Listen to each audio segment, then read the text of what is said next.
Bitcoin so Lion can fucking preach his fucking XRP server. Because I know he wants to preach so bad. No. So the last point. I want you to explain your point. Hey, listen. Which one? Hey, the Clarity Act is going to clarify. Oh my God, you still on this Clarity Act stuff? Absolutely. And your president, Donald Trump, is just waiting. He's drooling all over his desk, and it's not because he's free now. He gets free to sign the Clarity Act. He's ready to mark it up together. Right now, because of this shit happening this month. And when it comes to, yes, you Bitcoin niggas, you positive. I'm not even a Bitcoin nigga. Wait, you positive scheme pushers. Y'all are going to get a quick bump. It's going to go up a little bit. And when that does happen, I hope and pray, King, that you get some money out. Whatever you invest in, get out now, bro. Oh my God. Okay, so yes, I've heard this for the last 15 years. Here's the thing, though, Lion. At the end of the day, because there's just one more point that people need to understand, largely, of why Bitcoin, outside of it solving the double spend problem and actually being hard currency, meaning or true scarcity, because it actually has a hard cap on its actual supply, unlike gold, silver, which, yes, on Earth, has a type of supply, but then we all know, in the solar system, there's more gold, there's more silver that can be mined and gotten. So Bitcoin is actually true scarcity, where we know its supply is actually locked. Outside of that, what you're seeing happen. Hold on, Lion. One more thing.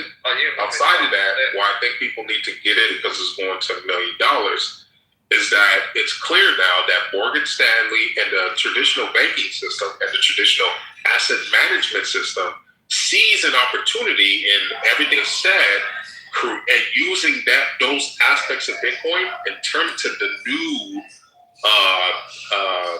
mortgage-backed security. Y'all know mortgage-backed securities, right?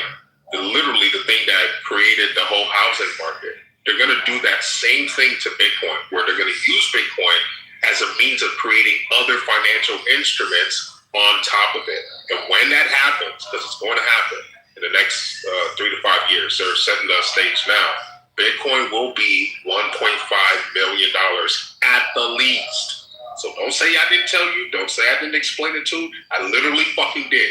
So when you see Bitcoin go to $1.5 million, don't say, oh, nobody told me this was going to happen. I literally fucking explained everything to you niggas. You chose to listen to Lion, right? You chose to listen to this nigga, right, who don't know a fucking thing about finance, but you didn't listen to the nigga who got in Bitcoin 15 years ago, right? Right. All right, so SBI Holdings, that's in Japan. They are back in XRP. Santander, Spain, utilizes Ripple, OnePay, FX services. PNC Financial Services, that's in the U.S. American Express, XRP, bank to bank. Standard Chartered UK, Canada, CIBC, SIAM Commercial Bank in Thailand, Bank of America, TravelX Bank, Zan Bank, UAE, Qatar National Bank, Unibank, and it's just going on and on and on and on. And by the way, Goldman Sachs. Goldman Sachs holds large positions of XRP ETFs with 153.8 million reported. Hashtag Brazil launched this XRP-based investment fund. Everything that Bitcoin is trying can afford to lose. Wait. Everything that Bitcoin you're claiming is trying to do, XRP have been doing it the entire time. Your Epstein nigga was trying to destroy XRP a couple years back by pushing these lawsuits behind the scenes to try to stop XRP because they knew XRP was actually going to reign supreme. And I understand why. Ron, you see what Trump is doing in my PTR? That's what I'm going to do to XRP. He said you're Epstein what? Yeah, Epstein was backing Bitcoin. He was also with the guy who was behind the scenes at the SEC that was trying to who had all of the lawsuits against Ripple. That was the reason. Oh shit. Yeah, because they were afraid because XRP was not with it wasn't with the get down like these Bitcoin niggas. I'm not insinuating that King is a part of it, but King, what you doing? Y'all listening to this dumb shit? I didn't believe in the lost that. It was real. You know what they say? If you in the car, of course you're fucking low IQ, retarded Somali ass. If you in the car with the nigga who did the Mad at me, calling me fucking retarded. What kind of bullshit is that? You fucking got dummy all over your fucking PTR. Look at you, shut the fuck up too. Shut up, bitch. Hat in the hat where he's like, you stupid hoe. You know I fucking do what your prophet told me to do. Then go do whatever you like with my prophet. I'm not the one claiming I'm fucking a man. You're claiming that you gay. That you gay. Absolute fucking gay. I know you ain't talking about her prophet pocket. Tell the prophet hello. Finally, Selena. Say hello to the prophet, bitch. Hello, prophet. What do you think about this lady saying your prophet's a little weirdo? What do you think about fucking saying that? I don't know. I don't care. What do we do? I don't give a fuck. I'm like that. You think this lady give a fuck? She got half a clip. You think she really cares? A half of what? Half a clip. Bitch, you want to sell my clip? She really Because you're the only one that loves me. You only fucking love Wait, me. do you have one? Don't they cut that off and Muslim? They do. They know how to Fucking cut it off and what? I have plenty of orgasm all by my fucking self. How about that? Let's stop Bitch, lying. don't get your orgasm. The fact that you have to promote yourself is like weird. Are you mad? Are you mad? The fact that you have to promote yourself is weird. No, I'm not mad. I'm just saying, bro. I'm surprised you have one because I know they cut them off. They cut them Why off. do you fucking care? So you gonna pull that It's a weird thing that you kids. the It is the universal pleasure button. not talk about It's a universal pleasure button. You don't Who care. doesn't love the clit? Then we just Who doesn't? Obviously, those who love That's XRP. organ on the body. Can we please get back to XRP? Yeah. Stop doing Not that. XRP, bro. Yeah, stop talking about that shit. Stop talking about that woman private parts. Super You don't care boring. about that one? No, Pockets was talking about like the epidemic of this ideology that plagues children. Something like that. Yo, Nate. Look at Philly. I saw that story about that army vet that killed his kids and one of his nephews. Yeah. That is wild. So apparently his wife asked for a divorce and he just snapped pretty much. Yeah, Philly. I don't think they ready for this conversation. I don't think they ready for this conversation. So what happens when you put that But I will say this. He was a felon and should have had a gun. Well, That's what we were on talking top about of that, yesterday. there's some other shit too. But yes, Hold on, he was a felon? yes, he was a felon, yes.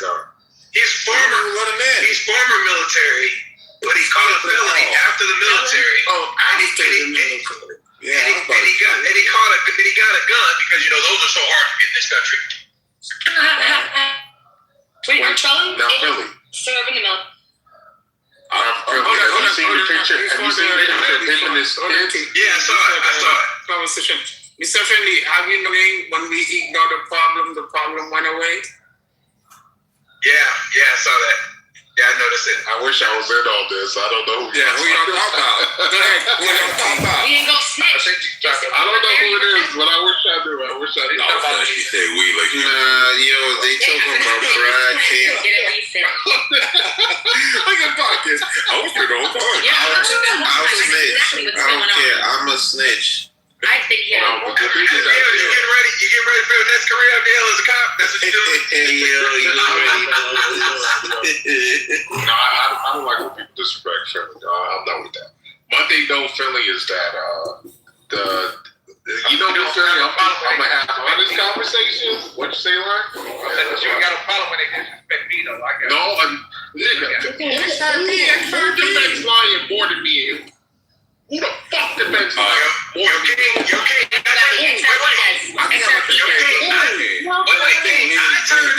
turned into a line defender. That's what Philly does too, yeah. Like, what is he talking too. Probably one of the whitest. Hey, look, I'm like that white woman. Oh my God, Lion, I defend you too. I'm You know that white woman? Yes. Join defending Lion. Yeah, I'm like the white woman in that movie Kill Bill where she's slicing off legs. Oh, shit, yeah. Yo, Philly, Lion just likes being a victim. That's what I've noticed. He's always going to play himself as a victim, no matter what. He's always going to play himself. I don't know, but I got like. Hey, okay. You know why, right? You know why he wants to be the victim, right? Exactly. They can beat me to it. He can't help himself. He light skinned, fam. That's what they do. We should have that, actually. We should have Victim of the Year. Yeah, Who's the problem? You know how much niggas will talk shit behind his back and we don't. Yeah, who was it? What the fuck is he I bet XRP was a It was they talking about Brian, I'm pretty sure. Oh, okay. Yeah. That's who they're talking Hey, about. I bet if XRP was a person, Sorry, he man. would be light skinned. XRP is a light skin boy. double down on everything. XRP is a light skin boy. King kind of handled them pretty well. So, I mean, some of us got skills, some of us don't have the skills. So, I do appreciate the way King handled the conversation this morning. Yeah. You talking about the Nigerian Bitcoin? Nigerian Bitcoiner. They said you're Oh my God, nigga, why did you make that fucking title, nigga? Like, why He did you is do that? currently the fiance of 4 British white women that are over the age of 60. Oh my God. For the record, you should. They look pretty good out here, though. But what about white women? British white women, not us. British white women. Don't be you mentioned you black. I'm not black. Look at them. That's how I love white women. She said, I'm not black. Well, my grandson is so Not good. that. You're black adjacent. I'm not black, I'm It's good. I don't like this shit. I'm Caribbean. Say not clear skin. I realize. No, we're not clear, but we beige. Hey, listen, I'm the common, everyday, golden, beautiful brown. That's all. Golden brown. Isn't that right? I think you should be proud of that. That's light skin. I really am. I love my skin color. You should be. I'm the color of It's Your pockets. sun. It's You're beautiful. friendly. Golden brown is dark white. Okay.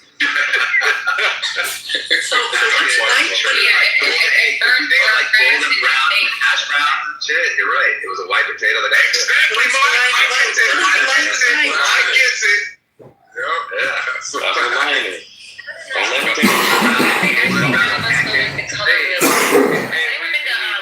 You look at the paint wheel, I would check that out.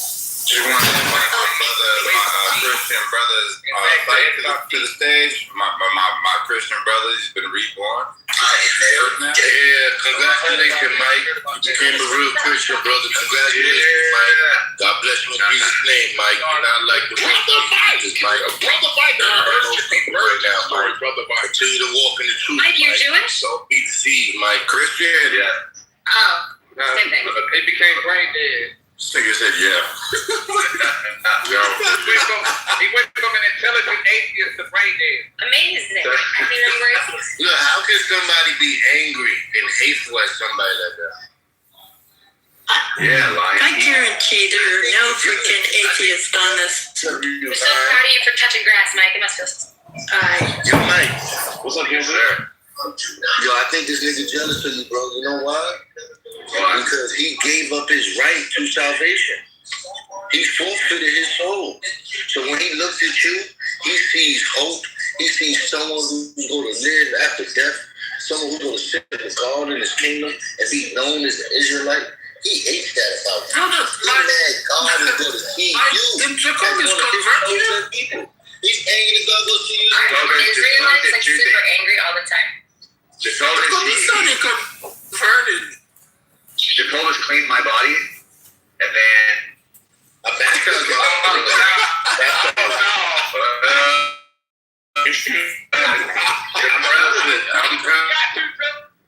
He cleaned my body. No, and then I took a bath. That time. What the fuck?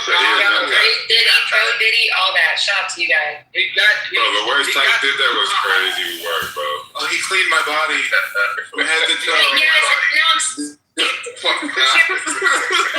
Can we wait till June? And for the price of $99.99, he'll do the same for you. That's a fact. I love how y'all wait until after Easter for this. It's really cute.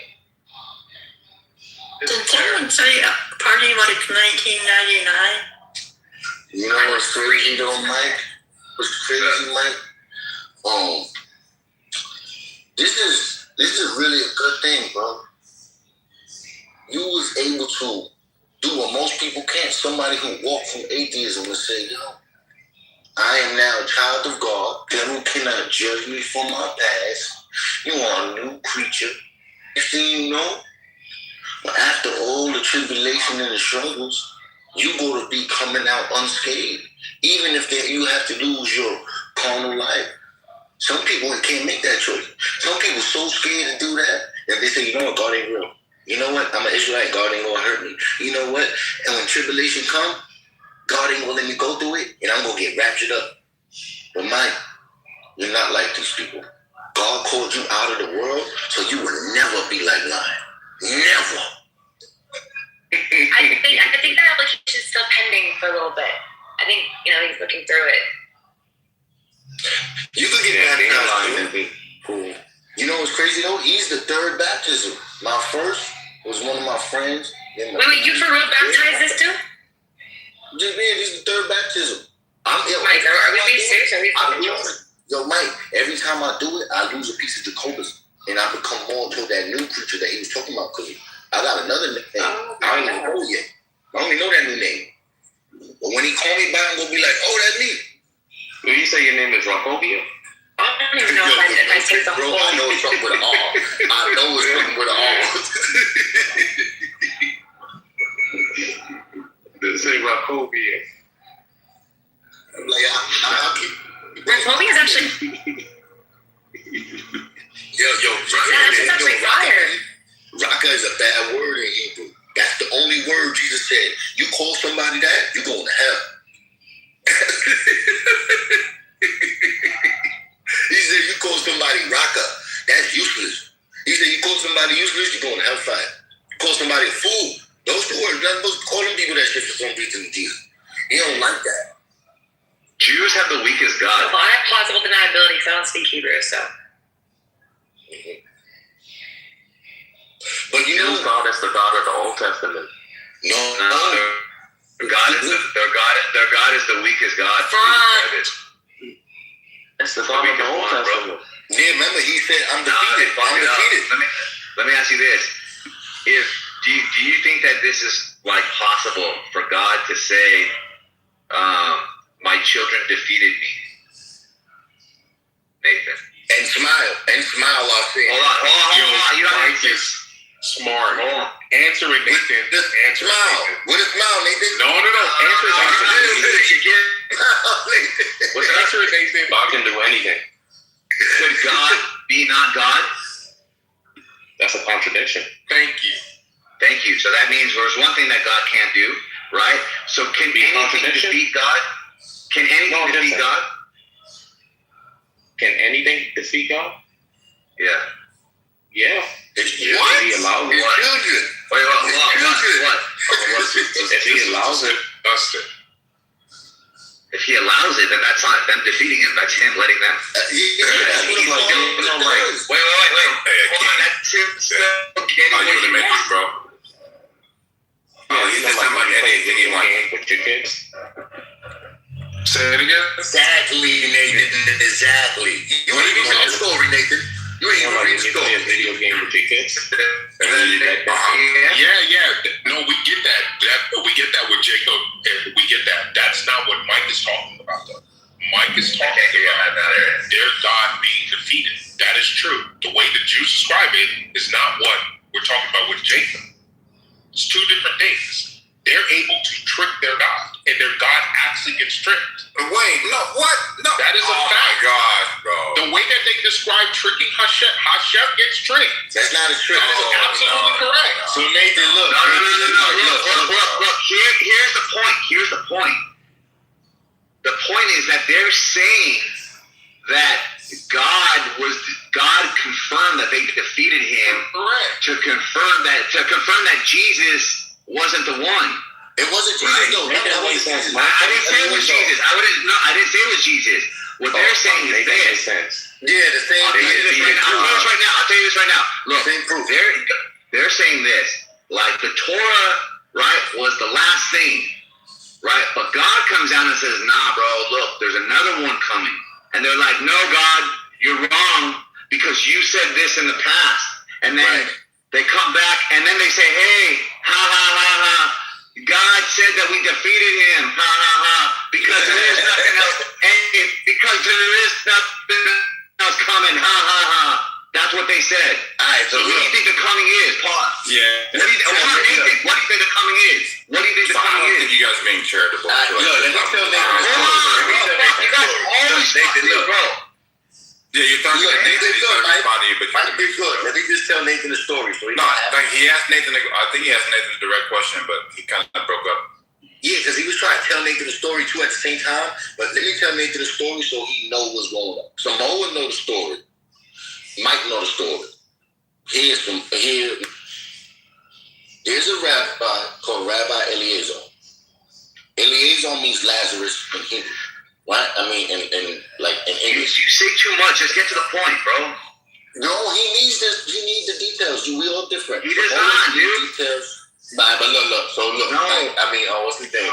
Nathan. So Rabbi Eliezer, he's saying that a certain oven is pure no matter what.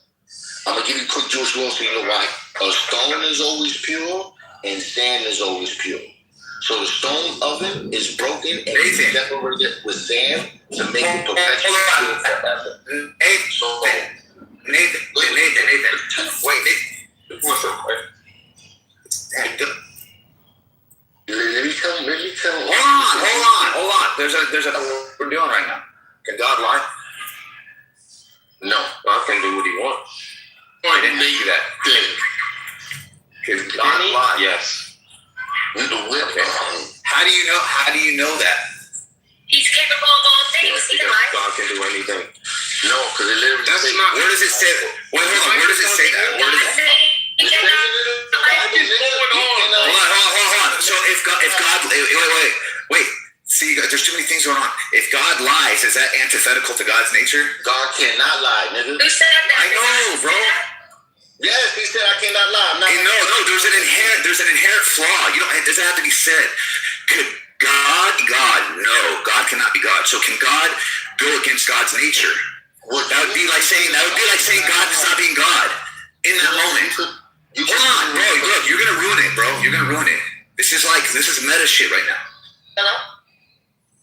Damn, wait, meta as a metaphysical. If God can be truthful, he can be a liar. If God lies, that's antithetical to God. Or if it's antithetical to God's nature, that means that God in that moment is not being God. Okay, so that means God cannot be God. God can't lie. I always thought that if you can be truthful, you can be a liar. So can God be a liar? No. What? No, he's not a liar. You're saying God is capable of not being God. Like y'all were there talking to the man. Like, shut up. Why do you think God has to be a liar? Why would you want a God that's a liar? He's put dogs on it. So God is not that complicated, bro. Like, what are y'all talking about? Y'all acting like you were there. No, he's not the scripture. He literally says he's not a liar. Like, man. So is God man? That is contrary to his nature. So God's a man, right? Yeah. R. Kelly said he didn't do it too. I think I get that. God is I'm just saying, like, you're okay. Like, what really just happened is thousands of years. No, like, literally, this is okay. Like, let me just finish my story. The next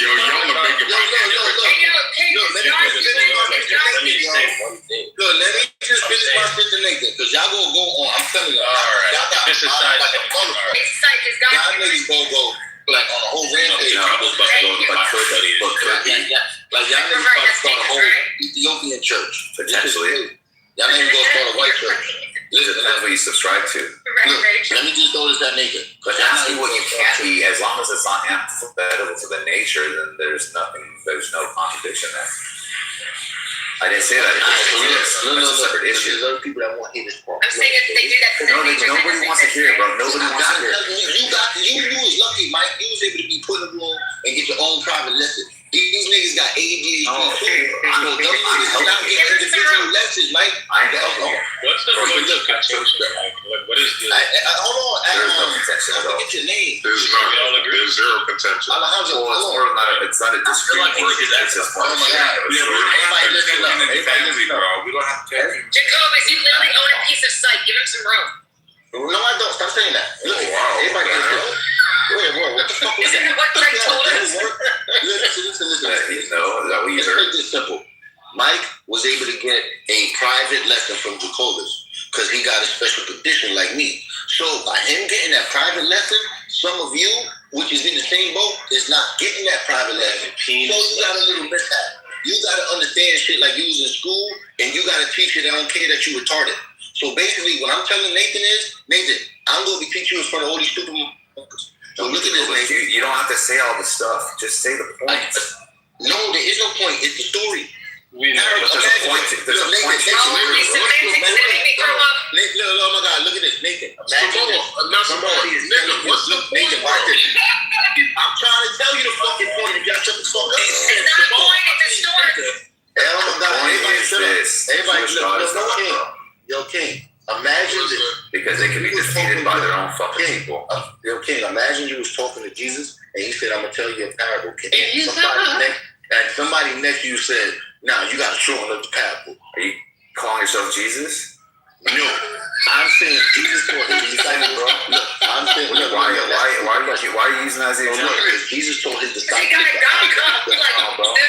Listen, y'all being silly. Jesus told Why his do we let him disciples. do this shit? I think at this he doesn't have a point.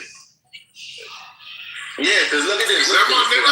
Is that my fucking nigga? Because if we being honest, if we was to put Alejandro, look, if we being honest, if we was to ask Alejandro to get on, You don't have to say I'm Jewish. I don't believe the hell. everybody settle down for a second. Really? Jews don't believe in hell? No, they don't. Where do a lot of people go to Israel? It's mentioned. It's very rare. Where do all sinners go to Israel? You go to hell. They go to hell. It's rarely mentioned, but they do. They go to hell. They go to hell bad, but they don't believe he's in hell. This is why Jehovah's can't bring. Maybe because they're in hell already. These cause niggas to go chaotic. It's the woman.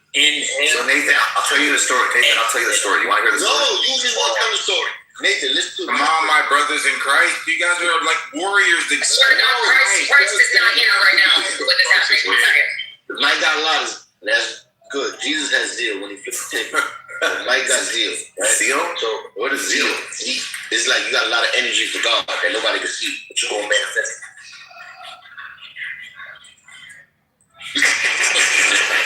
You got zeal for God. Nathan has zest for God. Oh, this smells like 4 words in Hebrew. Disrespectful.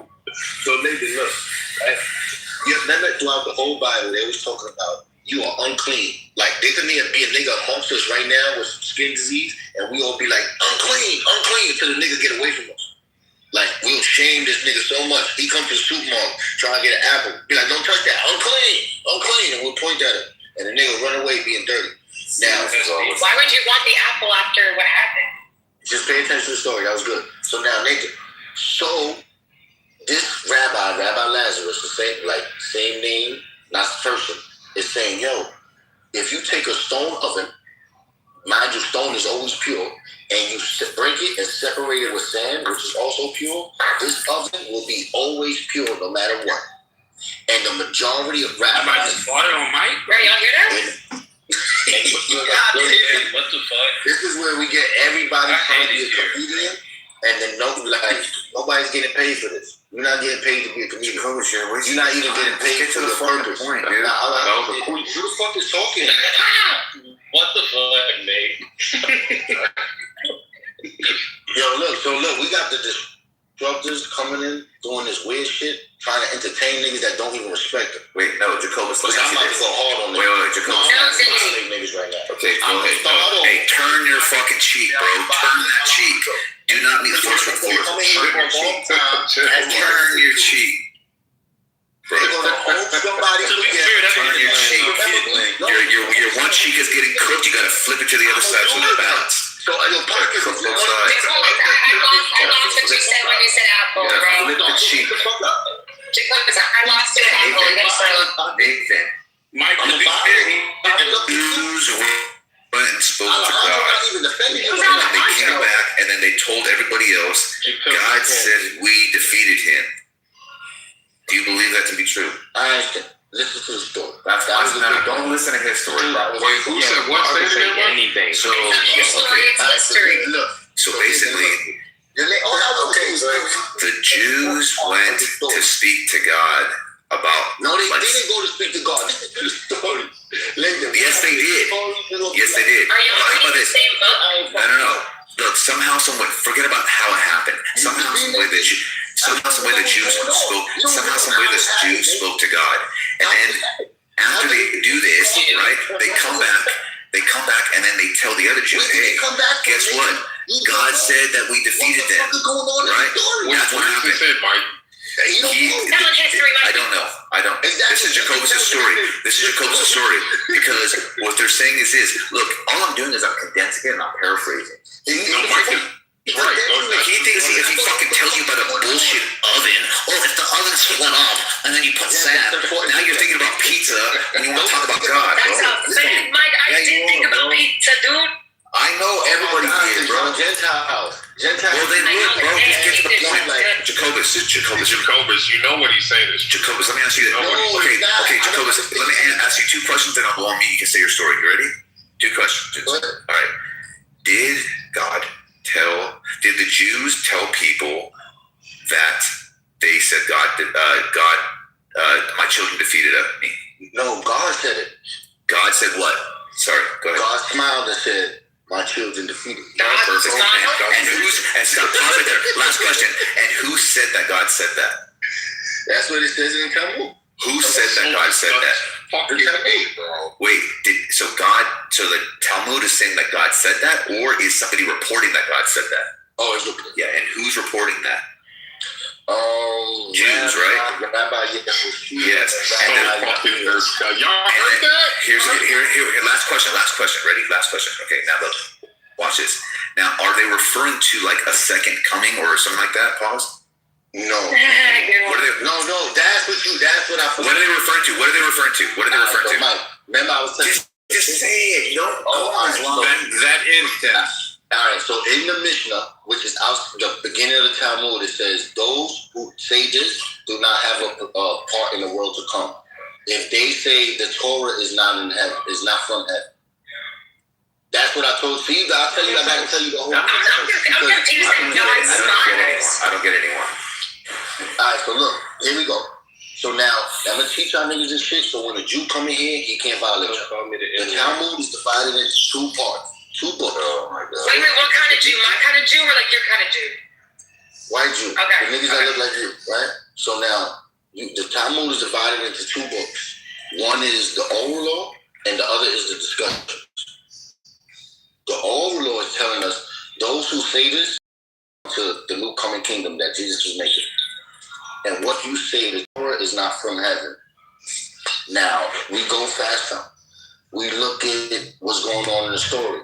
There's an oven, and it's clean. He's doing it clean.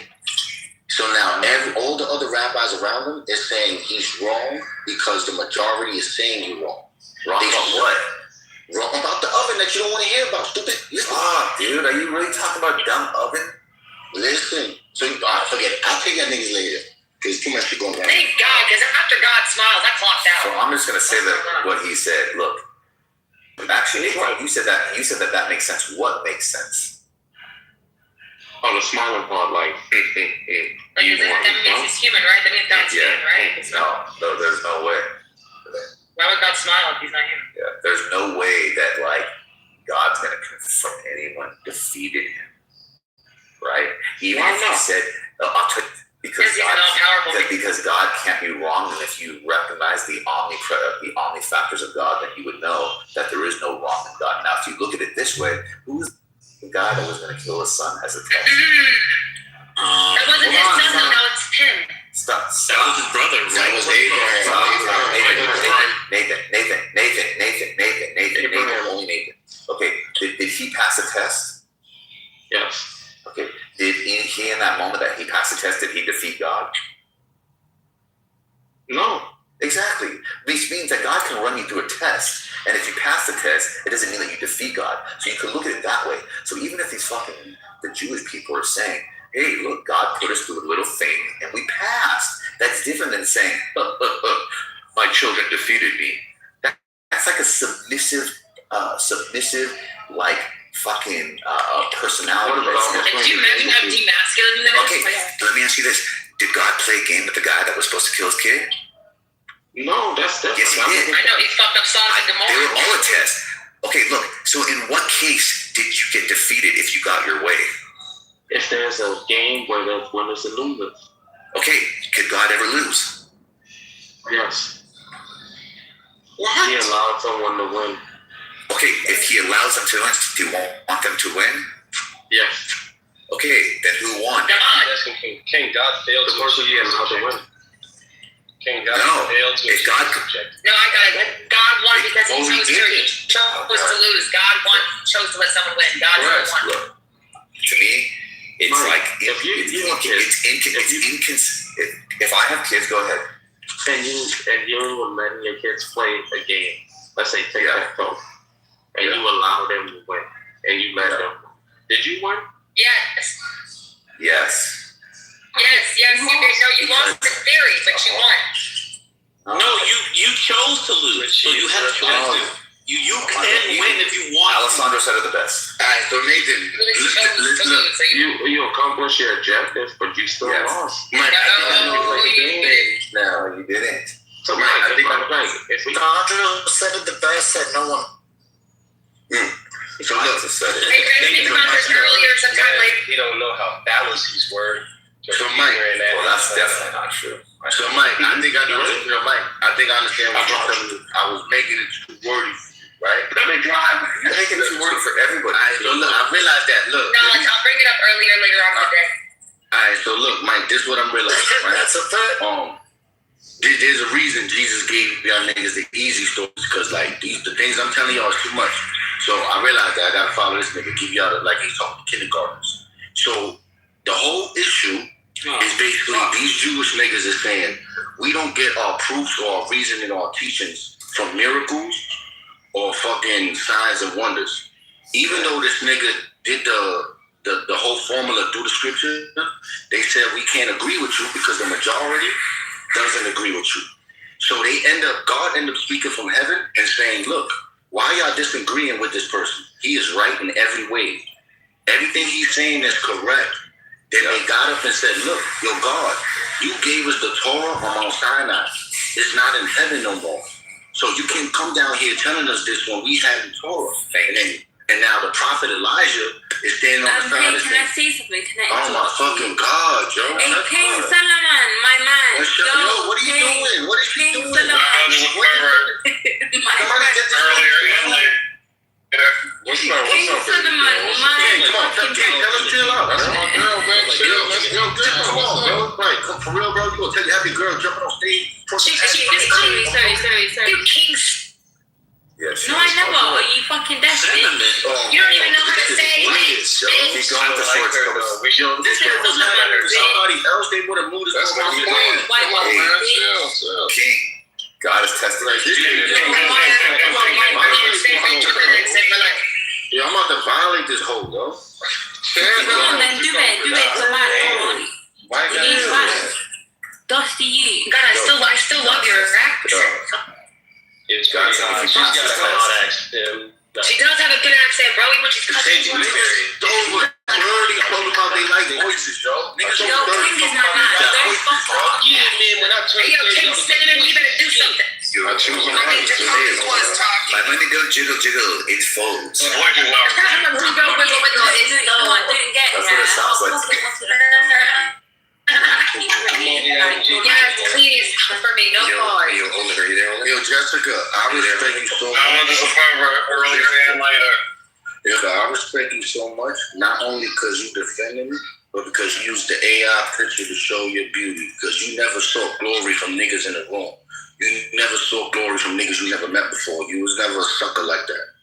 So That's the story, bro. I would just continue the story and say, when we look at what's his name, God talking from heaven at this moment, he is telling these individuals, my rabbi is telling you the truth, yet you don't believe him because the majority of you are saying he is wrong.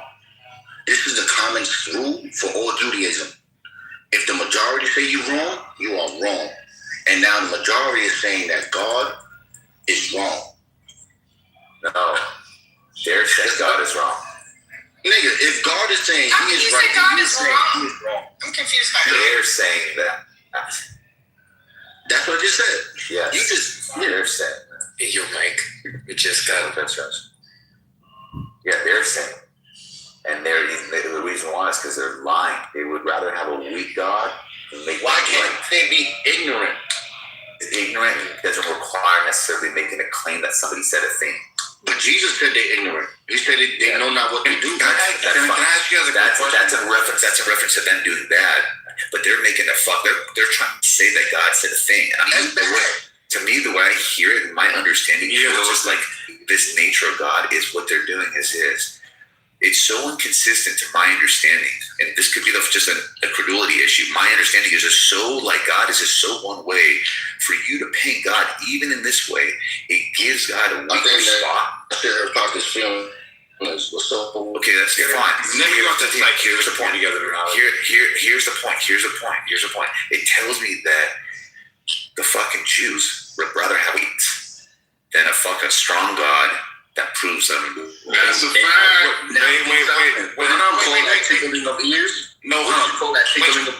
So let me be charitable and look through their lens here. I'm a parent. I have 6 children. And I just said this. What, that I constantly test them? Yes, I already said that in reference to the idea of a test. I already said this. Yes, I said when the guy was going to unalive his son, if you say that there's a test, that's fine. You can pass the test. But you see, even when he passed the test, you don't have to use this term defeat when it comes to the all power. Wait. Bro, like just so we don't get derailed here, I'll just give you the example. I tell my children to lock the door, do not open the door for anybody. I sent 17 people to come knock on the door that did not open the door. They've defeated the challenges that I placed in front of them. In that context, if you say I'm smiling because I'm appreciating the fact that they did what I actually told them to do and avoided all of the temptation, then it kind of flows to say, hey, God, you said something perfect. They defeated the tasks, correct? There you go. Did they defeat you? Stop. Jacob, stop. They defeat you? No. You. Okay, so, hold on, no, stop. So did the quote say, my children defeated me? Yeah, but you're taking it out of the context. What the fuck are you talking about, bro? You personally had an opportunity right now. You personally just showed you the context. No, you literally changed the word to No. And then I clarified. Then I said, did they defeat you? And you said no. So what you did was imperfect Samoa, right? Imperfect Samoa said, hey, my children defeated the tasks, but the book of God, the fucking Hebrews, the smart Jewish people said, ooh, guess what? No, I'm not missing it. You just have to say that to make yourself feel right. There were 2 prongs there. You're only addressing one. So the first prong was Mount Sinai. God said at an earlier time, this is the book, this is the thing. Don't open the door. I already know that. I know what they're talking about. Right? Look, if you think by adding that, that change anything, I don't know. Defeated in that context. Look. It doesn't matter what it was. There was obviously something, according to the story, that impressed God. Okay, so you're Mount Sinai. You don't have to say that. The point is this: defeating the task versus defeating me are 2 separate things. And I'm saying, as far as I understand, no one defeats God. They might pass God's test, right? But it's a very specific. Now, Mike is right. So the point is this: he's actually saying what I'm saying. So no, I am not. Hey, hate when you do that. That's so weird. You want to Wait. Yes, well, look, you're wrong because I'm not saying what you're saying. I'm actually completely lost. All right, bro. Do you think that you could lose a whole bunch of battles within the war, but not? I don't care about your bullshit thing. You're not. What you're doing is you're not listening to me, right? The point. I don't care what you can. Then that means that you have the ability to understand words. Then you have to be able to hear words and understand it. Look, that's when I asked you, did your kids defeat you? You said no, right? Yes. Okay. Now, if they said God said we defeated him, did they defeat God? Again, you said yeah. Did they defeat God? Don't laugh. Did they defeat God? That again. Did they defeat God? I did win. Because King, did you hear how he answered it when it came to him? I did. But when it came to God, he didn't want to answer it? Correct. You could say, hey, you know what? Here's another argument. Hey, look. No. The way I understand God is God would be able to say something like that. But God doesn't get defeated. God doesn't get defeated, bro. All right. Hey, King, don't fold on this. I know this is it's not about being friends right now. He's just purely wrong. He's just wrong. He's just wrong. All right. Get out of here, dude. All right. He's just wrong. So when I Jews have a weak God, and what they did was they chose the tradition over the supremacy or the attributes of the God. Anything. You're just That's what happened. I'm saying more than you. You were clever, but then you got caught. You tripped over your own self. And you know what I think you did? You actually said you put yourself above God right now by saying, yeah, my kids didn't fool me in my analogy. No, you're wrong. They fooled God in their analogy. That's what you just did, bro. You got the matrix you're going through right now? No, I don't. I know you want me to because I'm cooking you right now, bro. I'm cooking you right now. I know. That's what happens, bro. You want things to go when it's comfortable. People don't like discomfort. I know that, bro. This basic ass bitch, right? You just got fucking baptized the other day in my own fucking bathroom. Hey, bro. Making fucking sense. Are you okay? Get out of here, dude. Are you alright, bro? That's just wrong. Are you okay, bro? Are you okay, bro? Doing good. Am I okay? What do you mean? Are you okay? Are you okay? Bro, you sound like a freshman right now. Y'all sound like that. No. This is how I usually sound. This is how I usually sound. Bro, you're getting it for yourself. I know you can say, hey, if that's the way you feel, then so be it. I don't care how you feel. You can dress it up. You're just saying, hey, the volume's loud, Mike. The volume's loud. I don't care what you say it sounds like. The words that come out of my voice demonstrate how wrong you are. Why is he trying to hurt me? Why do you go high pitch?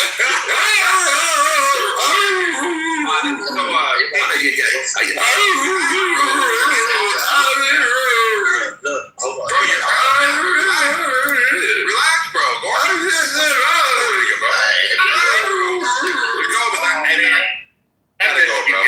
I gotta go, Jacob. So from the beginning, bro, I said you guys are looking at this through the lens. Yeah, just hold on real quick, bro. I said at the beginning, I said you guys looking at this through like the lens of like a Christian lens as far as like the purpose, right? But if you're giving some charity to the Jewish side of this, you would have to understand like their frame. You just understand like their framework, right? So why would God smile? It's like he's not displeased. So then God says, okay, cool. And this is the Sadducee position. This is the position we were arguing about, John chapter 11 here, where they stick straight to the Torah. There's no heavenly like guidance because they've already been instructed. So I gave the example to their lens. God told us when he gave us this book that this is the way it is, regardless of any of these like ooga booga voices coming from anywhere, this and that. So then I gave you these steps. I'm not talking to you. I'm talking to King. This right here. He's trying to like bend this fucking thing to make it work. We understand that God was impressed. The point is the statement made by the people. Why would somebody? Did God say why would somebody be impressed? Me? Correct. Or did God say they passed my test? Or did God say the way you said? It's the defeated my task. Those things regardless if you agree. You think by starting over, you're feeling the vibe, and we're gonna be charitable, and we're gonna say this, and we're gonna do this. You think that matters? At the end of the day, does God get defeated? Bro, my goal is wrong, bro. If I could just ask. Well, I'm almost done. This nigga just keeps on cutting me off. I don't know why. You're asking if I could. That's a question, so no. Stop saying King, here goes the question, King. Does God give us tests through our lens, throughout our experience, for us to slam this guy right now. Yes or no? Yes. Here, let me answer. All right. Simone. Some question look it up for myself. All right, brother. We got Jacobus next. Okay. Let me ask you a question. Let me ask you this. When you pass the test,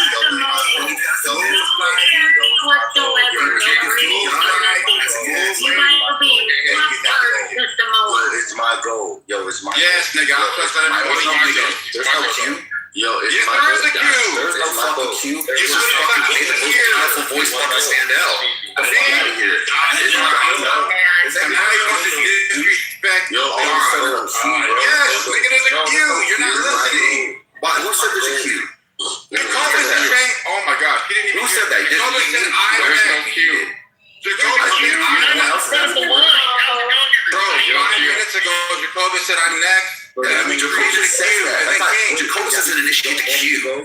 So that's the other thing. You know how it works, bro? No. That is exactly how it works. No, it's not, bro. We don't always see who's next after No, who. only the green bean people say there's a Q.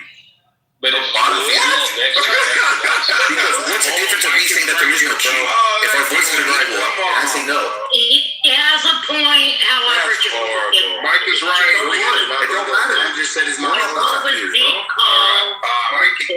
All right, so Mike is right, but Jacobus did call. Let's give some grace for Jacobus. Guess what? Don, you just defeated me. You passed Yeah, I my gotta test. be some Christians. All right, can I finish real quick, bro? I didn't have to test. Because it's interesting. Hey, King, I hear you, bro, and you know I hear you, bro. And I want to point out Try to work as is bad that, as you. bro, all you gotta do is be quiet, bro. Keep those cheeks tight, bro. I'm trying to get in. Come on, bro. Stop sucking on every one of you. Stop sucking on every one of you little niggas. All right, so I just want this out again, bro. Like, this is consistent with like newfound Christian newborn. I try to point this out that every day God placed in front of us that we accomplish. In no way or form will we ever say that we have defeated God. So, Mike, you agree with that? Mike, you agree with that? You agree with that statement? Look. You know what? Yes, I do. So, Keith, here's the point. The point is not, there's no contention with the idea. I would win, right? That, no, you don't. You lose. You disagree with me. You lose badly. Look, the point is this. There's no contention in the sense of are there tests? Let me show some decorum. Are there tests? The statement is this, King. If you pass a test, does that mean that someone can say, I defeated God? No. Right? So when the guy was going to kill his son and he went through it and God said no, if he came back and said, God said we defeated him, is that more accurate or is it I passed the test from God? Look, you didn't. Which one? That's the test from God. Thank you. Now, if I said I defeated God, if I said I defeated God, because I passed the test, would I be accurate or inaccurate? No, you're a liar. You're a liar.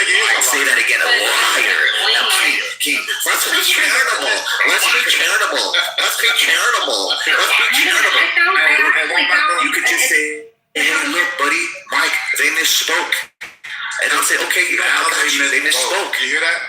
No, that's what you need to say. No, he's saying that's you what need to say that. You know why? I'll tell you why. Because King, now listen to this. Come on, bro. King, listen to this. King tried to say, hey, look, Stop encouraging this bad behavior, bro. King, remember when he said, if I told you the door, and I said, okay, they defeat you. What did he say, King?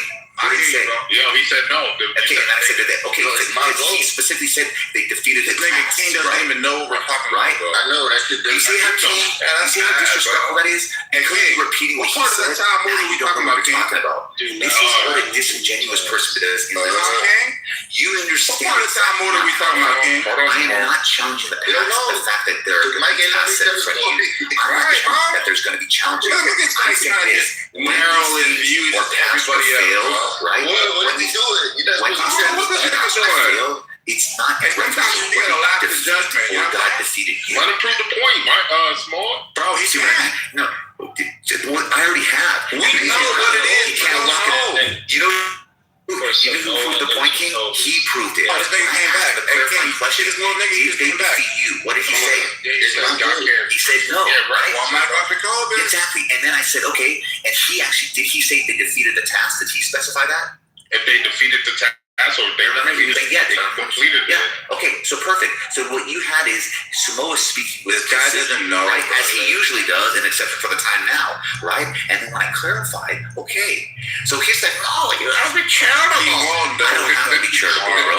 I don't have to be figure it out charitable. tomorrow. These are the alleged chosen ones. These are the ones that are supposed to teach everybody He about doesn't know what he's doing. These are the chosen ones. How This can is what they happens when you don't know what you're doing. If I can't get the boy, man. Fuck out of here, bro. What's wrong with this little dude, bro? Makes sense, dog. Simone, why are you doing this, bro? Why It's not good. You know why? Nigga, you're the one that said he's right. Mike's right. Nigga, Why are you allowing Jacoby? Nigga, you would put the money up. Everything Mike said is fucking true. He $1. Not consistent. Hold on, bro. Not consistent with what's in the Talmud. We're talking specifically about. Even within the Talmud, internally, the Jews lied and go around saying they fucking defeated their Hashem.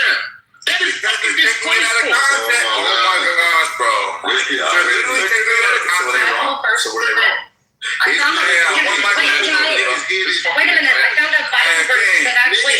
We'll line that up, but let's hear what Jacoby got. Like, you know, the name Jacob means wrestle good or bro. Luckily, I'm intermittent fast, so I'm good.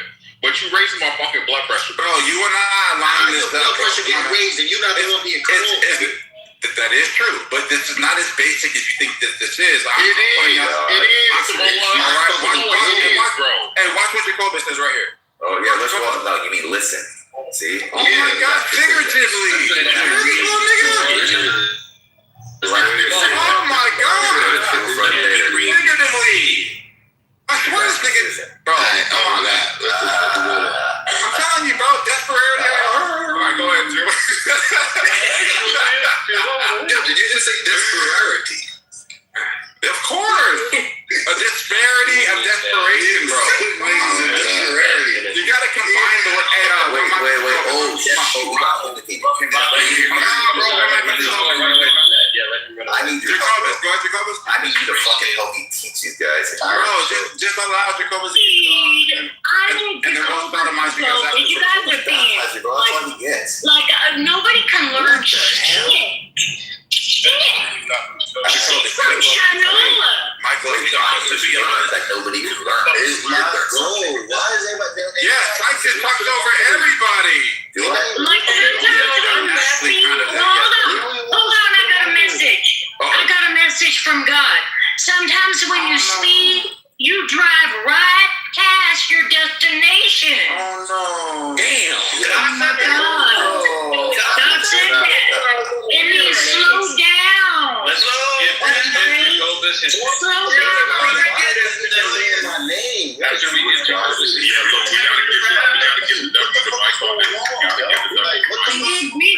to learn it. You shut up, King. Shut up, King. Go ahead, Jacobus. Telling me to shut up. What is going on? We get it after Jacobus. I think we Go ahead, Jacobus. God is not weak. You're misunderstanding. Go ahead, Jacobus.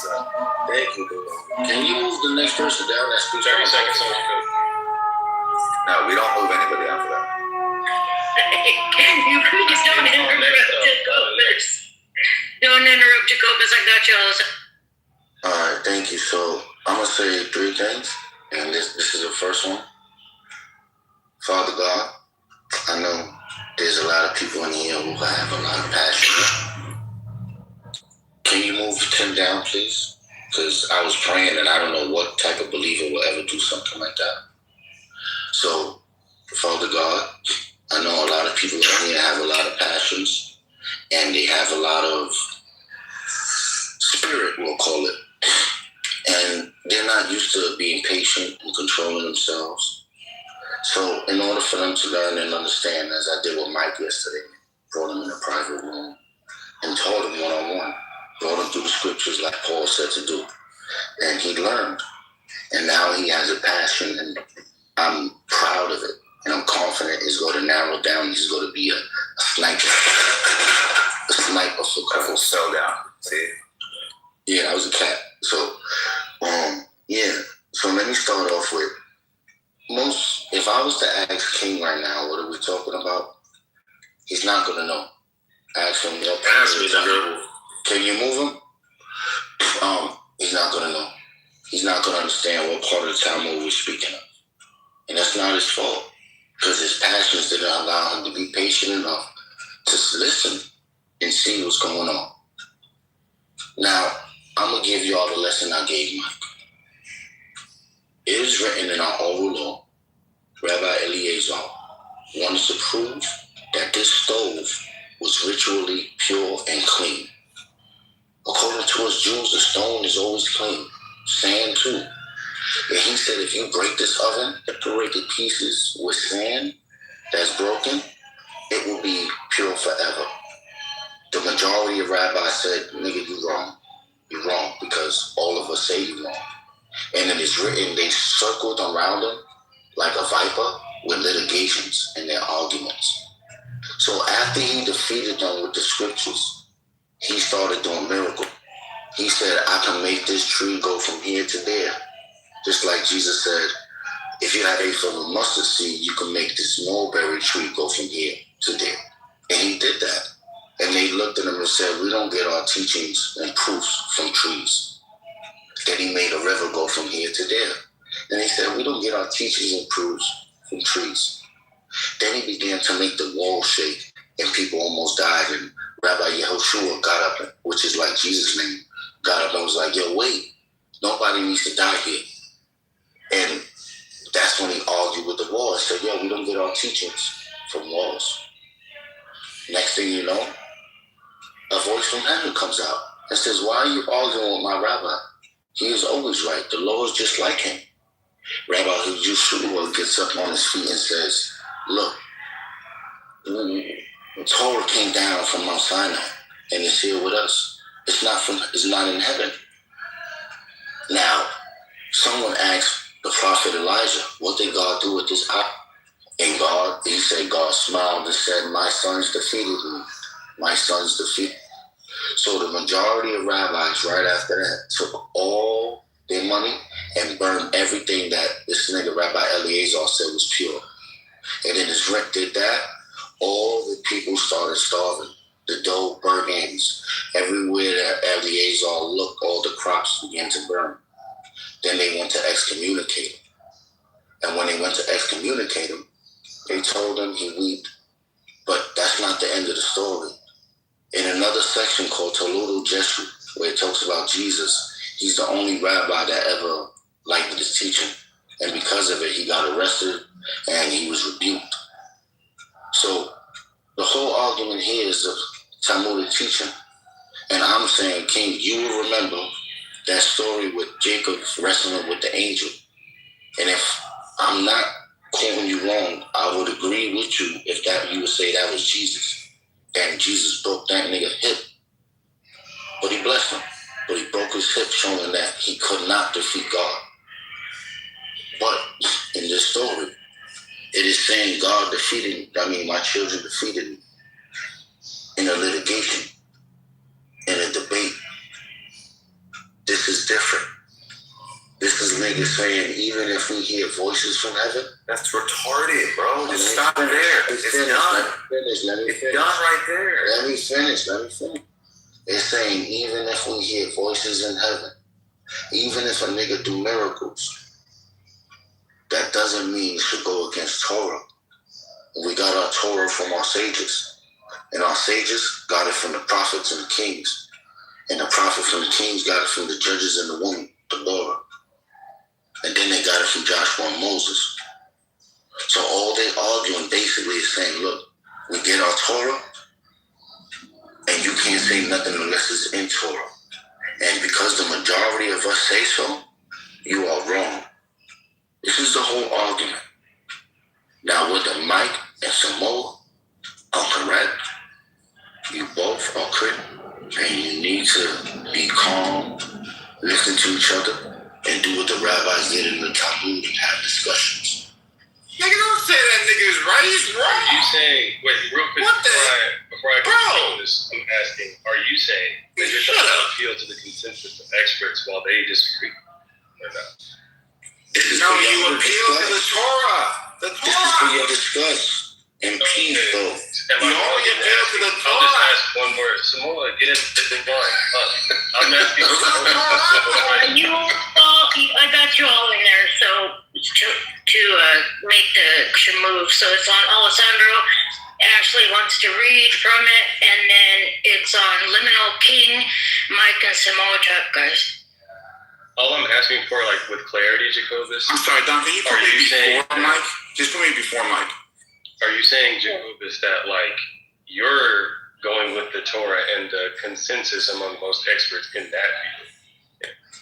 And, like, they're pushing back against it, Jacobus? Is that what's happening right now? No, what we're talking about is within the story, the consensus is the majority, whatever the majority say is the rule. And someone is God speak from heaven, doing miracles, and they quoting the Torah good, and they're saying because the majority say so, you're wrong. Even God is wrong, majority say so. God said so in Exodus. He said by the majority. All right. So they're going by Torah. Y'all talking about some deep interpretation of scripture that maybe I missed. But I feel like all that I was. I mean, look, if we're talking about add me to the queue, Don. If we're talking about the attributes of God and God being right and wrong and all this shit, I mean, like, all that any of you will produce to reference regarding the attributes of God are ancient scrolls written by Arabs in the Middle East. You'll go and you'll find some ancient scroll and you'll be like, some dude who lived in the desert 8,000 years ago wrote down this shit. It must be true.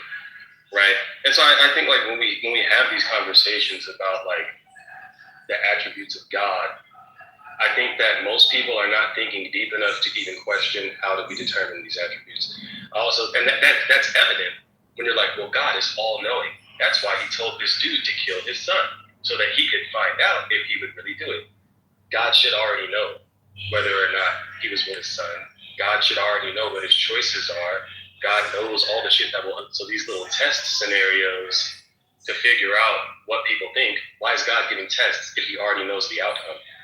Right? I think I don't know. Like this, like a lot of this shit really just boils down to, like, maybe I'm talking about something completely different. Y'all are talking about this and that, but I'm just like the whole shit. But the whole boils down to, like, we're just discussing ancient texts from the so look, it's not like whether, like, it's accurate or not. It's like, look, if we accept these things to be the case, let's analyze it under the context. Like, let's you and I, for example, talk about Superman, right? And I'm saying that, kryptonite fuck with him, right? Internal critique, I feel you. It's more like, but you see what I mean? So to me, it's like, I'm just saying, look, as far as my assessment, as far as my understanding, which I said can be the factor, the limitations of things, you have the chosen ones, which means, generally speaking, they're the ones that are able to kind of, like, swerve it. And then you have these attributes of the God, the omnis, the alls. And then there's this discussion that apparently took place.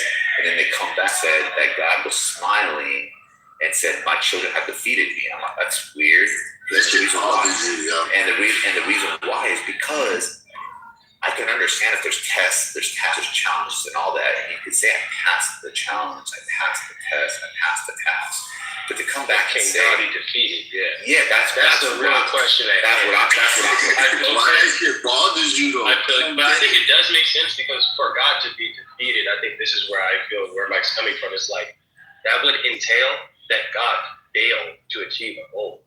Correct. Right? If he was defeated. Now, if God is almighty and all-powerful, he cannot fail, which means he needs to. Yes, you hit the nail on the head. And what they're saying is this. What they're saying is this. Alessandro, hey, have you ever let your kids win? Right? And then it's like, yeah, I understand that analogy, but, like, first off, you actually won if you let them win, meaning, like, you wanted. But even in that sense, like, I think Samoa tried to run it. He's like, yeah, if I told my kid not to open the door, they defeated the cast. I said, did they defeat you? He said, no. I said, exactly. So the thing is that, like, I don't know, it's like, you could say the game thing. To me, that's still inconsistent from my understanding, which is limited, right? So I would say that if you believe, excuse me? No, we got a queue, man. I'm sorry. Yeah, I was next in the No, queue. you wasn't. I'm after you, Dominic. Ain't no way. Mike just got done talking. I'm after you, Dominic. I haven't gone, Dominic. His message in the way. No. And I made it. Dog, you posted it. That I'm nigga reading it got right now. neckitis. What you talking about? That nigga got neckitis. So did Ashley go? Did Liminal go? No. Did King go? Mike and Samoa just got done talking. What are we talking No, about? they didn't. That was my Wow. I was talking to Alessandro. Your voice is We are in the fucking annoying. beginning of the queue. Sorry, it was Mike. It was Mike. Sorry. Yo, Dominic. Yeah, Fucked okay. up, man. I just won't ask questions. I'll stick to the shit. I appreciate the clarity. Shut the fuck up, Dominic. Not too much. Not too much. No worries. We still love you, bro. Yeah, I'm gonna fuck you up, Dominic. Okay. Yo, why you do that? All right, bro? one What mic the on fuck Ashley. was that? Hey, honey, thanks. Ash, go ahead. Yeah, I was actually looking at the exact word because I found there's a lot of stuff like in the Bible and I'm sure in the Torah as well. I haven't studied the Torah that it gets kind of misconstrued in translation. The full phrase, I cannot pronounce any of these words, but it's Nitzchuni. I'm not sure how to pronounce that, but it has different meanings. Triumph and victory, it means like God is bested or triumphed over by the sage's legal reasoning. Another one would be for eternity. There's a word that's very close to that. It's pretty much almost the same. It has the same root word for eternity. So some people that are debating this exact story, it's saying that like my children have made me eternal. So that means that they're taking ownership of the Torah and applying it to their lives. So it's pretty much God saying, hey, they didn't even listen to me. They're listening to the word I gave them. And then validation of truth. And the last meaning of it, in this context, defeat isn't a sign of weakness. It's a divine validation. So God's saying it's validating that he's expressing joy that they were actually able to read and interpret the Torah for themselves and apply it to their lives, even if it disagrees with his direct voice. So it's kind of like where the Bible says, it was something like test the spirits type thing. And that's what I'm finding. But I'm not an expert. I really like learning about the like root words and like the different Hebrew words and things like that. That was excellent, actually. I think that shed some light on the meaning. Does that help the argument at all? Does it help anyone understand the argument? I think it does. Who's next? Liminal. All right. Yeah. I would say good conversation for the Wait, most why part. is he talking? You let be peaceful, King. Be peaceful. He needs it. I'm personally, I don't care for the topic per se, but I am looking at like So some people may describe this. Some people may describe this as like me being meta, but I feel like the duo of Psych and Samoa is something to observe. And the reason is that I feel like with that going back and forth that happened earlier, I feel like Samoa won, not on terms of like the topic or what he was talking about, but more so of like the engagement. I don't think people are aware of the engagement. I think that Samoa brought up, again, I had made this point yesterday, that he came in with the engagement of bringing up a hypothetical. And I think once you engage from that point, you lost. He just drawed you in. Rather than responding to the hypothetical or the example he's giving, question what is his claim? What is his point? Before engaging with the hypothetical. Because when you engage with the hypothetical, he left a whole bunch of room for one to infer. And some people will use their instinctual common sense to elaborate on, the reasoning behind whatever, right? and this is where he can move his claim wherever he wants to do. You know, you make your point, trying to, you know, go against his hypothetical, and then he can be like, no, that's not what I meant. You're wrong. And then to try to prove again your point, he would go, no, you're wrong. He will just continue to do that, right? And it's not a thing against Samoa, but that is a attack that one can really play to keep you going, and not really get to a point. It's just merely the excitement of going back and forth in an argument with no point. So I think if you observe that kind of cat and mouse play, it really is something to, you know, take in and try to implement in real life on like conversations you have with people. Is when you listen to them, kind of question, be like, you know what do you mean by that? What is your point? What are you trying to get to?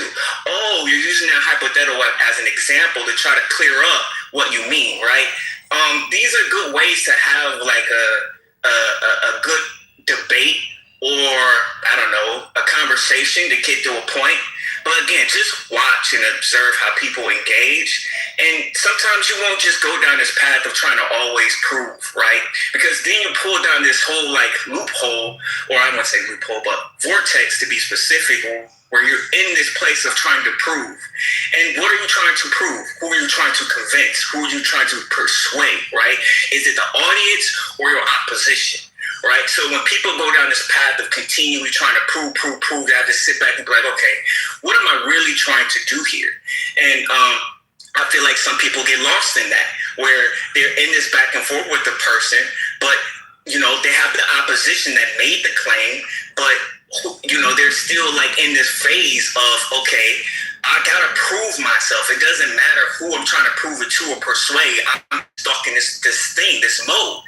So I just want to bring that forward as like awareness and not like a meta thing, but just be aware of that. And I think better conversations can be had when you start to question each other and get to a point. And I'll leave it there. Thanks, okay. Let's see. Real quick. I think it's it's on King, then Mike Samoa, and yeah, some of y'all need to understand we have ChatGPT already. We don't need you to fucking guide us and having conversations you don't even know what the fuck we're talking about. Some of you niggas are not fucking guides. You're not fucking tour guides for anybody. You're not fucking philosophy teachers. And we don't need you and your fucking dumbass commentary to have a fucking conversation. That's not to anybody specific. That's just to the rest of the room. Fuck you, niggas. Now, in terms of this conversation, right? And look, I fuck with Jacobus, and y'all know I fuck with Samoa, you know, all that shit. But the reality is, Mike is correct in terms of, because remember, he was making a comparison. So take all the gods, all of them. Take our Christ, take their Hashem, take the Muslims and their low IQ Allah, right? Take the Buddhists and their Buddha, take the Hindus and all their 330 million fucking demon gods and demonistress, right? Take all of them together, and who is the weakest? I have to give it to him that he is correct. It is the Jews and their Talmudic Hashem, their Hashem representation of our actual God and the Father, Son, and Holy Spirit.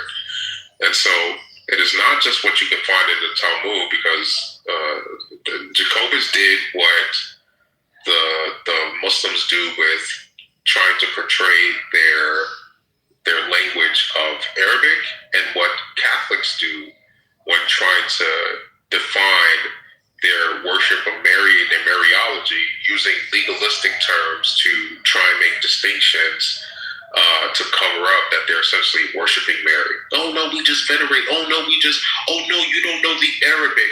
Oh no, you don't know the Talmud, right? It's the same kind of thing where they try to act like there's a legalistic speciality to understanding what is clear text or clear as day to the naked eye.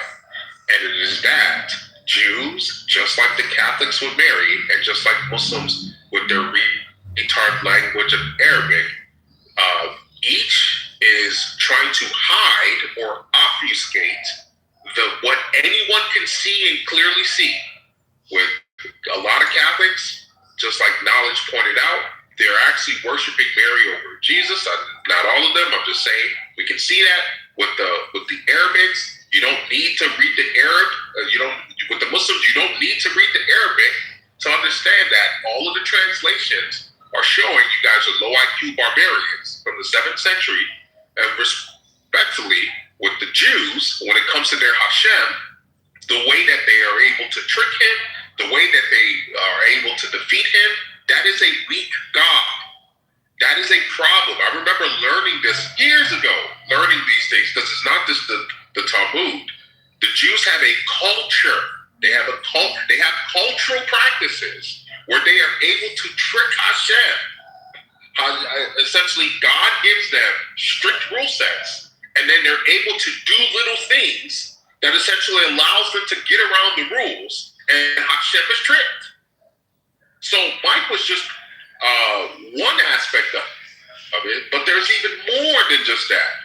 So I think we need to, and again, this is because what Samoa and Jacobus were really doing was trying to disprove the whole thing, which I think is a foolish error. What? Mike, that Hashem can be tricked or defeated. I only read the story. I only told trying you to make excuses for it.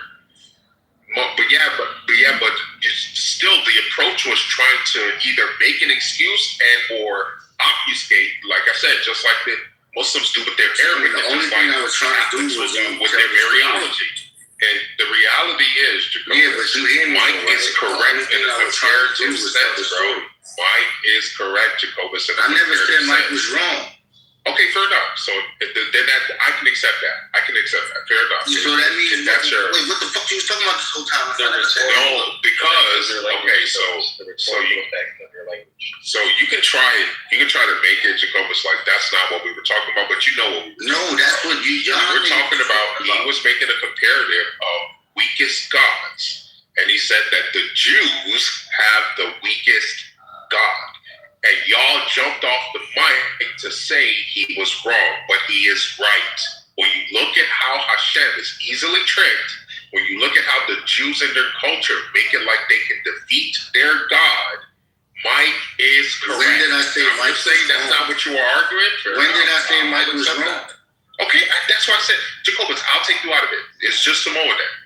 So if Samoa's the only one, if Samoa, yes, I was, bro. You're just trying to move yourself out of it. Fair enough. I'll let you. You see how I'm letting you win? You see how I'm letting you win? Yeah, but you don't believe it. Now you're gonna go around saying I defeated Solomon. No, nigga, I'm letting you win. I'm letting you. What the fuck? I'm letting you wiggle out of it. I'm letting you. I'm letting you. See how I'm letting you wiggle out of it? I'm letting you wiggle out of it. That's fine, you go. I have no problem with that. I'm just talking to Samoa now. So my thing is, Samoa, look, you're one of the best lawyers in here, right? You don't have to, you know how there's some cases you just don't have to take? Don't fucking take this case. Let Mike win on this. Let Mike fucking win on this. Hashem is a weak fucking God. Samoa is an attorney? No. You know what I mean. It's just... Samoa's good at defending positions that are not his. So he will defend a position like lawyers. You know how lawyers will take any case? Yeah. Gotcha. Hey, King, but you know you and I are talking about the same thing, right, King? What do you mean in what sense? Because he's done and the contract that I was playing. Because I understand what you, me, and Mike agreed on. I understand that part. But Mike was making a different distinction of where you guys disagree. I understand where we agree. Because I even asked him, you agree with that statement, Smart? And he said yes. So I understand that we agreed on that point. But it felt like you were arguing, what Jacobus is kind of now. Tell him what the fuck I was saying. Tell him how all I did was pray and say the fucking passage. And that's it. That's what it did. We all agree that you cannot defeat God, right, Simone? We all agree that you cannot defeat God. Yeah, but that's what the story even when you pass a test, that is not defeating God, right? Yeah, you, me, exactly. and Mike agreed on that. And now so Congress is saying yes too. No, all right, King. All I'm saying was in the story, it was a debate, not a test, or what's the other word they said? A debate, a test, or a trial. It was a debate, and all I said was what happened. What happened was God said they defeated him, and he smiled. All I was doing the whole time was praying and trying to tell y'all the whole story, because Mike didn't want me to tell you the whole story because he said it was too wordy. Never said Mike was wrong. Remember, I said at the end of my thing was, I said, King Solomon, when Jacob was wrestling the angel, you might agree that that could have been Jesus. Yeah, you know that's right. Christ. Right, and he broke his hip, showing that he could not beat. Yeah, that he couldn't be defeated, yes. Right, so when I'm telling you the story, I'm not saying I believe what happened. I'm telling you this is what the story says, word for word. So when I never said Mike was wrong. Me and Mike agreed. Yeah. I took Mike in a room to teach Mike this. So I'm not saying Mike is wrong. Mike is telling you what the fuck I told him. I'm saying, Mike, tell him the whole story so he can learn how you learn. And Mike is like, no. Remember, Mike is too fast. He don't want to read that whole passage that I read to him. It took a whole hour. He don't want to go through that. That shit was torment to him. Oh, and speaking of that, I don't think Mike will. If Mike was to seriously convert, he would have to have a esoteric experience. If Mike saw the esoteric side of Christianity, I actually do think that he would actually convert if he saw it. Mike converted. He converted 2 days ago. He got baptized. Okay, guys, listen. Real quick.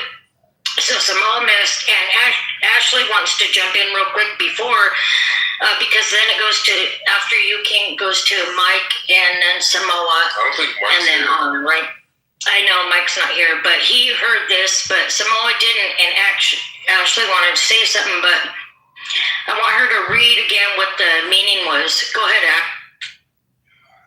Do it. Oh, wait, I closed it out. Hang on. It's in the chat. I'll have to scroll up. The word has different meanings, but I'll have to scroll up and find it.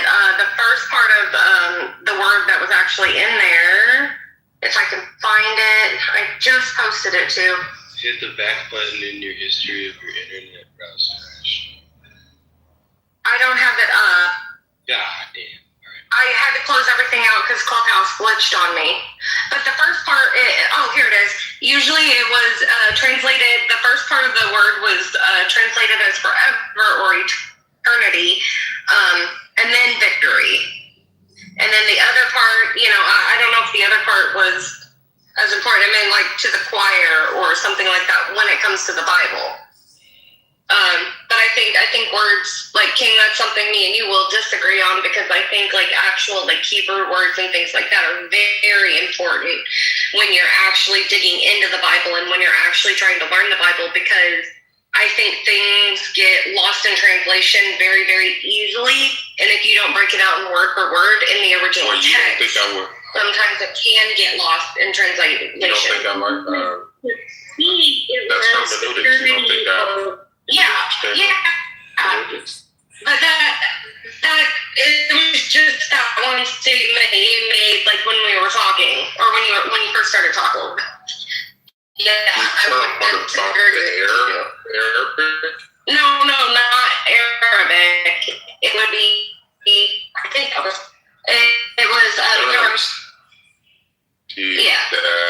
The original text is important. Just the statement you made earlier that we didn't need to go to the original words and things. You said there's an extraordinary phrasing right now. Yeah. Just so you know, that's only. I see. Just to clarify for you, so I'm only speaking when the Muslims try to make it only the Arabic can give the true meaning of and correctly interpret from one language to another. I don't like anybody who argues that only God speaks in one language. That is not true.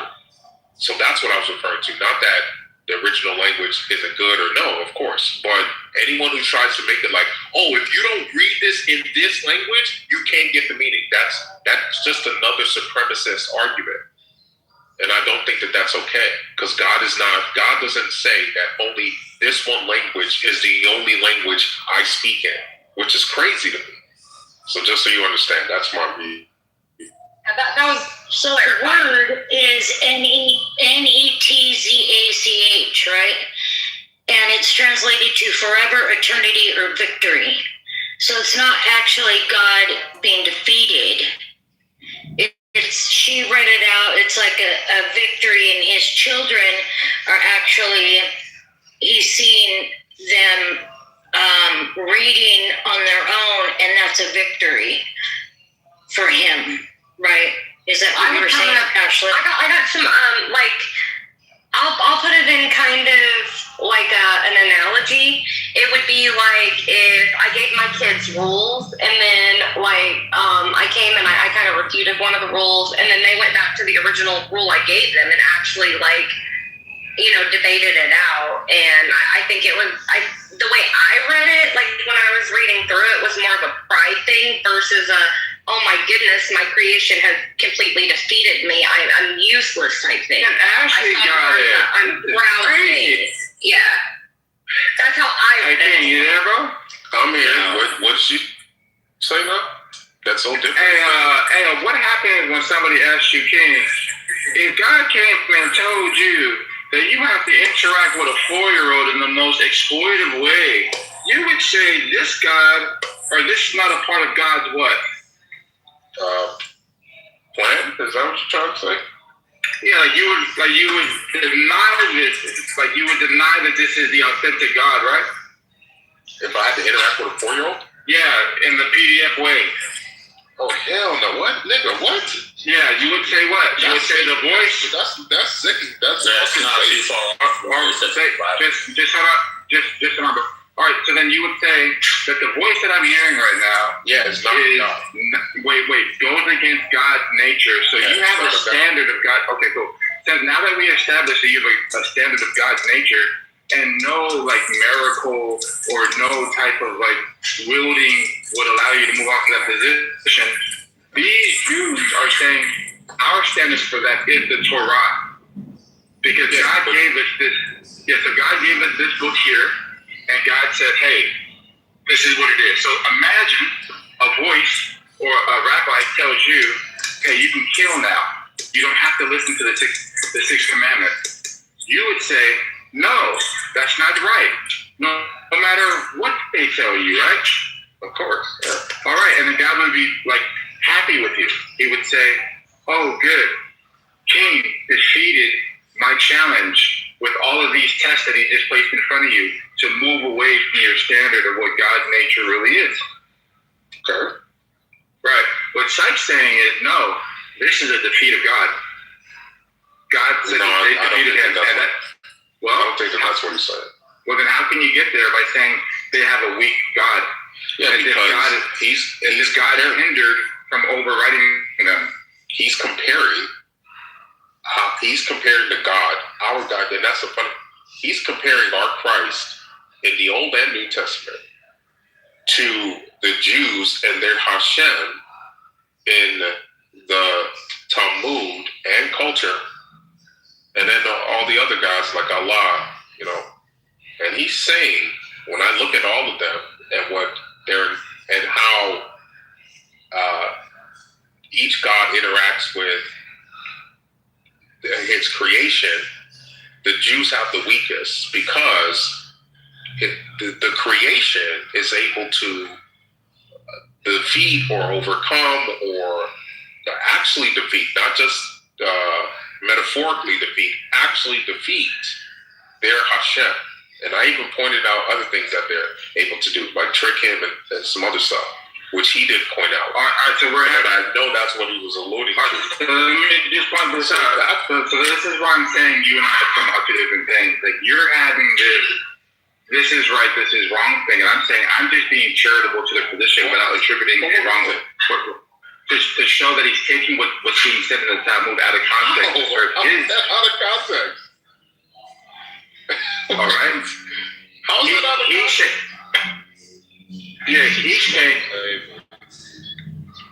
Don't do that outside of the Hey, I don't understand like why peons can't just stay in your position peon, bro. Just be a young man, shut up. Damn, bro. That's what they news.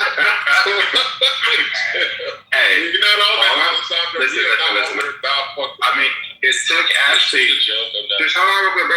Yeah, it took Ashley, right? Yeah, so it took Ashley and other people to say, hey, by the Talmud saying that God is smiling, it means that God is pleased. What he's doing is removing them and saying that he's actually contained, that God is like restricted to the override the quote-unquote Torah.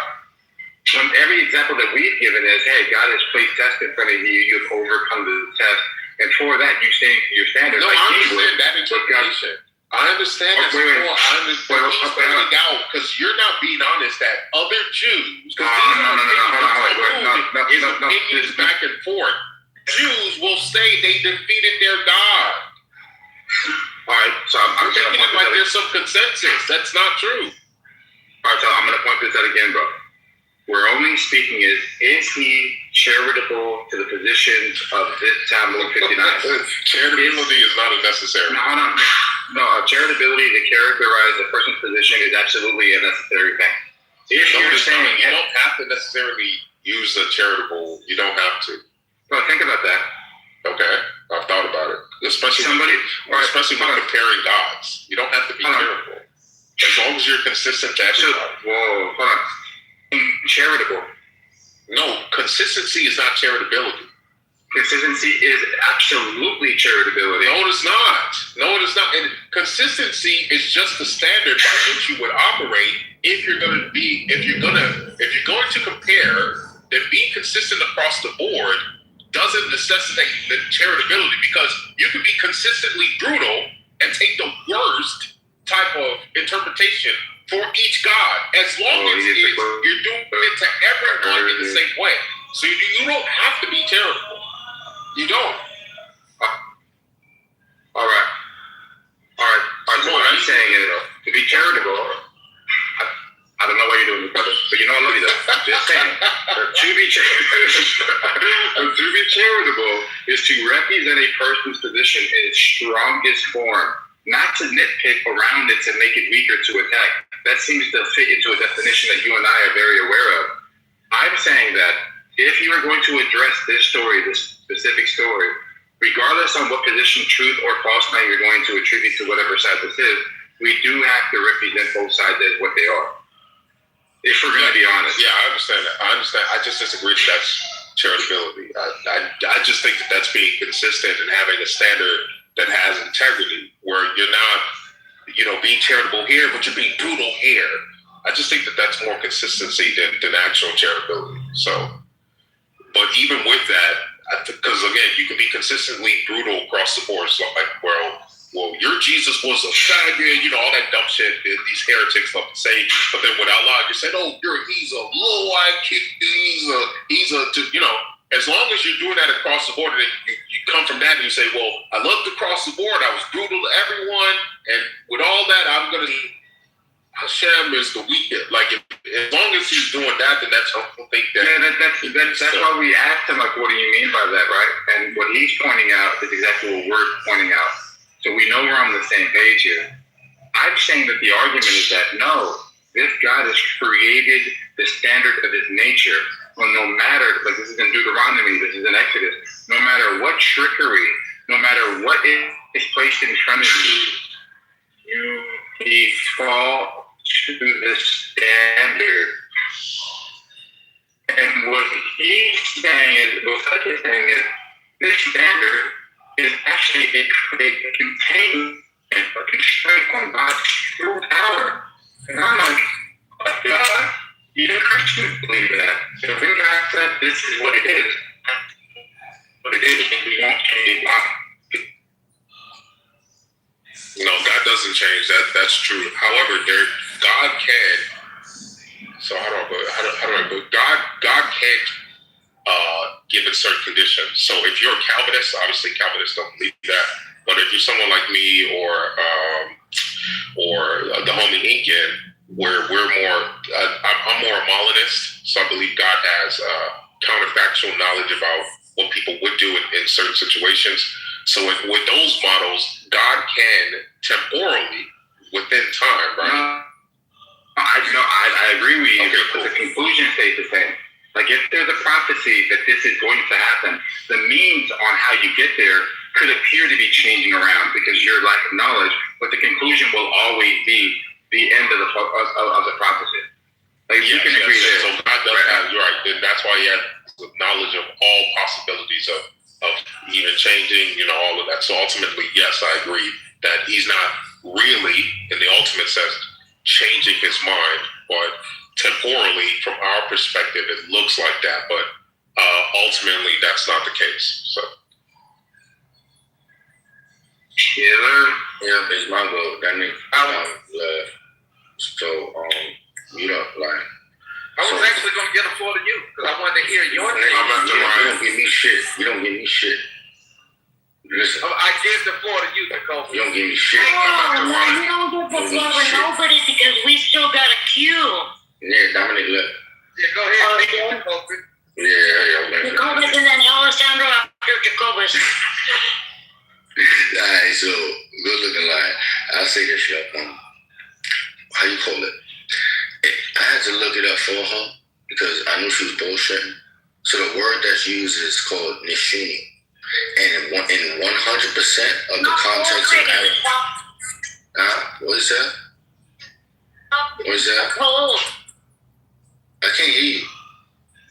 You got told that you were wrong because you don't understand the root words and the. So now I'm going to read it to you so you know. So in the original Aramaic text of the Bava Metzia 59b, the word Nishuni is used as a verb meaning to win a debate or to defeat. The standard translation, including the William Davidson edition of the Safaria, translated it as, "My children have triumphed over me. My children have bested me." The story describes a legal conflict with the sages, overruled, right? Now, in the poetic layer, if you wanted to use homiletics, you would use a certain wordplay, which the Vilya Gaon did in the Shila HaKadosh. And he argued that God, in short term, the sages made the Torah eternal, that's it, because they proved it could be interpreted by humans to fit every future era. So what she's using is an alternative definition that was later given from a certain person, and it is the poetic meaning of what everybody understands to mean a victory or defeat. If anyone wanted to, they could go to Google right now, ChatGPT, and ask it, what is the percentage of what this word means? And it will tell you 100% it means defeat or to have a victory over. Now, if you was to ask what's the word Nexat used, it's not being used. It's a different word. It just has the same root word. So if you want to be poetic and use the root word instead of the actual word, you will get a different meaning from the actual context. And this is why I wanted to do this before, but Mike wanted to make me take my time. So let's start it off like this. They talk. I want you to take your time. What are you talking about? We have a queue, man. Dawn, it's my goal. I was waiting that long. It's my goal. We got a queue. It's my goal. It's my goal. They act like I'm cutting someone off, cutting myself off. It's my I understand, but how long is this going to take? I'm not doing it. It's my goal. Why are you doing this? You're a moderator. So as I'm saying, I'm a moderator. I'm telling you. It's my goal. So let me finish. I know. I know. You make it my time. You're just doing this for what? So again. Can you speed it up just a little bit? So they Thank you very much. Thank you, Jacob. I love you. My goal. So, I love you. Yeah, whatever. So they taught there in the Kilian 5:10. They cut rings in the oven and they put sand between each ring. Rabbi Eliezer Harkenos declared it was ritually pure, and the sages declared impure. Rabbi Eliezer held the rebuilt oven, unlike a whole, is not susceptible to ritual impurity. This is the oven of Achaia. What is a Tiknia? That they surrounded it with words of debate, like an Achaia snake. They declared it impure. On that day, Rabbi Eliezer answered all the earth, and they did not accept it from him. He said, if the law is as a carob tree, will move. and prove it. The carob tree moved 100 amma from its place, some say 400. They said, we do not bring proof from a carob tree. He returned and said, the law is as I say. The water channel flowed in reverse direction. They said, we do not bring from a water channel. He returned and said, if the law is as I say, the walls of the house and study will prove it. They inclined to fall. But rebuked them, saying, if scholars argue, what business is it of yours? They did not fall because of the honor of Rabbi Yehoshua. They did not straighten because of the honor of Rabbi Eliezer. They still inclined and stand. Rabbi Eliezer returned and said, if the law is as I say from heaven, they will prove it. A heavenly voice came out and said, what have you with Rabbi Eliezer, who the law is like him? Rabbi Yehoshua stood on his feet and said, the Torah is not in heaven. Rayam stood up and said that the Torah was already given at Sinai. We do not pay attention to heavenly voices, since you already wrote at Sinai in the Torah after the majority inclined. Rabbi Nathan met the prophet Elijah and said to him, what did the Holy One, blessed be he, do in that hour? He said to him, he smiled and said, my sons defeated me. My sons defeated me. On that day, they burned all the pure things Rabbi Eliezer declared pure. They voted upon him and excommunicated him. They asked him who would go before him. Rabbi Akiva said, I will go, lest the improper person before him, and all the earth will be destroyed. What did Rabbi Akiva do? He dressed in black and sat before him with distance of 4 more. Rabbi Eliezer said, Akiva, what is it today of all days? He said, my master, it appears to me your friends distance themselves from you. Rabbi Eliezer tore his clothes, removed his shoes, and sat on the ground, and his eyes flowed with tears. What's the next part? The earth was stricken, and a third in olives, a third in wheat, and a third in barley. Some say even though in a woman's hands for you. Great was that day that every place Rabbi Eliezer put his eyes on was burned. And even Rabbi Gamaliel on a ship, a wave stood upon him and drowned him. He said, it appears to me only because Rabbi Eliezer, being Hakanos, he stood on his feet and said, Master of the world, it is revealed and known before you. Not for my honor I did this, but for the honor of my father's house, but for your honor that controversies not multiply in Israel. The seed rested in its anger. Ima Shalom, wife of Rabbi Eliezer, was Gamaliel's sister. From then she did not allow Rabbi Eliezer to fall on his face in prayer. One day the new moon became miscalculated on her behalf. And some say a poor man came and stood at the gate. She brought out bread to him. She found Rabbi Eliezer praying on his knees. Get up, you have killed my brother. Meanwhile, the ram horns blasted went out from Gamaliel's house that he died. Rabbi Eliezer asked, how did you know? She said, so I have received a tradition from the house of my father. All gates are closed but the gates of oppression. So even in the translation, it says, he has defeated me, he has defeated me. And all I'm saying is her version of this meaning is an alternative meaning, which is later on given in a poetic manner where they don't even use the words used, they use the root words to tell a story. It's an interpretation when you use homiletics. It's a preaching tactic.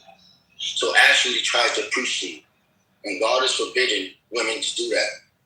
Cursed be her for preaching another gospel. All right, so next. I'll be real quick, dog. No, how dare you?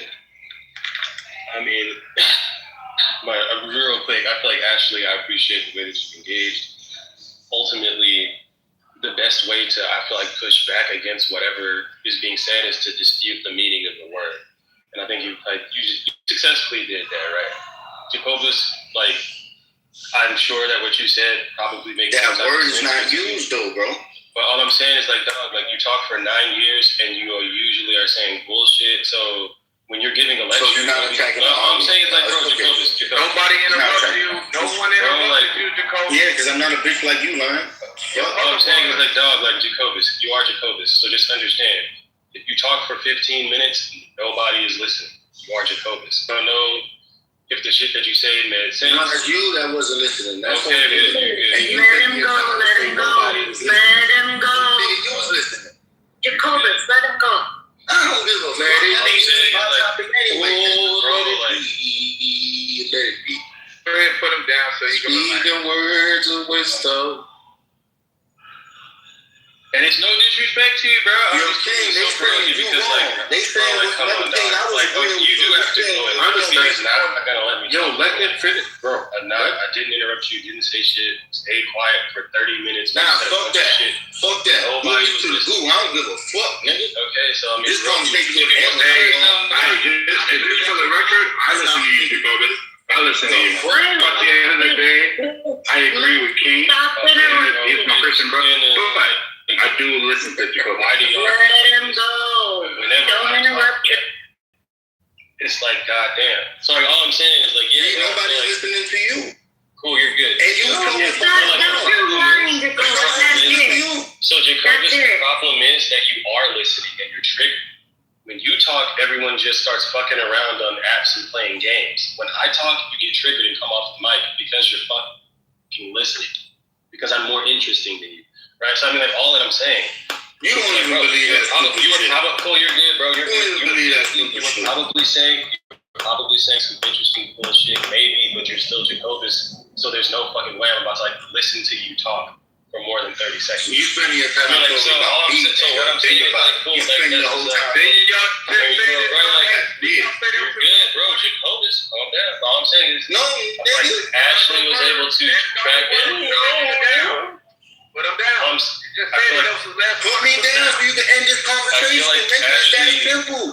I'm just pointing out, right? Like, simple, nigga. It's all good. It's all good. I'm just saying, I think, Ashley, I like the way that you engage. I feel like you were able to track the conversation and understand the point of contention is going to be, what do we make of this word defeat?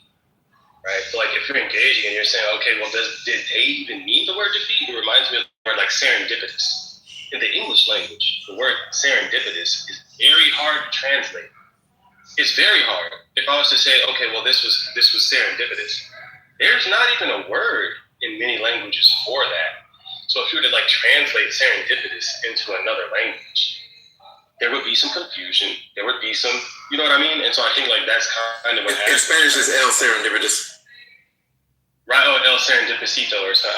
Let me stop being ignorant. I appreciate that. That was a joke. Here's what I'm saying. As you translate, sometimes you do encounter like issues that like, and I think Ashley was trying to bring that out. I think Jacobus was trying to push back, but obviously nobody's fucking listening. And so, Could I offer a reading on this, an understanding? Sure. Is there a cue? I thought there was a cue. Alessandro entered the queue. Go ahead, Caleb. I've studied this passage dozens and dozens of times, and one of the ways to understand defeated is they've outsmarted me. Thank you. Stupid ass niggas in the fucking room. And I think, but here's what that. But wait a second. Here's what that means in this context. God is kind of happy about it. He's smiling. God is like proud of the rabbis. These niggas retarded. He's smiling, right? There's something approving. Wait, Jacobus, right? There's something approving of this, that they used the gift of the Torah in this lane, right? That they were clever, they're smart. Clever. That's what I think is being said here. Yeah.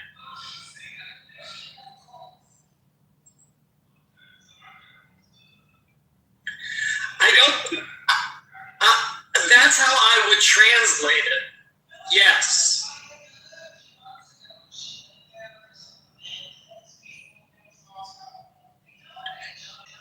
They're getting it from the word netzach. Netzach means eternity. It means eternity. That's your brother. That's your Jewish brother.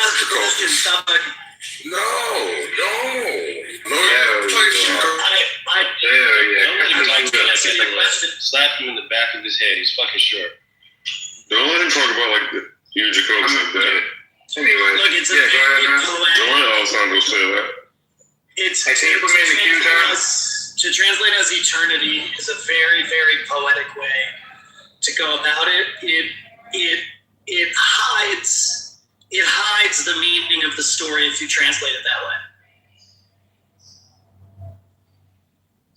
I just wanted to say that none of this has anything to do with the Torah at all. This is just between two bullshit ass artists going back and forth. They call themselves rabbis or people of great importance.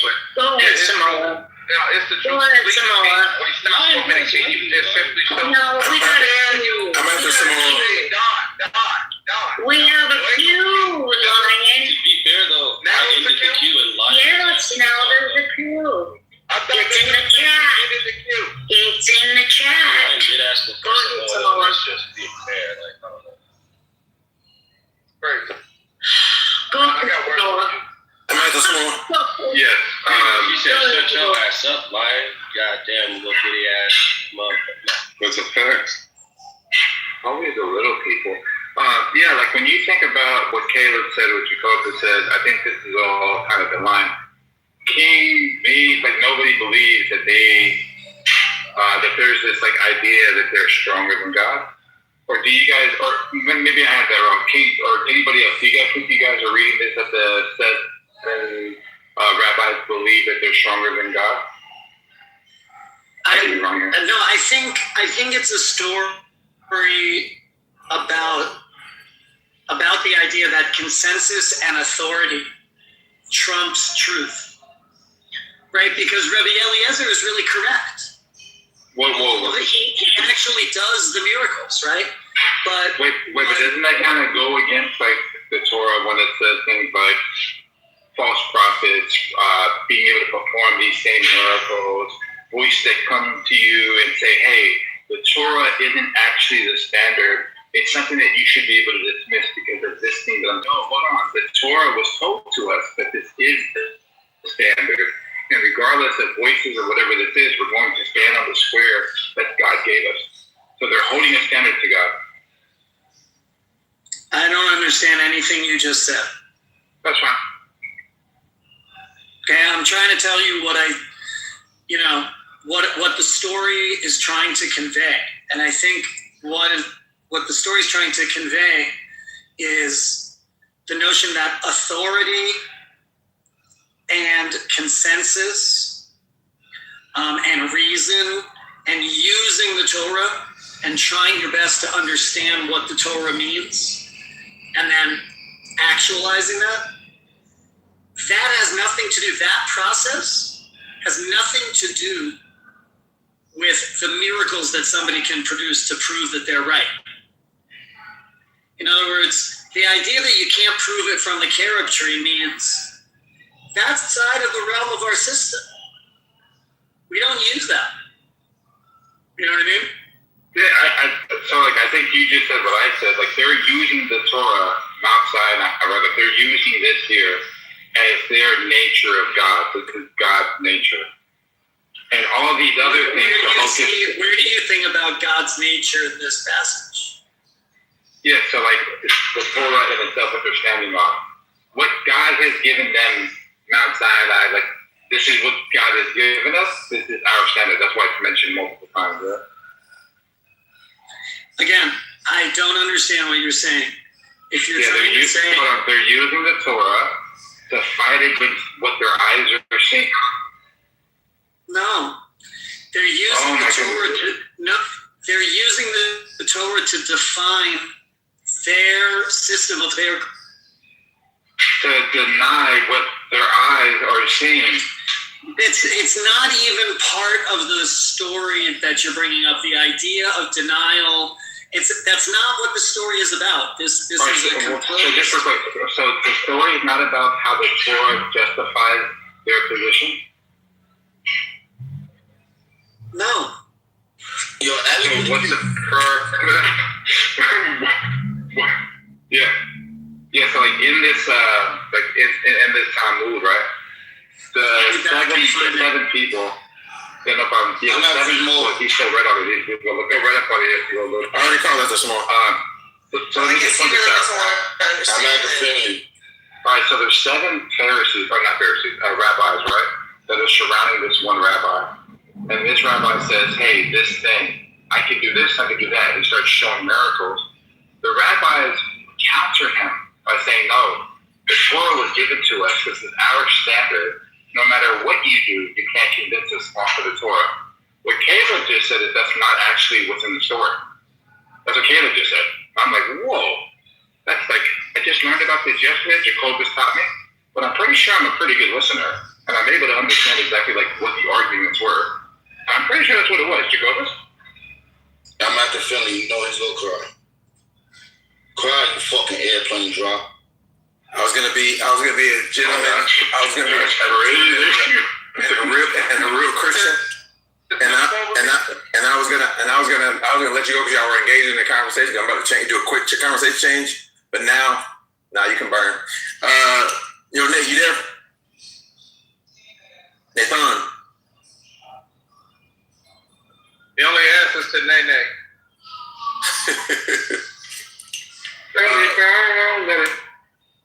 He's not there. Go ahead, Angry Jacoby. That fucking bus driver done? Yeah, I'm done. You ain't pay your fare. Get off. Shut the fuck up now, Mago. So Wait, so this nigga already gone. What's going on? Why do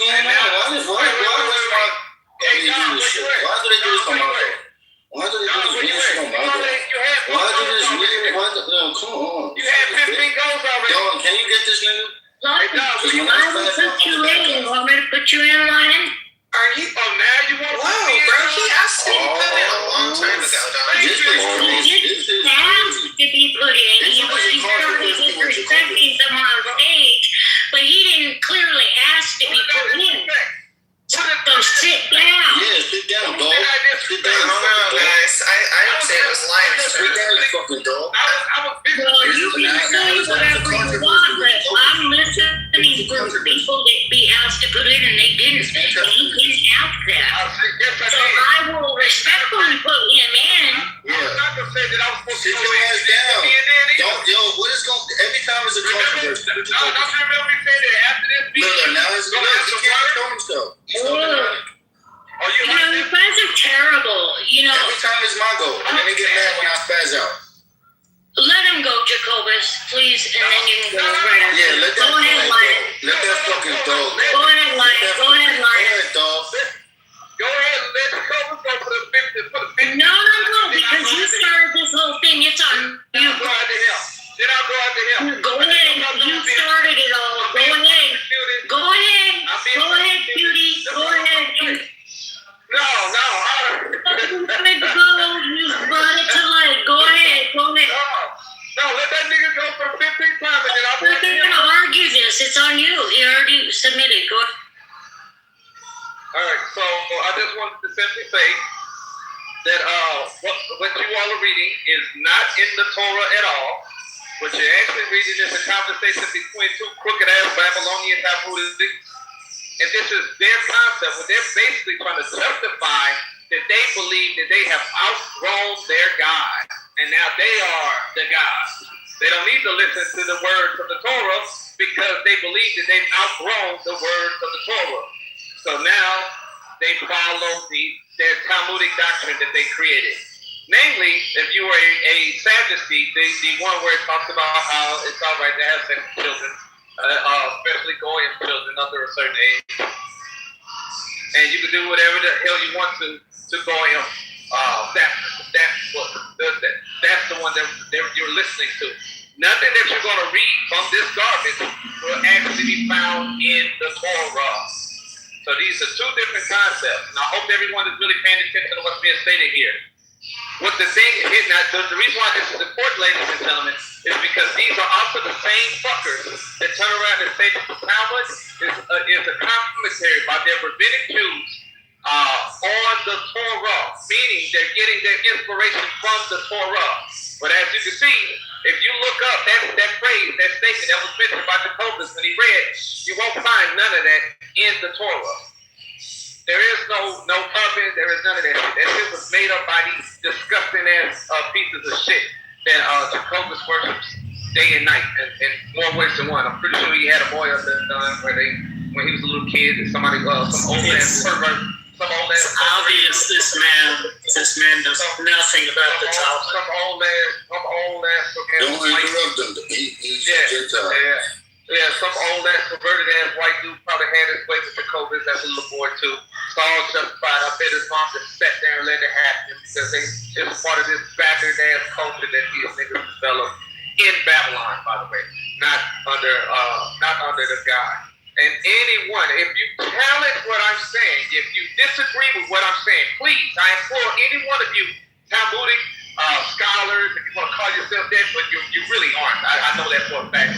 I implore you to show me where we can find that particular phrase, which was, my children have defeated me. My children defeated me. Find Barbara Mitzvah 59b in the Torah. That's my challenge to you.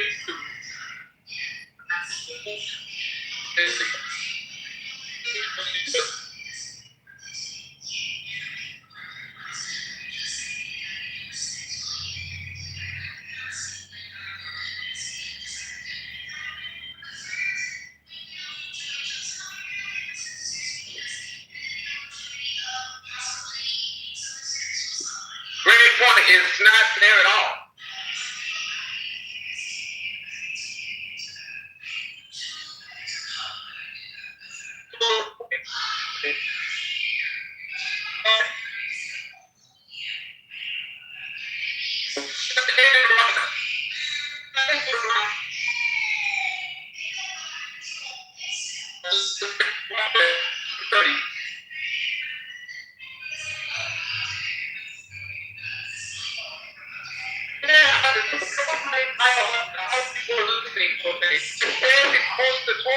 But it does not. It's a lie.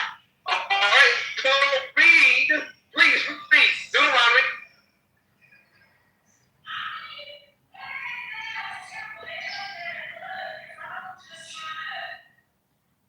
Go to it. That has nothing to do with what we just stated, eaten or bested by his own people. Show me that. It's about the authority. Look, fine. I've heard this critique before about this passing out. I'm going to agree with what I'm saying. Everyone, just pay attention. He's going out of way to move and scurry about like they do, but what he's going to eventually do is agree with lions. That's why I told you not to talk to him. Just wait. You stupid ass dude. All right, hey God, show me the scripture. I'm not moving from this. Show me, you said Deuteronomy, and then show me the one in Exodus. Read it out loud, please. It has nothing to do with what we read in Baba Mitzvah. It's not there. I could probably recite Baba Mitzvah 59b in the original Aramaic to you. That means nothing to me at all. So show me the connection between. Can we go to my go now, Dawn? Wait, no, nigga, stop moving. Dawn, like, come on. I ain't get my go for this extra shit, yo. Take this ass whooping. Dawn. Get man to take this ass. It's my go, Dawn. Dawn, it's my go. What we're doing is reciting the Dawn, it's my go, Dawn. Their superiority over the God. This was actually my goal. You still haven't answered the question, and neither will he. What you're doing is reciting Talmudic garbage. Dawn, he's forcing him to talk to him. No, I'm you. Are you finished? Are you finished? Nigga, it's my goal, nigga. Have you finished? Go right ahead. I'm waiting. So, Dawn, he said it's my goal, Dawn. You heard him? Caleb, do you have an answer for him? Nope. Yeah. There is the when it said wherever Yeshua says, since the Torah was given to the people, we don't listen to the heavenly voice. You should incline after the majority. The words, as it says, are from the Torah. They quote the Torah to quote the Torah. Okay. To say. Who's Yeshua? It's a rabbi in like the 4th century. 4th century? AD? Something like that. Yeah. AD? Something like that, yeah. So when was this written? The Talmud. That's question. No, you realize it. So what you're doing is you're not from the Torah, right? This is not mentioned in the Torah, the first 5 books of the Bible, ladies and gentlemen. This is their. Nobody said that it was. Yeah, Nobody said it was. That was my point. My point is these niggas is holding It's annoying, bro. Lion, you don't understand all of your Yo, Lion is killing our conversation, yo. Is it possible for Lion to be Is it possible for a lion to be fucking heard one state like without being fucking interrupted? He can't even fucking make a point because y'all won't shut the fuck up. Because Jessica, you gotta be kidding. He's been talking nonstop. It hurts. I just say I've been waiting on you to give an answer, but all you keep doing is running. He's been talking nonstop. All you keep doing is running. I asked you to show me in the Torah. Hey, Caleb, I'm gonna do it again. One last time. Show me in the. I know you wanna to run because you ain't got an answer. You niggas are quoting the shit that goes against the Torah, ladies. It goes against your belief system. These are the niggas who think they hold themselves up as gods. And the very scripture that he had y'all read was testifying it. They don't need to listen to the words of God anymore. They've outsmarted God. That's the reason for the scripture. They're saying that they have surpassed their God. That's what it means, sir. That's what they're saying. What it means is that the Torah belongs to humanity to apply it and make it in our lives. We don't listen to God, not because we are kicking God out of the process, but because we believe that the Torah itself contains the wisdom that God wants us to know. And if we take that book seriously, then we are going to use it in all the different ways that Jews have used it, which is to apply it to our lives in every generation, in every place we've ever lived, under changing circumstances, changing politics, changing economy, changing culture. Okay? Lion, every point that you've said about the demonic and what the Talmud is and how it works, you would have left out of any Introduction to Judaism class 101. You clearly misunderstand everything about the Talmud, and you're motivated by some kind of hate that you don't even understand yourself. So I'm happy to teach you what this passage means. I'm happy to give you a stuff where there is consensus amongst Talmudic scholars, Jewish and non-Jewish, about what this text means in the rabbinic imagination. So I don't think you have a leg to stand on. So all you did was just say that. Is Lion done now? No. So he didn't answer. No, he didn't. He didn't answer anything. Thank you. Lion, we're going to move on to Jacobus, please. I'm not acceptable. You heard that? Yeah, you boy. What do you think? Instead of a phone. This is my point. And also, thank you, Caleb. And add me to the queue. Yes. So, me, I'm going to say it like this. As Caleb has stated earlier, it is understood by the majority to mean defeated. Right? That's the first part. Now, Lion is questioning whether we should use the oral law. I don't think he has a... Let's go back in history. Let's see where the old is from. We have Moses telling us within the 5 books of Moses to observe and hear these laws. If you observe something, you read it. If you hear, you listen. So now you have the oral and the written law. Moses passes this down to Yehoshua. Yehoshua passes it down to the 12 judges and Deborah. They pass it down to the kings and the prophets. The last prophet Ezra passes it down to who? The 120 elders. The last 120th elder was Simon the Just. Just passes it down to the wives of those. The last 2 pairs was Shemaiah. Now, this is where I separate. If Shemaiah comes like lion asking to learn Torah while standing on one leg, Hillel will teach him. Caleb will teach him. Jacobus will take a stick and beat the shit out of lion. I do not give a fuck about him. I give a fuck about Torah. Now we go back to this story now.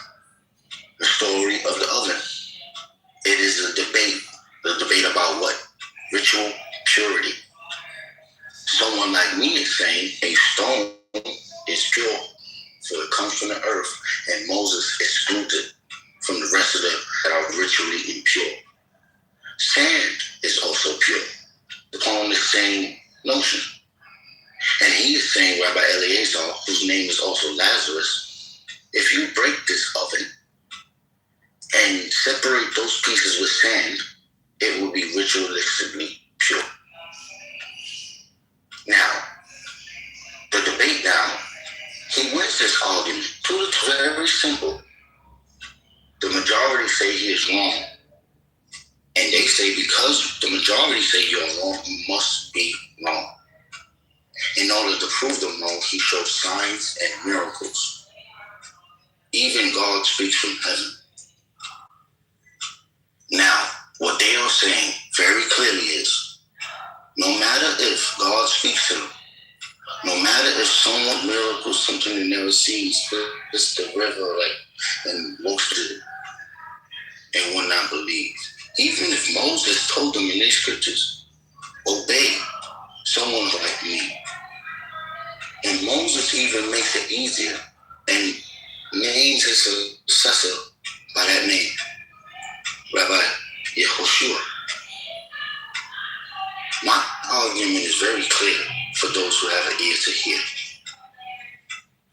These people rejected the Messiah, just like they rejected Rabbi Eliezer, aka Lazarus.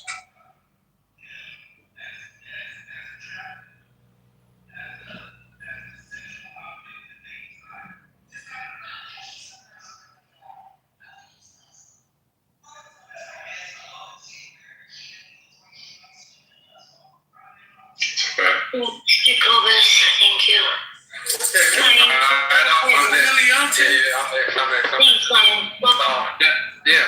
Just take note before I get started that I did not interrupt this clown. Take note that neither one of these niggas actually answered the question. Also take note all they did was just kill the conversation. Pay attention who's coming off the mic now. Alright. So ultimately all these niggas did was basically said that all peer review of demonic worshipers would disagree with you lying. That's all it did. And then I can teach you. What would I need to learn from you that you don't even understand about your own literature? That's the craziest thing. In this God's submission, he literally admitted right then and there that there is no God higher than the lying. There is no God higher than it. These niggas that you hold and revere as somebody of great importance never ever were given any authority in any way whatsoever. Anyone could say that, hey, listen, I proclaimed, or somebody like Moses gave us authority. Moses didn't talk to the Jews, nigga. Moses was a lead. There was no Levitical priest at that time. That shit came later on, and it was only because of the conversion from the Babylonians.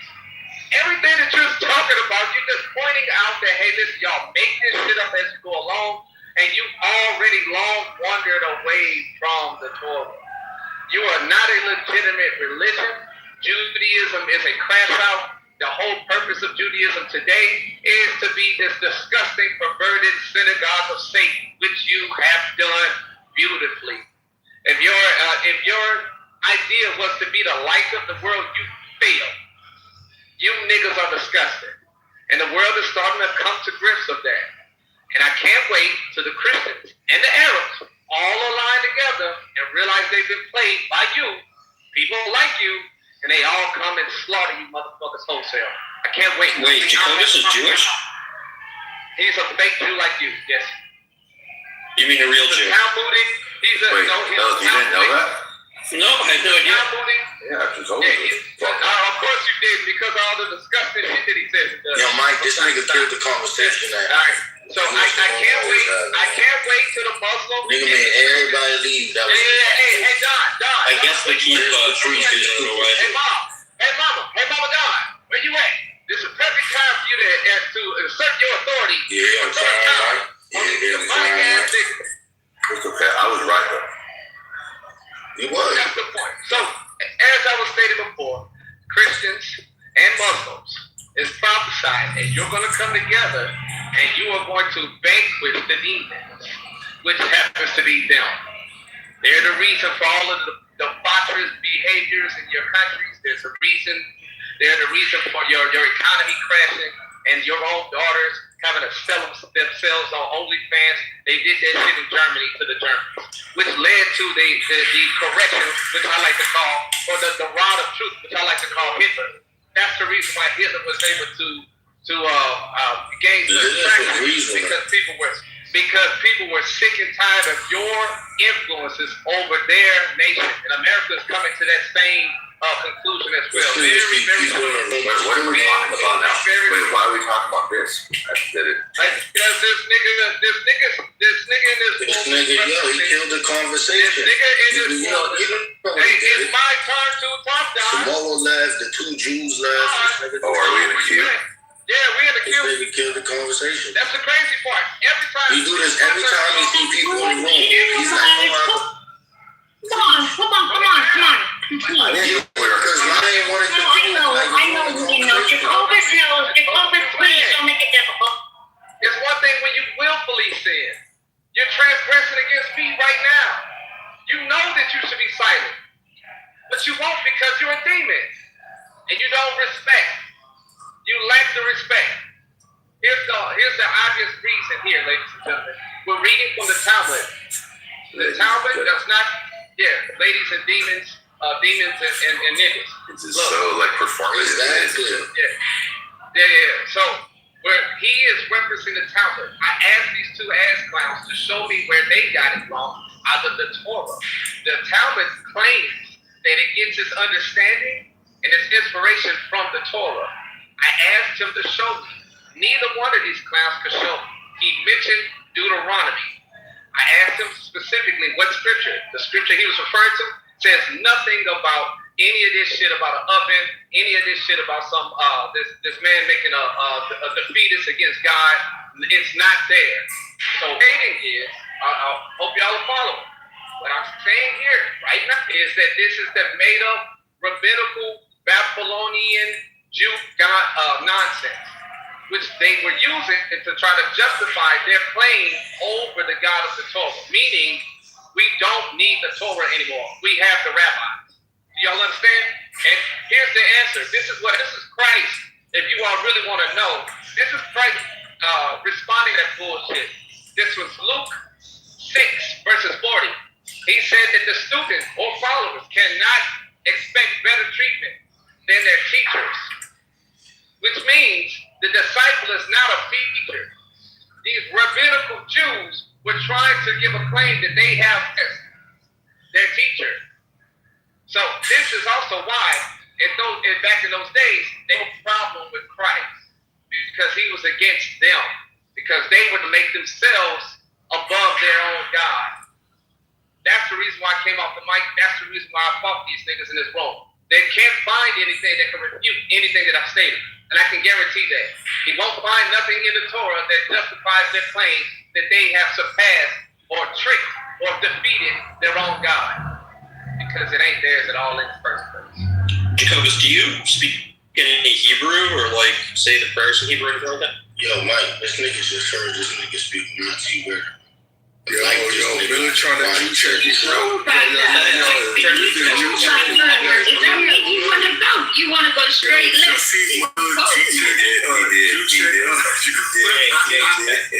Jew check. Jehovah said you go first. He said you go first.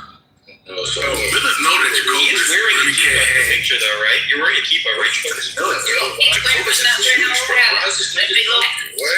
gotta do the DNA check. We're not giving it away. yeah, so look, They're not allowed to do that. niggas ain't do no DNA check. But look, it's my goal So I'm looking at this right now, Jacobus. I looked it up. It says, yes, it's in the Babylonian Talmud. Yeah. And then it says, after the rabbis reject the heavenly voice and follow. This is so bad. Thank you. All right, real quick. How are you like? You niggas are demons. So real quick now. So now, this is my goal. I would like to say, We need the justification. can we get a cue going? Because like niggas is moving. Like, why? Let's just talk. Let's do it. Let's do it the Jewish way. Let's just.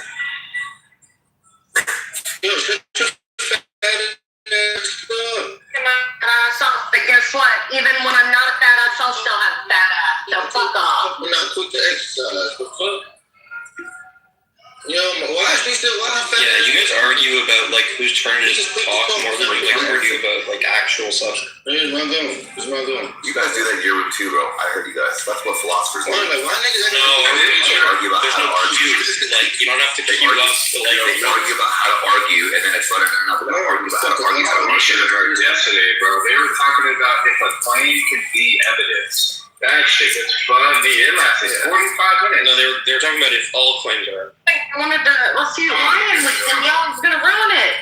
One mic on Jacobus. Hold on, real quick. Let me ask Miller the question. Miller, would you admit that Andrew talks shit about chillism? Would you admit that? Sorry, can you say that again? Would you admit that Andrew in his room talks shit about chillism? I don't hear him often talk He shit. alludes. Often is not never fucking weirdo. No, I honestly can't remember the time I've heard him talk shit about He chillism. speaks condescendingly about chillism. Can you admit that or no? Yeah, sometimes he speaks condescendingly about some of the people in chillism. No, but not about chillism. No. When he I says, think he really likes Nathan and No, listen. Because I want to, Listen, no, one second, Please. actually, just chill out. So, I see what you're doing. Everyone can see that you're trying to like mitigate circumstances, right? You're trying to downplay it, but all we need is just honesty for one fucking time in your fucking life. Admit that he speaks disparagingly about chillism. No, I don't think that's true. All right, you're a fucking liar. So when he says talk shit about the people in the room, what does he say? He says like some people are stupid or some people like ramble.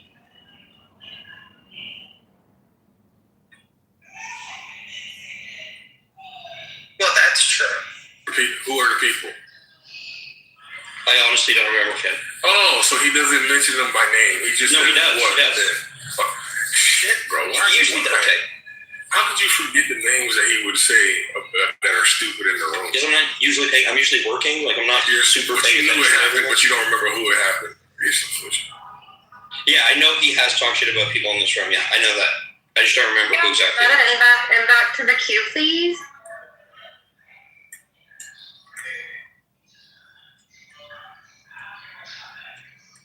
It's your turn. Or are you gonna go? Go on, Ash. It's my goal. So, as I'm saying now, here we go. Because there's a lot to rebuttal. First, this nigga Miller stood there and let Lion told man Nazi shit, and he ain't said one word, and he even liked the nigga shit. I'm stating. I know the time person. I'm not going to do the whole like every single time. Shut up. It's my goal, nigga. You should have, like, be tough then. Done that. Now that nigga silent. So, your pussy ass ain't say nothing. That's why I be calling you uncircumcised Philistine. Because when it's time to fight for your God, you ain't do shit. You ain't defeat God. Not at this time. So now, I'm talking to my nigga Mike, discussing this wonderful Talmudic reference. Talked to him for a whole hour, studied, pondered, even used the wisdom of God to break this understanding down. Mike concluded that this is wrong. Like, how can a group of people defeat God?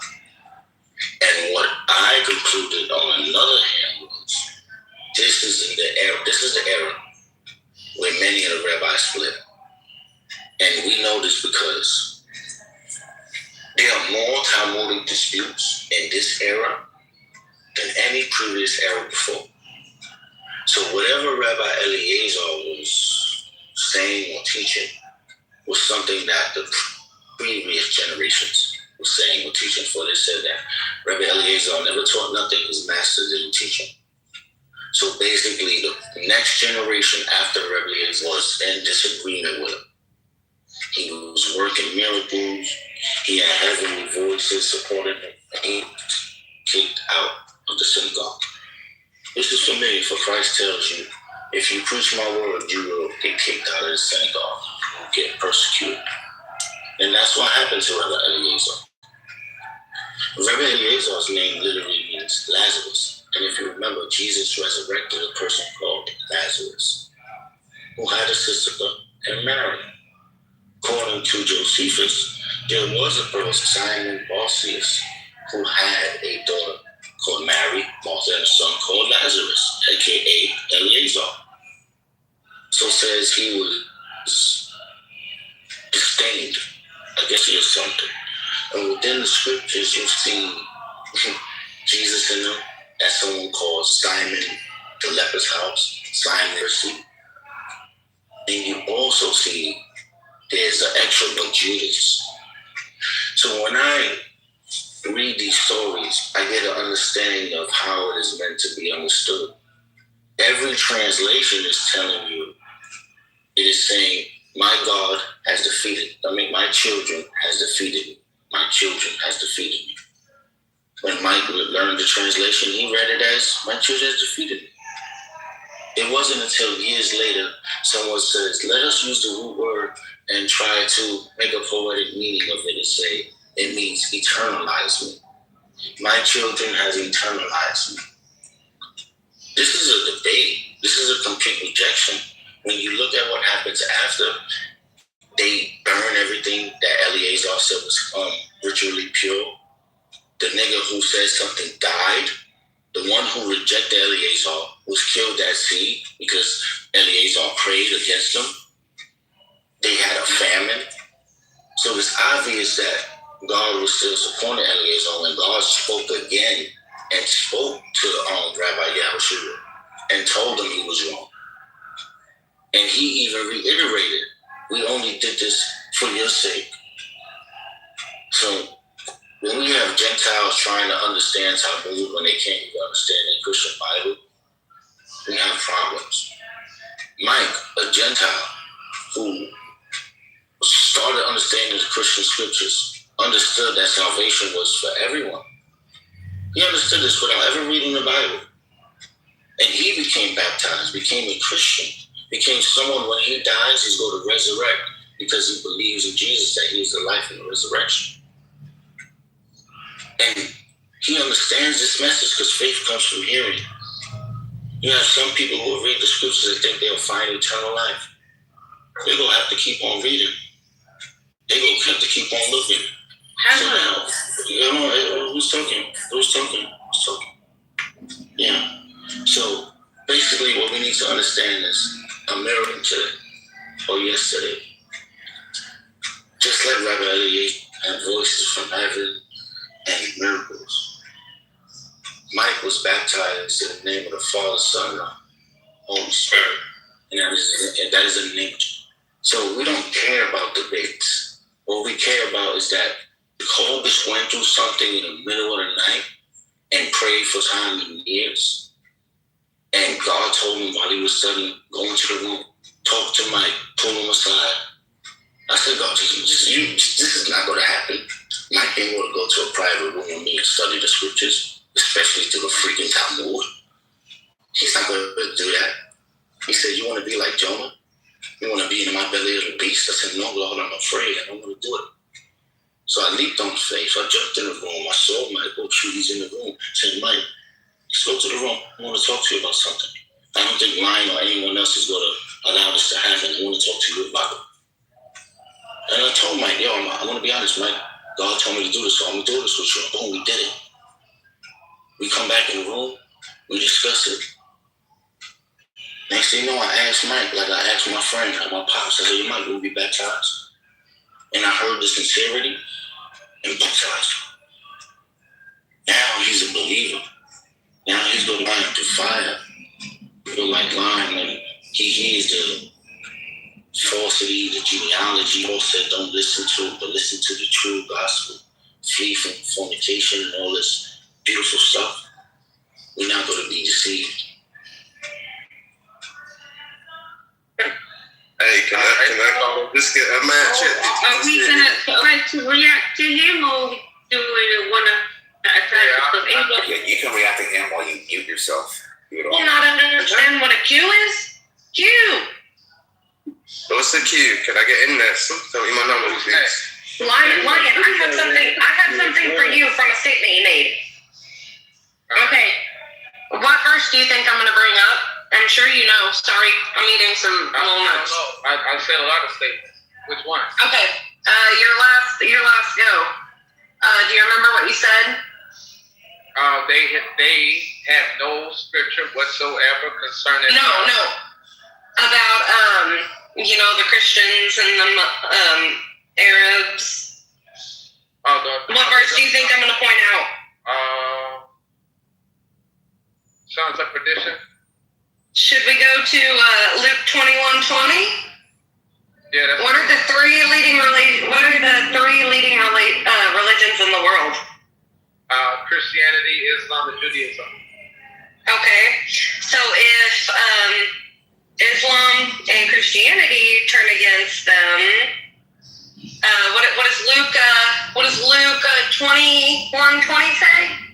I'd have to pull it up, but it talks about how the Gentiles will be trampling on Jerusalem. It's talking about how they're going to be until the times of the Gentile. That means what's that the sign of? That's actually that's the sign of the Roman captivity. I was answering your question. The Romans have been ruling Israel the entire time, meaning the Edomites have been ruling Jerusalem this entire time to this very moment. This is the times of the Gentiles. They're still in rulership. It also goes into detail how they're going to be ruling all over Europe, which you all did. It says, but that day is going to be fulfilled, meaning it's going to end soon. And then the real Jews are going to show up. That's not been. Where does it say that? No. This is talking about like the end times. This is talking about like the apocalypse. No. That's what that entire chapter is talking about. So even you saying that, you better hope that doesn't happen, because that proves you entirely wrong in that entire chapter. Yes, it does. Go back and read it. Go back and read that whole chapter. Yeah, I think you need to reread it if you think that because I do not see where it says that the real Jews are going to take over. Where does it say it? Actually, stop for a second. You're just talking. All right, so what you're reading in Luke is him giving a blow by blow, going throughout time, all the way to the end. Mm-hmm. So what Christ is talking about is the end of Jerusalem first. Then who's going to be taken over? And their doctrine. You about to lose to a woman, nigga. That's not what it says. It does. It's giving you a fast. No. Oh my God! Look. Okay. So, yeah, I have it pulled up right now. All right, 21:20. I'm gonna show you. I'll break it down for you really quickly so you'll understand piece by piece. He's giving you a full prophecy of everything. He just read it. Read it again, Ashley. Ashley, read that shit again. She did not read anything. Read that shit again, Ashley. Just stop interrupting. This isn't your time. I have it pulled up right now. When you see Jerusalem surrounded by enemies, then recognize that its desolation has come near. Those in Judea must flee to the mountains. Those in city must leave it. And those who are in the country must not enter it. Because these are the days of vengeance. Just what's it talking about? Let me finish. It's right on my doors. I'm asking you to let her finish reading, bro. She's reading the scriptures. It is my turn in the queue. So technically, I did not queue. Technically, you're trying to take over my place in the line in the queue. So let me finish here. Ashley, start over from the beginning. Okay. And then it's talking about they must flee to the mountains because those are the days of vengeance. Pretty much the way I read it, the days of vengeance is like the apocalypse and it coming to an end, because right after that all comes Jerusalem will be trampled by Gentiles until the times of the Gentiles are fulfilled. And then it says, and then right after that there will be signs in the sun, moon, and stars, and nations, bewildered by the roaring of the sea and the waves. People will faint from fear and expectation of the things that are coming on the world because the powers of the heavens will be shaken. Then they will see the Son of Man coming in a cloud. Oh, shoot. I mean, that's all in context. That is every bit of that is in context. Ashley, where's he coming from, Ashley? The clouds. Oh, you hear that line? He's good. You done yet? I mean, it goes right into that, so I don't know. I'm reading it all in. I'm reading it right here. I am reading it in context. I'm reading it in its entirety. All you had to say is yes or no. You ain't got to It's my turn in the queue. It has nothing to do with me being done. It's my turn in the queue. You can get in the queue. You can get in the queue. Let her read, bro. For 30 seconds. You can get in the queue. Okay. I mean, girl, from the beginning, Ashley. The only question you need, the only answer I need, because it is my turn, not yours. It is my turn in the queue, not yours. Is what is the verse where it talks about the real Jew being Negro being revealed? What verse? Give me an exact number. One number. That's the only answer I need. One number. One number, nigga. He ain't got it. He can't. Where's the number? He don't know. He got a one number. Read the nigga verse. Nigga lost to a woman like Muhammad. This nigga's a Lion, do something, Lion. Lion, do something, Lion. Where's the number? Saying Lion gotta get out that, man. Lion, do something, Lion. She crucifying this Gentile. This uncircumcised guy.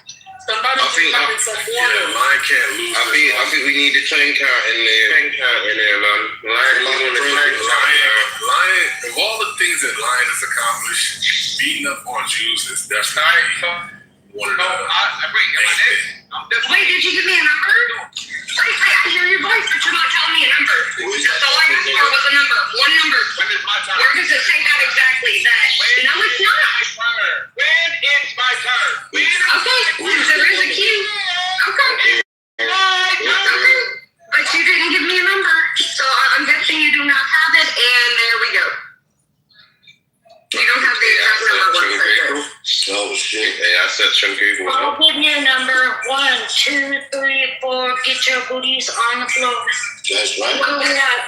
We have a queue. And I will, you know what? I'll land my plane there because I read the entire thing, and I did not see one mention of there being like false Jews. I just see them being surrounded by all of, and when I hear, Christians and Arabs, to me that says that, hey, you better hope that doesn't happen because I'm reading it in context. I will land my plane. You did beautiful, Ashley. I'm so proud of you. You defended the Christian faith. Do you think? Let's break this down. So, as I said before, this is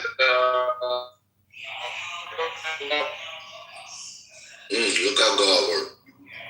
Good shit, Ashley. That's the maintenance and automatic loss. Jesus live. It says live all the way until well after. I just need you to shut up. That's all you gotta do. Let's really quick and to the point. Number one, we're gonna break this down real quick. So Luke 21:20 says, "When ye shall see Jerusalem compared with armies."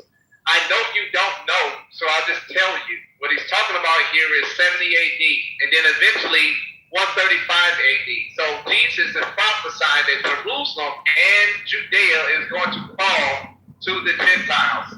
They didn't believe that was going to happen because they were being occupied by the Romans, and they thought as long as they did well with the Romans would never do something like that to them. What ended up happening was a Kitover revolt in 135 AD, making this part of the prophecy correct. Verse 22. I continue reading. And then let them which are in Judea flee unto the mountains. If you look on any map, the mountains that they were referring to were there were highlands all over Saudi Arabia and all into Africa. He said that the people that were in Judea, run, get out of Jerusalem, because this is the prophesied day of vengeance for the Lord because of what the Israelites have been doing all the way back from all of those previous nations. This is a prophesy. They were going to go into slavery. We can determine this because we know where he's talking about when he talks about the days of vengeance. He's referring to Deuteronomy 4 verse 27. He's talking about, shut up, nigga. Deuteronomy 4 verse 27, where it says that he was going to scatter. God damn it, man. He said that he was going to He said he was going to scatter his children scatter them into all. They shall learn other tongues, and they were going to worship other than wood and stone. That's what Christ is referring to. He says this is the day that's going to happen when the Romans come and basically destroy Jerusalem. Let's go to 22. For these are the days of vengeance, that all things which are written may be fulfilled. Written where? As I just said, Deuteronomy 4:27. Look it up. Ezekiel 37 and 36. Look that up. It's the same thing all throughout the book. Jeremiah 17 in verses 4. It talks about how they're going to forget themselves. These are all the prophecies concerning. Deuteronomy 30 verses 7. 30 verses 1, where it also says the exact same thing. This is all prophesied that all of these things is going to happen to the children of Israel. One of them is they're going to go into slavery, and a bunch of Gentiles or a no people are going to inhabit the land, which, by the way, is you. All right, 23, which are written. But woe to them that are with child, and that give suck. For in those days shall be a great distress in the land. The land that they're talking is Judea at that time, and wrath upon him. It's talking about the Romans when they literally came down and destroyed Jerusalem. There was not a stone on top of stone. That was also what Christ was talking about further in the scripture. When he used Matthew about the very same thing. They shall put the sword. Whose sword? The Roman sword. And shall be led away captive into all nations as slaves. And Jerusalem shall be trodden, meaning trampled on, meaning stepped on, meaning other people are going to be occupied, trodden down by the Gentiles, meaning non-Jews are going to live there until the times of the Gentiles be fulfilled. Now you have to ask yourself, when has the times of the Gentiles actually been fulfilled? It's right here that Gentiles are going to be in world rulership, meaning the Jews do not rule the world. They are not in a position of power anywhere. Why? Because it says it in the previous verse 24, and they shall fall by the edge of the sword and shall be led away captive. Captive means slave. They became a slave. Can you show me anywhere in history where these white people became slaves? Slaves to anybody?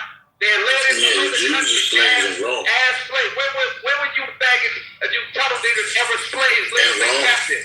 That never happened to you. This is not talking about you. Show me that. Show me where they got a history of white ass looking motherfuckers as slaves. That wasn't you. That was them enslaving. No, sir. We treated you with a privilege. Wait, stop. We're not going to go back and forth there.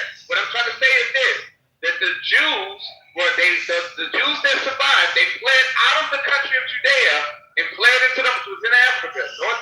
They ain't going no dirty Africa.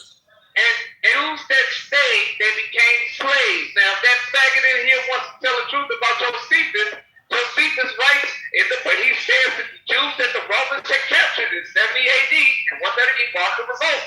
They turned around and put them on ships, trying to transport them to Egypt, but the ship didn't make it. It got sank. All of the people that were on the ship, they all died. Boom. So, what this scripture is talking about is Jerusalem falling in 70 AD, Ashley. Please, look it up. Then, hold on. No. I'll wait till you finish the I'll rebuttal. No, I said I'm not the line, bro. Wait. Mike.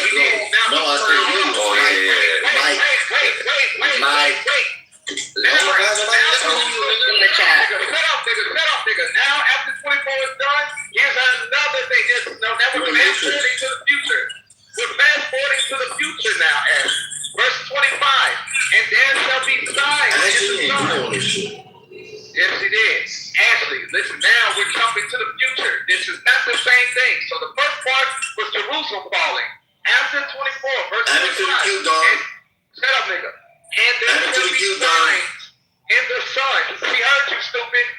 And there shall be signs in the sun, and in the moon, and in the stars, and upon the earth of nations, with perplexity, seas, and the waves roaring, men's heart falling for fear, and the looking at those things are coming on the earth. Look, the look of those things that are coming on the earth. For the powers of heaven shall be shaken. Verse 27. And then shall they see the Son of Man. So we're not talking about then. Did the Son of Man come when Jerusalem fell? No, he didn't. That's next point. He did not. That was going to be my exact point, because if it, like, why would he be telling two different things though? No. I couldn't respond. He's scared you, Ashley. So I'm answering your question. I told you that it was giving you a blow by blow. 24 is 70 AD, 135. 25 is our time, the present, and the future. It's not all one together as well. You don't understand. Where does it say that? It does not say that in for Christ's sake. Please, for Christ's sake, can you let him land? Thank you. This is how you know that's where it says in verse 27. It says, then shall they see the Son of Man coming. Remember what the Son of Man is supposed to do, prophesied to do? He's supposed to break apart every nation. All of these nations are going to come together and war against him. Where yet?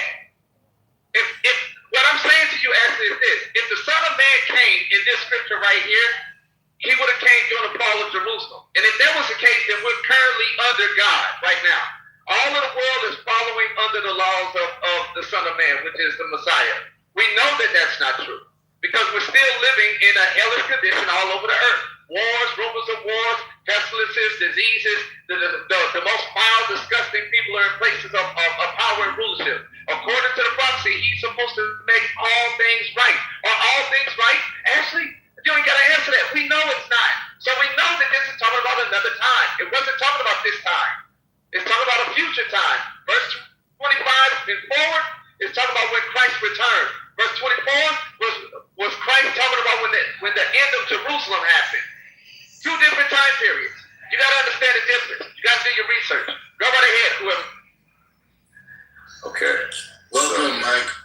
So look, I don't know what you guys are talking about. Sorry, it's not interesting at all to me. I'm just talking about this.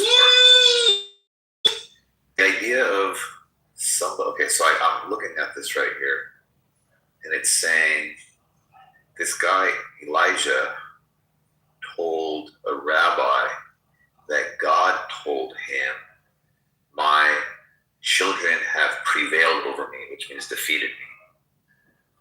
And that doesn't make sense to me at all. It just tells me that a man wrote it. And then this rabbi is telling other rabbis. So then I'm like, bro, look, this is my point. This doesn't make sense. So then the analogy could be, well, what if you like let your kid beat you in chess? Well, chess has like outcomes, win, lose, or draw. So even if you say I won or lost, you're going to at least be precise with language when you're going to say win, lose, or draw. But if you say test, it's pass the test, fail the test, etc. It's not a like victory over the person putting on the test, especially God. So I'm like mapping this out in my head. I'm like, this has nothing to do with my belief in God or anything. This is my understanding of the attributes. And I'm like, okay, so God has all these omnipowers, right? All qualities what we're seeing.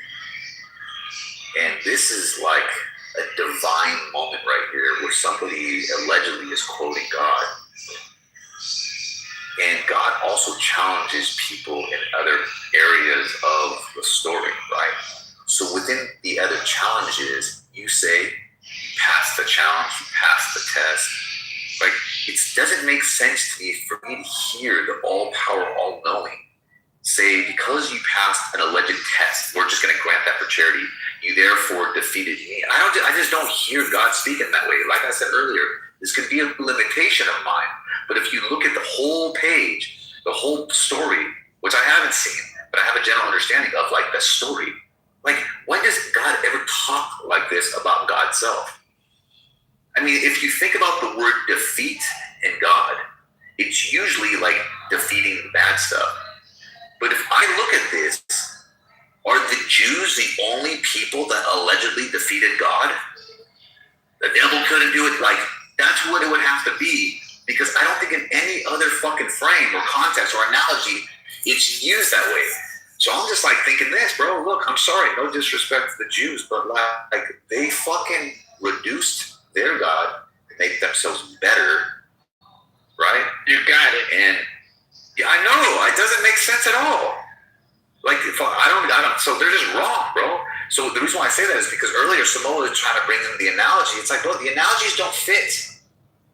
Win or lose are games. Challenges is not like it's pass or fail. It doesn't mean if you pass, you beat the person that put the test forward, right? It just means that you fucking passed. The guy that was going to kill his kid, he didn't defeat God because he fucking passed the test. It's the dumbest shit ever. It doesn't work. And I think that they made that up because fucking whatever. They're just kind of fucking weird. Good shit, Mike. Good shit. I'm proud of you. Ashley Jogo to me. Sweetheart, go ahead, Ashley. My God. I'm gonna bring it back. So I even pulled it up in the King James because there were different wordings, but even if you read it in the King James, there's no separation, right? So unless you're saying that the biblical writers kind of picked up in the middle of a different speech, which to me it seems like it's all within the same context. So it's talking about prophecy. So either Jesus was prophesying about a prophecy, or he was prophesying about the future and like him coming back, and this is all tied together. Like that, when I'm reading it, and it makes more cohesive sense. Like when you're actually reading through it, that it is all a prophecy together when you go from 24 to 25. I mean, there's really no separation there because the way that it's written, it can all kind of go together. So if you read 24, it says, "And they shall fall by the edge of the sword and shall be led away captive into all nations, and Jerusalem shall be trodden down of the Gentiles until the times of the Gentile be fulfilled." Then you go straight into 25, "And there shall be signs in the sun and in the moon." So even when you're reading it, like even reading it, the flow is better if it's like this is adding on to 25 is adding on to 24, not that there's a separation and it's two different timelines. To me, it's the same timeline. So it's a prophesying. It's all about Jesus coming back. Okay, 32. Read 32. That should answer your question. "Verily I say unto you, this generation shall not pass away till all be fulfilled." Did they pass? But then that makes sense too. That even speaks to my point, right? So when it goes all the way back, to where we started in 21. It goes all the way back to in 21 that hey, when or 20, when Jerusalem's surrounded and when they're driven out and like everybody's pretty much against them, then that generation shall not pass away. That generation shall not pass away. Yeah, it's pretty much, to me, it's saying that generation, once Jerusalem everybody's turned their back on them, then that's when the redemption comes, and that's when all of this comes to pass.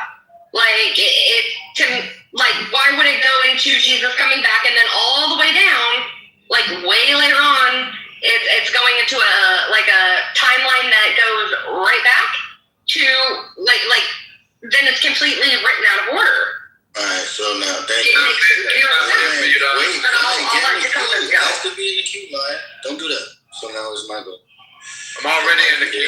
I'm in the queue already, right? All right, I'm at the line. I'm at the line. Right, so I'm going after line again. I'm at the it's my goal. It's my goal. Every time Jacobus talk, I'm after him. All right? You heard me? Yeah, that makes sense. That's cool. So, God is so good. You want to rejoice and thank God for it. So, as soon as I began to speak, I got a knock on the door, and the mailman came, and he delivered a book to me. And it's a book by Rabbi Eliezer, the actual man we're talking about. And if I could take a picture, I could open it right now, you can hear it. And if I could look at it, but let me discuss something. Let's look at the timeline. So, after Ezra establishes the 120 elders, he establishes the 5 Zagor. Around that time, the last pair is Shammai and Hillel, and Jesus comes a little right after that. So what we're looking at is the thought process of the Jews at that time, and then we're going to look at after. So at this time, we have Rabbi Shammai and Hillel, his students, and in the Talmud it says there was a lot of blood spilling at this time due to these disputes. So what we have here is another school of thought, Jesus' thought, and it's coming around 27 AD to the 30s. And we know this because, based upon Josephus and Roman annals, Herod was ruling at this time. So now, right after Jesus says these prophecies, he says, like Ashley said, the time of the Gentiles. When we go to Revelation, the end of all prophecies, it tells us they're going to trample Jerusalem, the Gentiles. And during this, the Antichrist will come, and even the 2 final prophet witnesses. And it coincides with Jesus' prophecy. So what we have here is Jesus saying in the final books, a remnant of people is going to be following his school of thought, his rabbinical school. And what you need to realize is that it says they will keep his commandments. Doesn't say Moses, doesn't say Hillel, doesn't say Shammai, doesn't say Elijah. It says his. And that is very clear, and it makes us understand that we have to, if you are a true believer, adhere to his commands. And it will separate you. Can it talk? Separate you from a lot of other people. And when you do that, the devil will come against you as it is written. So be a believer. Study the scriptures. Be set apart. Be holy. See the Holy Spirit. Now, if you want to know how to do that based upon the school of thought of Jesus Christ, I can tell you, just like I baptized Mike a few days ago. And you would have to repent, be sorry, and remember not to commit those sins again. Believe Jesus Christ can save you from those sins. Be baptized when you have a clear conscience. And receive the Holy Spirit. And then you'll be set apart, gathering amongst true believers. For when 2 or more are gathered in his name, Christ will be among you. All right, Ashley, I want you to go to in that same book. We're going to go to verse 6. Just read verse 6. So Luke 21, verse 6. As a matter of fact, start at 5 and 6. You can come off the mic and read. I want you to see something. If not, I'll read it for you. I'm actually working. I'm trying my best to, if you challenge me on something, I'll come off the mic and kick your ass for a little while, but I'm actually trying to, make some dollars. All right, so look, I'll just read it, because I know you won't, because it goes against your entire argument. So this is,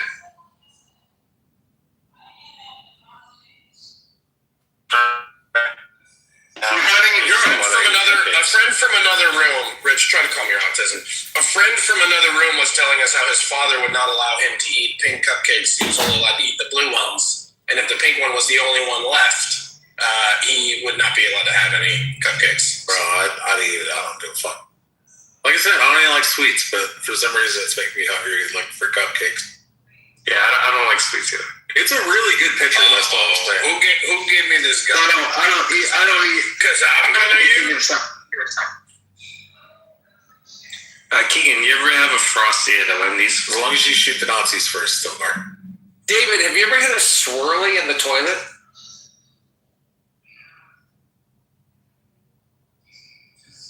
That's a good question, Zach. Go ahead, David. No, I want to know if you ever had a Frosty at the Wendy's. to Frosty at Wendy's? Why? What's sounds like a grinder question. That does sound like a grinder question. You never had Frosty at Wendy's? Yeah, it sounds like something that they do behind closed doors. David, why? What's the question for? Well, if you know, you know. Yeah, some grinder shit. Yeah.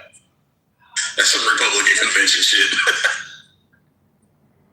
What are the gay Republicans called? To answer your question, it's Monica that bought it, you.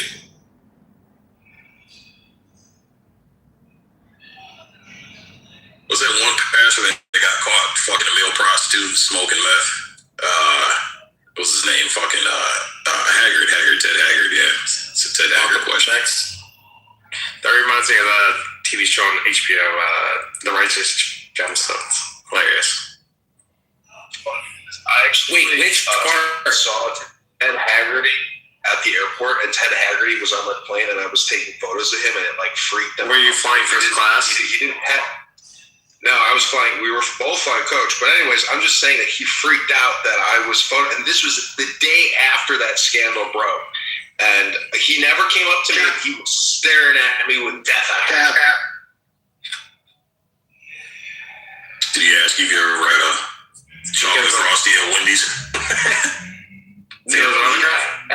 Actually, when I got off the plane, he asked me, "Have you ever been paid for content?" And I was like, "Yeah, actually, I'm Jewish. Some people read books all day and get paid to fucking read books." And then he's like, "That's amazing." He's like, "Do you know any black people that don't get paid for their content but hold rooms all day long and don't get paid for their content?" I was like, "Yeah, I do know this big black guy named Sig. And Sig actually hates the Jews and Israel and the Republicans and the Democrats. Sig hates everything. This guy hates everything, but he doesn't get paid for it. He even hates you. What's his name? So I get paid for being on that. I'm literally making $300 a day sitting in a hotel, bro. Not doing shit. How many gold coins do you have? I literally make money sitting here. Like, you notice when I'm at home, I'm not on the app.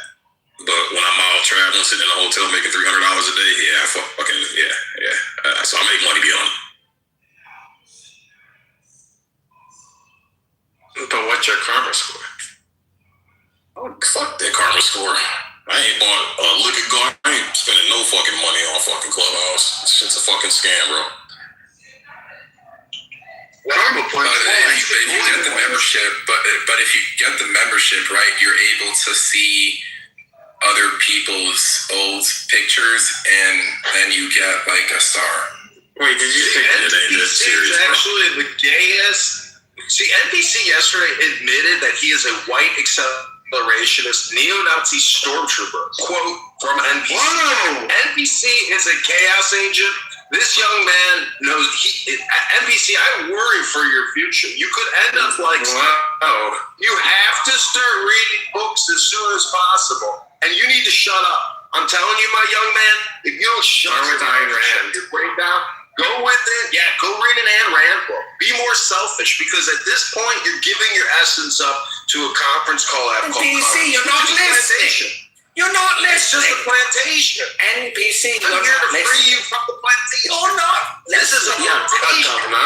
I'm here to free you from the plantation. I'm trying to liberate you from this plantation. The plantation we voluntarily stay on every single day. You spend more time on this app than I do. I'm a liberator. That's what I do. He's a bodhisattva. Do you know what a bodhisattva is? Nah, what is that? A bodhisattva in Buddhism is somebody who has attained enlightenment. They have achieved the state of nirvana. But rather than choosing to remain in nirvana, they return to the shitty reality that we find ourselves in right now, and they try to help others attain enlightenment. John is a Clubhouse bodhisattva. He could be touching grass. He could be not wasting his life. He could be offline, but he has attained enlightenment. He has achieved nirvana, and he has come back here to rescue us from our own pathetic, time-wasting, cyclical existence. That is Clownhouse. Thank you. I'm complete. Well, he can be a boner Shasta, whatever the fuck he is. Yeah. This is Boner Shasta.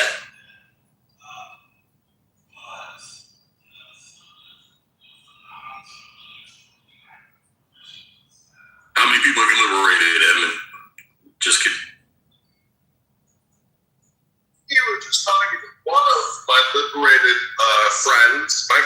just asking you, how many people have you liberated?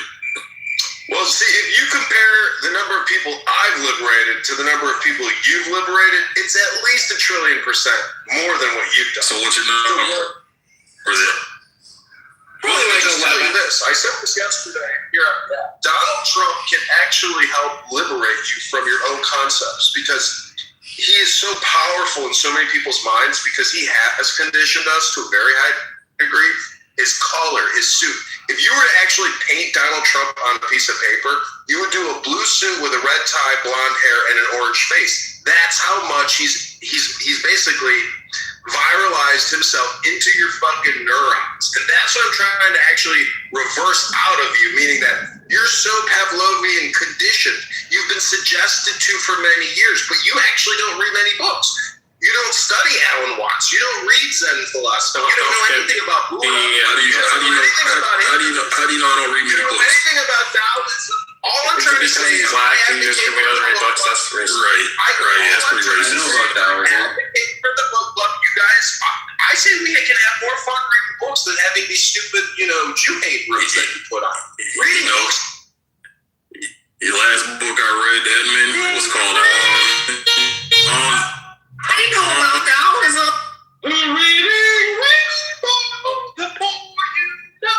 This message has been brought to you by Pfizer. Be sure to get your next shot at your local Walgreens by 5 p.m. How much money did you make today being on Clubhouse, Edmund?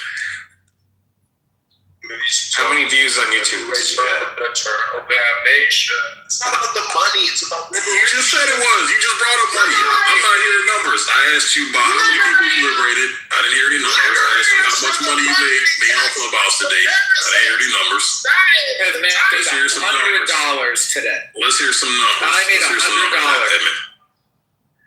Curb the excuses. Later, I'm going to make another 400. So that's going to be a total of $500 for the day. But I don't make $500 every day. I'm going to pay $500 to fuck him up. What?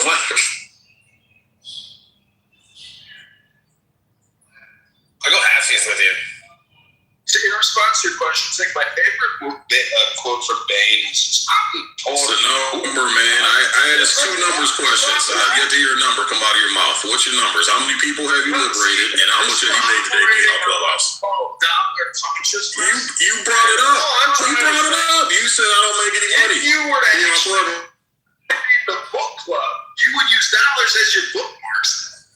So again, you claim, quote, that I'm on Clubhouse and I'm making any money, and I told you how much money I make a day being on Clubhouse. When I'm out working, I'm on Clubhouse because I'm not doing shit. So I'm asking you the same question. How much money do you make? How do you get $300 a day to travel and be on Clubhouse and have fun flying on airplanes, and you don't do shit all day? What job is that? And are they hiring? Are y'all niggas hiring? No, you gotta have some aviation experience to get into this job. So a pilot? No, I'm not a pilot, but I'm a KCM, so KCM get paid. Oh, you're your customer success manager. No crew member. I thought you said CSM. No, KCM. Yeah, KCM. Yeah, I'm flight crew, so good money. Really good money. Is that a flight attendant?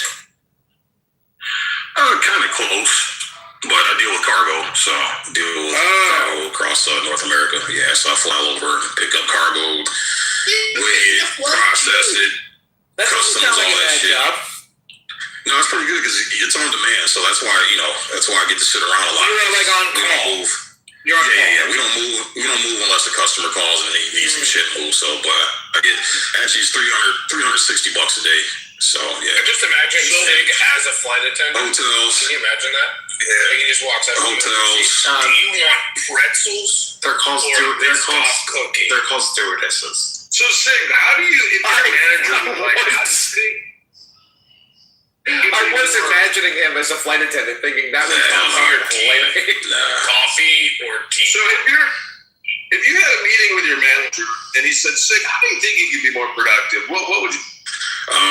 Probably couldn't say anything because I've got the highest employee ratings on my team. So that's why I get dope ass bonuses and shit. Because our bonuses are based on our ratings, so I max out every single year. I got nothing but compliments. He actually came up to me and he said, he was joking and said, "Hey, are you paying off the pilots?" He said, "Because I've had at least a dozen pilots come in here just fucking ranting and raving about how efficient you are, how productive you are, how good at your job you are." So yeah, that's what he would say about me, Edmund. And he said it multiple times. See, how do you obscure the smell of the drugs that are smuggling while you do your job? Yeah, no drugs, sir. No drugs at all. If I wouldn't be doing this job if that was the case, I'd already been retired. See, if I was in my I would say, well, probably not the hours a week could add to the productivity. And then I'd have to come up with something creative to do while I'm working. That would be called a job. Yeah, it's hard to have a job in different states when you're traveling all over the lower 48 and 2 other countries. You can't really hold a job like that. So when I go home, I do a bunch of extra shit to make extra money on my off time. So yeah, but and that's how you afford the F-150. Yes, sir. 750,000 fucking Marriott points, so I can pretty much live in a Marriott for 6 fucking months and not have to pay a fucking dime. It has a bunch of great perks. 4-star, 5-star hotel. Yeah, you can stay at the St. Regis in New York City for about 2 St. Regis is Marriott North too, yeah. Yep. Ritz-Carlton, of course. Say like 25 years ago. Because I joined when I went to Montreal. What I'm trying to say is, my work experience has involved so many African American women acting in the workspace as if they're on Clubhouse that I filed complaints against every one of those stupid DEI hired cunts that never should have been where I was at. Hello. What? What's that even mean?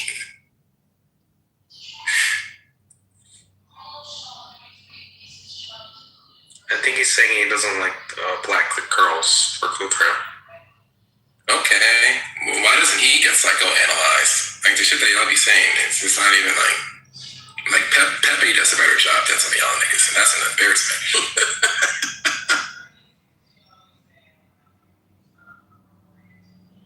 Hey, yo, BB, I've been accused of hating Jews, bro. Again? Yep, again. There we go. Hey, Edmund, here's one of the Jews I so-called hate that I'm cool with. Somebody's not wearing their seatbelt. Well, all I gotta say is, I thought when I joined the Army Intelligence, that was my MOS, my job choice after ROTC. I thought I'd be like James Bond or something. And then you know what happened? I met a black woman, and she was a major on the golf club. She was screaming at me, and I was like, am I really going to throw my life away for this? I was like, this isn't very James Bond. This bitch is from the ghetto, and she'll get me killed. And I thought to myself, no, this isn't worth it. And then I looked at this Asian guy from West Point, and I was like, bro, you ain't going to see me tomorrow. He's like, why not? I was like, I can't tell you why, but you ain't going to see me tomorrow. I'm done with this shit. I'm done. He's like, all right, good luck, man. Let me ask you a question to the room. Is there anything that Israel does that you completely, do you completely agree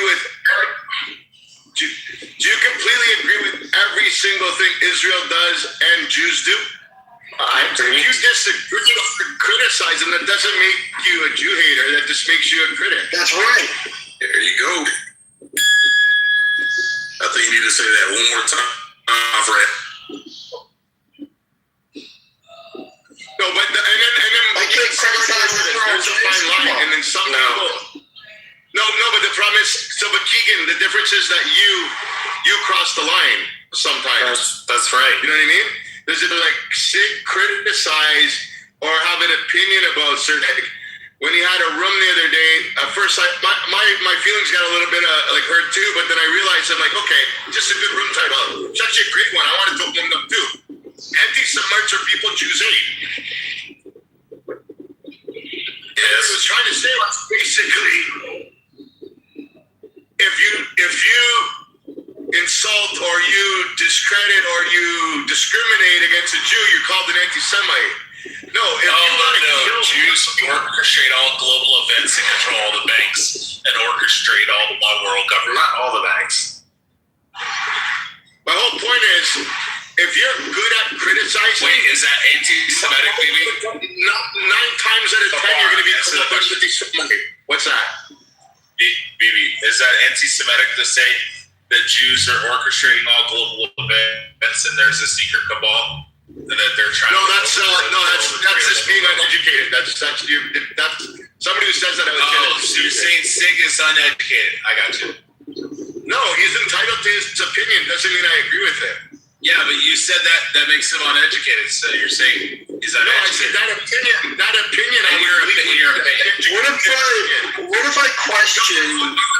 That's an uneducated opinion, and I don't. I'm not here. I just wish you would say it with your chest, maybe. So like that. You talking about me or? That right there's racist. That's not racist. That wasn't racist. That's not racist. So here, it's a white person saying this thing. Yeah, but maybe he's got. See, this is the thing though. It's racist to tell him he can't because of his white skin. Because now you're telling someone they don't have a right to the freedom of speech simply because of their skin color. Yeah, you're right. And I have an opinion too that everybody's racist. And I think that if we don't agree with that, then I think that's a big problem. I believe these people that are jumping up and down, screaming, "I'm not racist." You're everybody's everybody's I'm not racist. I mean, David's racist either. Because see, you guys don't know what transcendental meditation or poetry is. I think we can open up a fucking. You guys are highly conditioned. I think and you have to essentially do actually song and do notes. No, because there's a stolen moment that we can actually do this as a learning curve, and we can open up with some great minds and the great people in this room, and we can probably get hundreds of people in it. We know.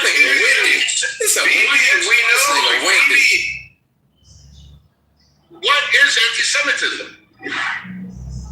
BB, I was trying to say that from 1861 to 1865, 1 million Americans killed themselves freeing African Americans in this country to have equality for all. And there were 2 million casualties. The question has already been settled. We are now dealing with a Pavlovian society, completely hypnotized, brainwashed, programmed, and low IQ dribble. If you want to have an actual intellectual conversation, you need to join my book. How many people you got in your book club? That's the third numbers question. Least one. I have 10 people sick, and you don't even know what 10 means. Do you know what a minion is? Hello? So 10, not 11. 10, not 9. Wait, are you assuming he can't count because it's black? David, stop. Sig, do you hate Jews? He hesitated. No answer. Wait, BB, ask me if I hate black people.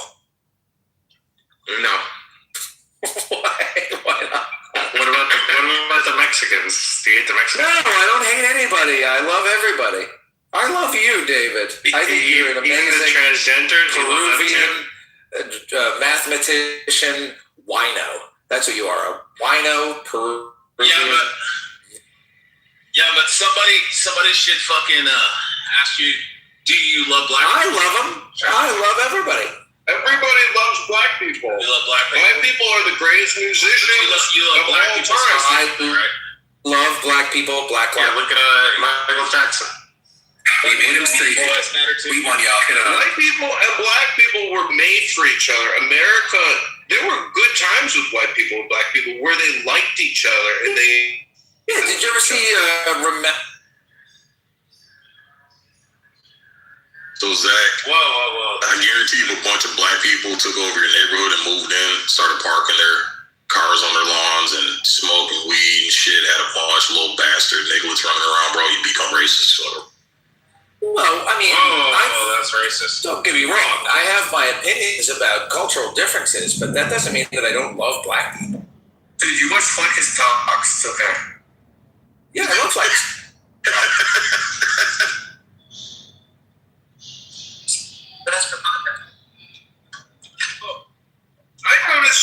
I noticed here in Chicago they put up big skyscrapers skyscrapers, and then low-income African Americans move in because they get CHA. And I'm just wondering, like, not in Trump Town, Chicago. Notice a certain, group of people that get the housing versus other people. I'm just wondering, is it fair? Is this in places like River North or River West? Jonathan, have you visited? That was good. That was a good job. Jonathan, have you visited the new apartment library yet?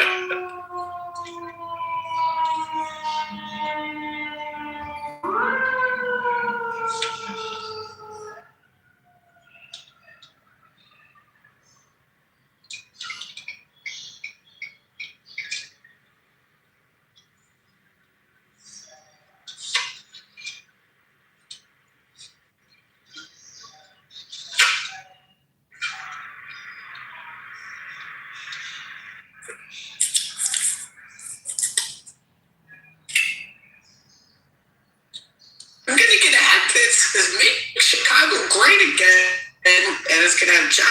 This is a message to say, I just got to tell you today. My philosophy is that there's not a speck of dust out of place in the whole universe. And let me tell you what would have happened to me if I would have gone to Afghanistan and died in a fucking ridge or in some stupid aqueduct because some stupid cunt was saying, but what I'm trying to tell you is it gets worse than that. Because when you get married and the ultimate justice comes down over your neck and cuts your head off because your wife is a CUNT and you didn't know it, and she took half of everything you had before, and you're not going to get your pension because your first wife ruined your life, your second wife buried you a second time, and then the third time you raised from the grave like your King and Lord and Savior. Ribono Shalom. Well, I hate to see you as a black man because I've had black bitches yelling and screaming at me my whole life, bro. You folded after just only one. You should try white girl sick. That's all I do now, man. Oh, congratulations, white girls. Yeah. David, why would you fuck black girls? Coming up in the world, doing things the right way. Just like fucking angry, the right way, vitriolic. Just don't get Jonathan Major. Your real complaint isn't against the Jews. It's actually against the A words and the L words, which are attorneys and lawyers. Let's be honest. Oh, I thought you meant assholes and lesbians. Yeah, nah. My issue is, and you're right, it's not with the Jews, it's with fucking Israel and the Zionist movement, Zionist agenda. That's my criticism. But yeah, but most Jews are Zionists. Yeah, I'm a Zionist. I'm not even Jews. No, that's not what I said. That's not what I said. That's what I'm asking for clarification. No, you have to read Theodor Herzl. You have to read the history of the Jews. If you read Theodor Herzl, it'll actually resolve a lot of conflict because you will actually know the history. And so if you debate an Ayn Randian objectivist, you have to read their books to know how to defeat them in the argument. In the same way that Patton defeated Rommel. And when Patton screamed out in that movie, I raped your fuck, you son of a bitch. That's how you beat people with their own ideologies. Read their book. Until you do that, I think you're just a complainer. That's fine, but like I said, when you move in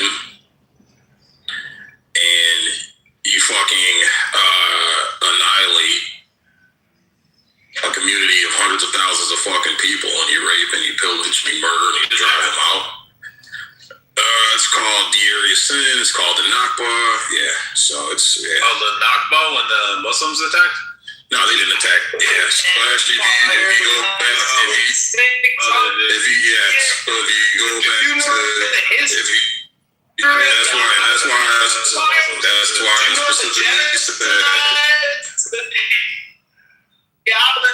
that's why I specifically said that.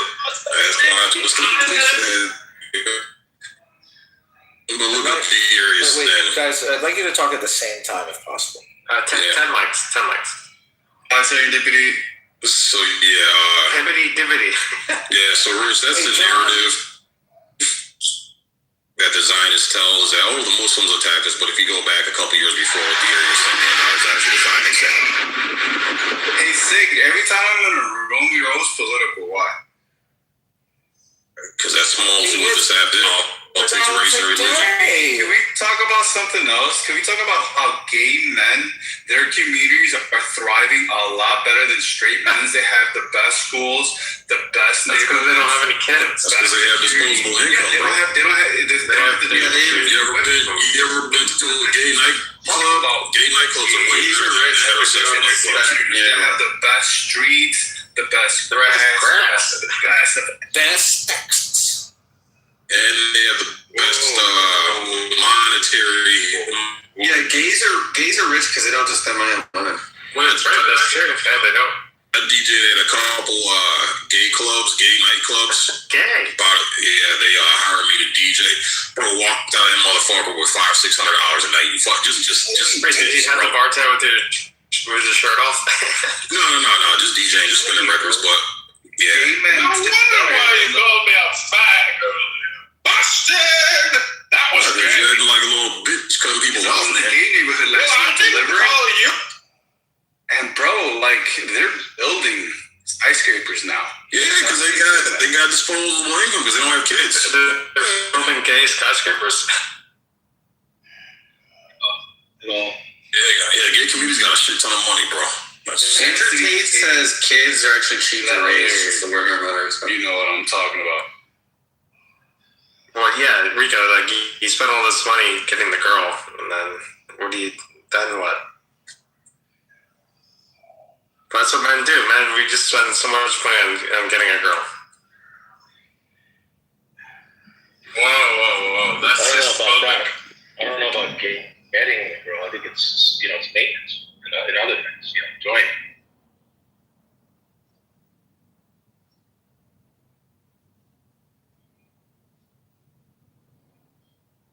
Well, like buying a Mercedes, like 80% of it is getting the girl. 20% is you actually like driving it. Well, I'm the opposite. Totally opposite. So 20% is because you want to go find a girl. Did you say because of the Mercedes? How long did it take to acquire this Mercedes? And what kind of? Well, you just lease it.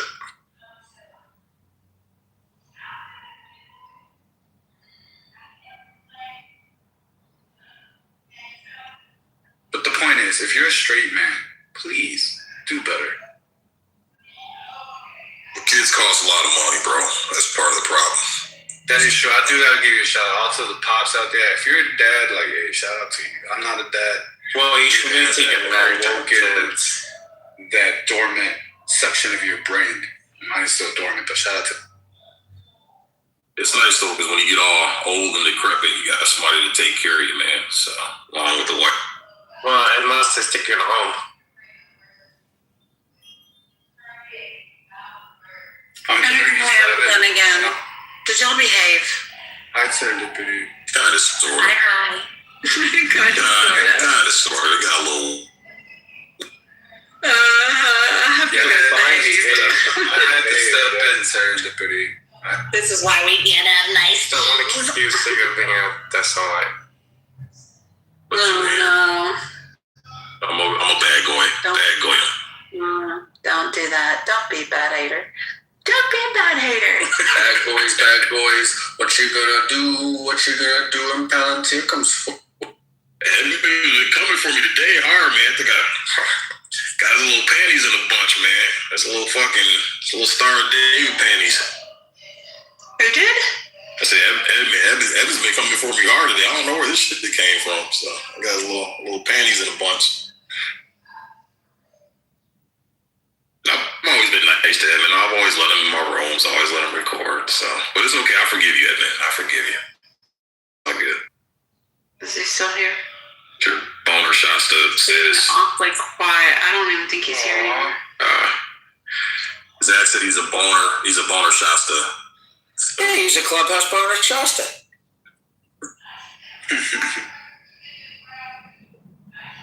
Who else is here? Monica. I don't know who that is. Kitover.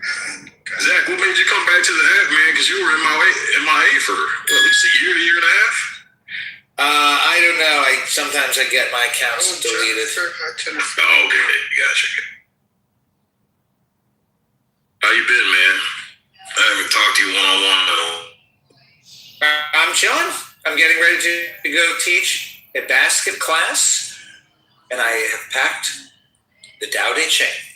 Nice. My friend, you sound familiar. Did you have another account or something?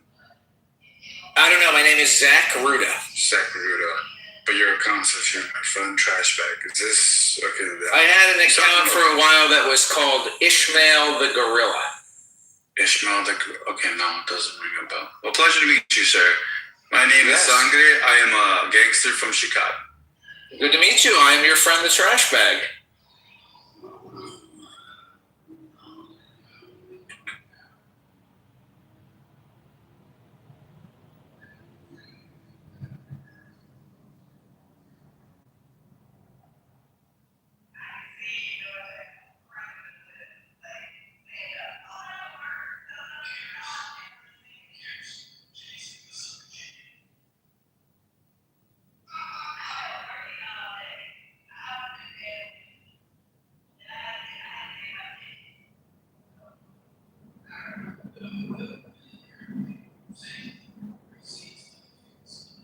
You guys, it has been a freaking day. Wait a minute. Monica? Maud? Stilgar? Be still my freaking heart. I'm going to be honest with you. It's one of the hardest exercises in self-control I've ever experienced. I've been hovering over the move to audience button in Monica's profile for the last 4. I'm really proud of you, Stilgar. Don't make me sorry for saying that. You know, she's always like, Stigler this, Stigler that. And I'm just like, I love Stilgar. I just love Stilgar so much. I can't believe you modded Stilgar. That's crazy. It's kind of hard not to mod someone that's got juicy cupcakes in their profile pic. Right? Uh-oh. Republican convention That's moment. so trash. What the fuck? Mm-hmm. Yeah, it's pretty gay stuff. What's going on here? Cupcake or beefcake, baby. It's a grinder moment, Stilgar. Mm-hmm. Keep that juice. For 2026, how specifically gay men communities are thriving than any other community when it comes to real estate, public works, education, just overall. Okay. Yeah, when you don't have a family, bro, you got a shit ton of time on your hands to be productive, man. I cannot wait to hear from Monica what the method to the madness was. When I drive through these neighborhoods, there I see two guys holding kids, and they must be parents. I mean, the city I'm from, that's legal, bro. If you're a gay man, you're into another gay man. Yeah, but the majority of children. But the majority of gay people don't adopt. That's a very small percentage. The majority, just for that program. In your area, majority in my area, well, that's. But I'm saying overall. Overall, yeah, gays. Yeah, it's a small percentage of gay people. Like, majority of them don't want kids. Okay. Macro-wise, possibly. But when it comes to finances, like you're saying, they have a lot of time in their hands, I guess. They don't have any kids, the majority. But when it comes to the micro, objective, subjective view, I can see it every day. Yeah, you know, so, I mean, I'm not trying to gay, I'm not gay. But yeah, sure, it's not great. Hey, give me some advice. That's what all the Republicans say. Oh man. Until Grindr goes down the Republican convention. Yeah, look at that. Look at George Santos. Yo, you see what's his face fucking at Disney World holding a magic wand by himself? Who's this? Lindsey Graham. Lindsey Graham, yeah, he got caught at Disney World with no fucking kids holding the fucking magic wand, bro. It's some weird shit. Who would do that? 37-year-old man. Yeah, what grown man goes to Disney World by yourself? That's just weird. Fucking weird. If I want to go to Disneyland right now and I'm 37, I'll just take a baby mom. Maybe he went to ride roller coasters. I'll blow $60,000 on the man's kid if she's hot enough. Fuck it.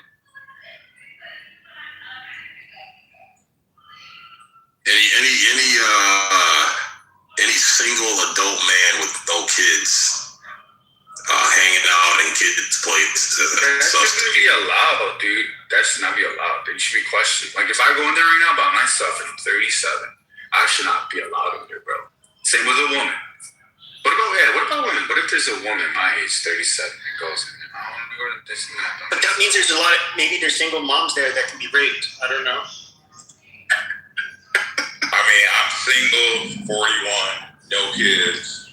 I don't go to child cares for right. Would you go to the Magic Kingdom? No, not by himself. No. With the girl, yeah, if you were there with a female, that'd be different because you guys are just a single man by himself. That's weird. As a matter of fact, single female is weird, not weird. Is that what you're saying? A single female, it's not weird. As a matter of fact, I don't even approach women at all, and this is prior to even 2020, prior to even 2010. Like almost 99% of the time, women are approaching me, and that's been true even before. I believe you, but I still can't believe it. Like, you guys don't believe that women are capable of raping as well. That's not what we said. I mean, I feel like they're capable, like pulling a Cardi B, like if they drug you. There was a movie about that with Michael Douglas and Demi Moore. Yeah, women are capable. It's just less. It's because women aren't driven by sex as much as men. Men are heavily driven by sex, and they're more. No, it is true. No, their sex drive it works differently. They tend to have they're far more likely to have a strong emotional attachment to sex. Not necessarily with the person, but it's all of this stuff has been explained to a bunch of people. But when it comes to like women that you would have to, as far as like actual strong arm rape, I've looked this up. There's really very few examples of it. There's one woman who was, I believe, she was like Mrs. something in the Southwest. So she's an attractive woman, and she ended up kidnapping this young guy who was of age and tying him up and then like repeatedly raping him. And she was arrested for it. Yeah, that's fucked up. And you're right. It's strong arm rape. Yes, that's just somebody up for sex. What about big brain grooming that leads to rape? Well, and that's why you see a lot of these stories coming out of these female teachers and these situations, because there has to be some type of emotional connection established, and then the sexual drive kicks in for them. Well, just to go snatch someone up to fuck them, that's you rarely see one. They can. So some women, like when it comes to like female sex offenders, they can. One of the ways they can do it is if they feel like if they're in somewhat of a motherly role, for whatever reason, these women, it can lead to sex with them. That's kind of what you get with these teen boys. Other than that, there's a really weird example in like Zimbabwe. In my 20s, my friend caught herpes. I was 21 and he told me. I'm 37 now. My good friend caught herpes. We went to the casino, and he said because he woke up to a prostitute. He was so drunk, he woke up the next day. He didn't know what the hell was going on, but he was getting a blowjob from a prostitute. Well, whatever. A couple of weeks later, found out he had herpes. But he got 2 gifts at that time. Is that rape? If you're unconscious, technically it's rape. Unconscious, and there's a what? But you do. There was a case where a man was overpowered by. It happened a few times in Zimbabwe, where a white man. And it will make sense when I explain why they do it. They overpowered him. Then they also tied these men. It happened at least a couple of times. These men to a bed. They'd give him sedatives and Viagra, and then they would take turns raping him. And they were collecting cum from a condom. Now, the reason they were doing it is they had some like black magic or voodoo bullshit where like apparently this white man's sperm was going to give some kind of magical benefits for it. It's like really fucking odd. But yeah, it's so that like I could only, when I was purposely searching for this shit, like I could only find a few rare examples. Yeah, those rabbit holes are kind of can't sleep at night when I fall into those kind of rabbit holes. But anywho, shout out to Serendipity, Bible Trapper Zion, he's a feminist? The fuck? He's a feminist? Yeah, he is. Trump is a feminist.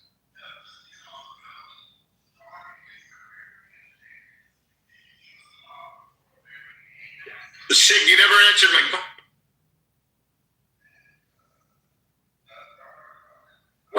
What's your question? Oh, the one I asked earlier, if you hate Jews. Yes. I don't hate the Jews, but I would like to stop funding them.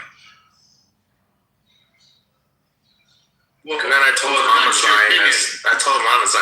Yeah, no, that's my hard opinion. I want to stop funding the Jews. No more weapon systems for you. Okay? Yeah. That's the biggest thing, and they kind of like, I don't Jews, and I don't. But you want to stop funding everybody? But I don't like this. But I don't like. Yeah. Ukraine. But it's bullshit because like yeah, you can like not even be against Israel, which I'm not against Israel. Say, you know what, you guys are just kind of really doing too much right now. You're really taking advantage of our, I would say, our president and our country at this time for your benefit, and we're really getting fucking tired of it. And they go back to anti-Semitism. You can't do that, and then it's just like, holy shit, are you guys trying to make people anti-Semitic at this point? But Pat, good question though. Do you think Trump's dumb enough to get taken advantage of, or do you also want? Yeah. Not just dumb enough, but he's first of all, when you look at his two largest donors, we can look at every. And then you have Jared Kushner. That's my whole point. Does he want? Jared Kushner is somebody we all know where he stands. I don't think it's a money, Pepe, because a lot of Democrats have got a lot of money from AIPAC and these Jewish organizations, bro. I think it's the Epstein files, bro. I think they got something over this nigga. It could be, but I don't think it would be for the money. Like when Miriam Adelson or Singer, when they end up giving those campaign donations, it's generally going to be because they talk with him and they're expecting that, look, we're going through a rough time in Israel. I really hope you can be the one to, really help make some changes, bring security and peace to Israel, yada, yada, yada. And so, and of course, Jared Kushner, I think, is probably the person that, like his first term, that he really has a huge influence on Trump. I'm not saying he's doing it for the money or anything like that. Honestly, some Americans, not the Americans that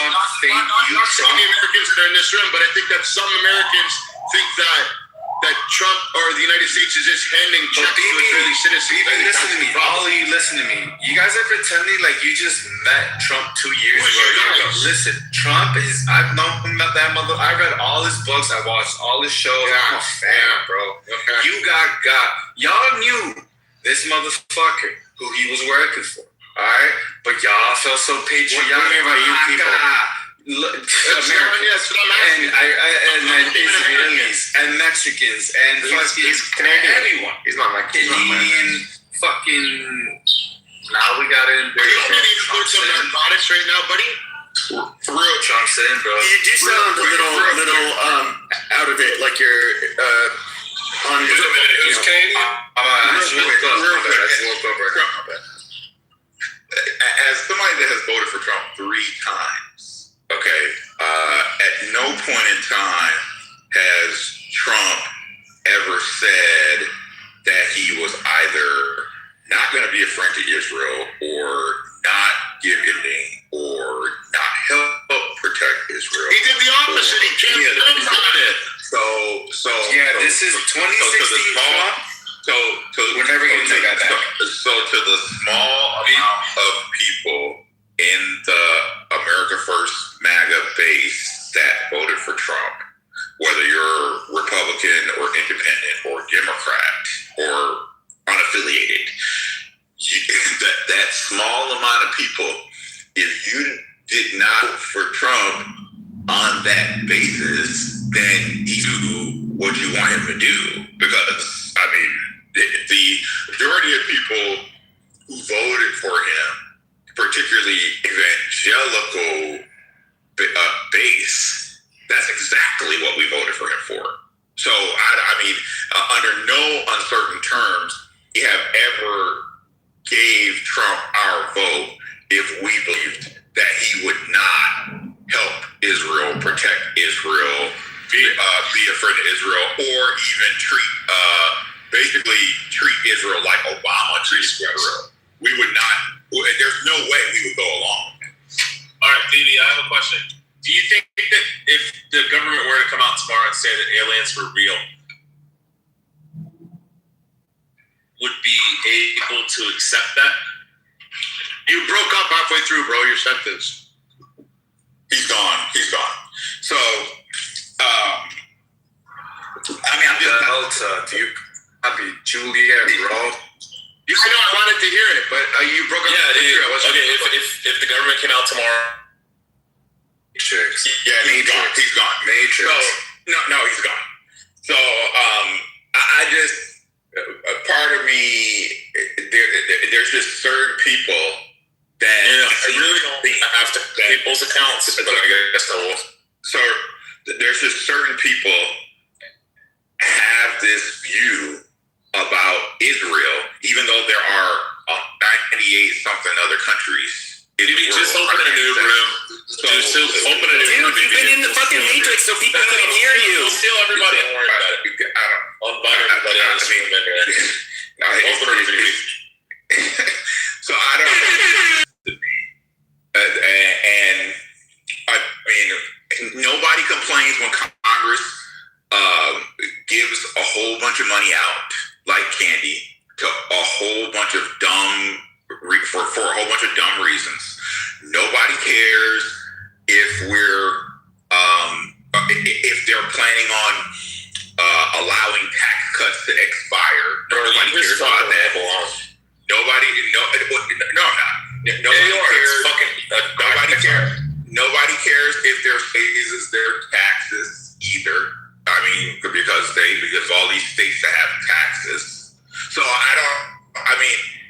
it makes no sense to me that you would even complain about even a fraction of the money that Israel gets, opposed to the other 190. So what's your point? That all get money from the United States. My point is there are. I think what I said was accurate because you went on that whole long fucking pontificating on your soapbox that nobody.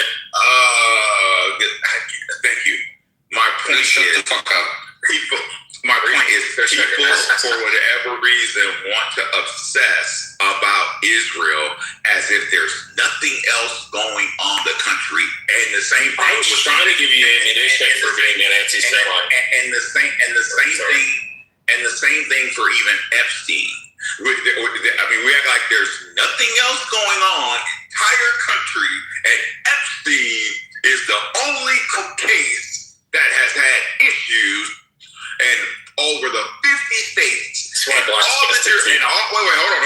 and all the jurisdictions, all these county courts, all these city courts, all these state courts of people who are either been assassinated inside a prison, waiting for their trial, or they had evidence or evidence destroyed. Nobody cares about any of those people. Was only Epstein that care about freaking Epstein. Thank you. Dude, somebody's gonna have to kick Riaz if he keeps on interrupting like that. Oh my God. This is not your fucking room. Stop it. Jesus Christ. I'm glad BB wants to go make the room so we can block you, Pepe.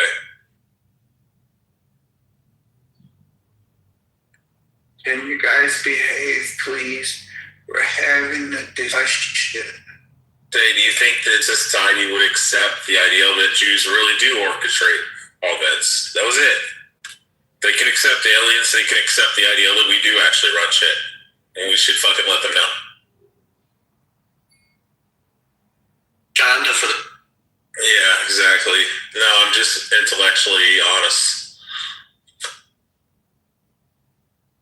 I'm not a dishonest interlocutor like you, Rico. Wow. Whoa. That's anti-Mexican. Whoa. You really think the Jews... Rico's not Mexican. Yeah, we do. For real, you really think... I thought about it. No, it's not that. 25 trillion holding in one fucking person. Just one dude. It's not one Jew. No. It is. It's Larry Fink. You sound Larry Fink owns BlackRock. BlackRock owns majority shareholder in Vanguard. Vanguard owns majority shareholder in State Street. It's $25 trillion in all their companies. You're talking about that's incorrect. Yeah, it is correct. You should go look it up. They told them not to speak about it. Reuters actually did a breakdown on this. This is why BlackRock owns the world. Cheap ass Ford time. Get the fuck out of here. What, Reuters? You don't like Reuters? I heard you're trying to Ford, right? Yeah, it's a expedition. 2022. And that's how the real turns to shit. And it goes way off topic. Let's get a 5-star tuning package. Think about this. Let's get a 5-star tuning package. 650 horse, 730 pounds. Think about his point that Jews run shit. Do you have any thoughts on that? After 85, I mean, they obviously have a lot of, depends on which areas you're talking about. Influence. Well, I would say that international, and then let's go back. Well, I would say at least in the West. I would say in the West, in particularly in the U.S., dominance over nearly every form of media. So you know, BlackRock's the first company to actually be able to invest into the Chinese Communist Party's military. It's fucking crazy. They also own 23andMe and Ancestry DNA.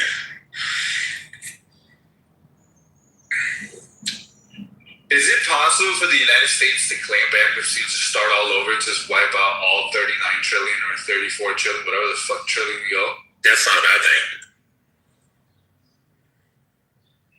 So how do you just wipe out 39 trillion? Yeah, it's just an investment. You default on it, and then you bankrupt the entire country. Yeah, you default on it, and you bankrupt the country. Yeah, but either chapter. It's just foreign investment is all their debt is. That bankruptcy can be chapter. All the debt. Chapter 11, that bitch. I don't know. Is it possible? Could we throw chapter 16? Do you understand the differences in the different bankruptcies or not? Nah, I dropped out of. I think you mean 7 and 11. Yeah, I dropped out of college. Hey, sorry. One's a full closure and the other is fucking reorganization.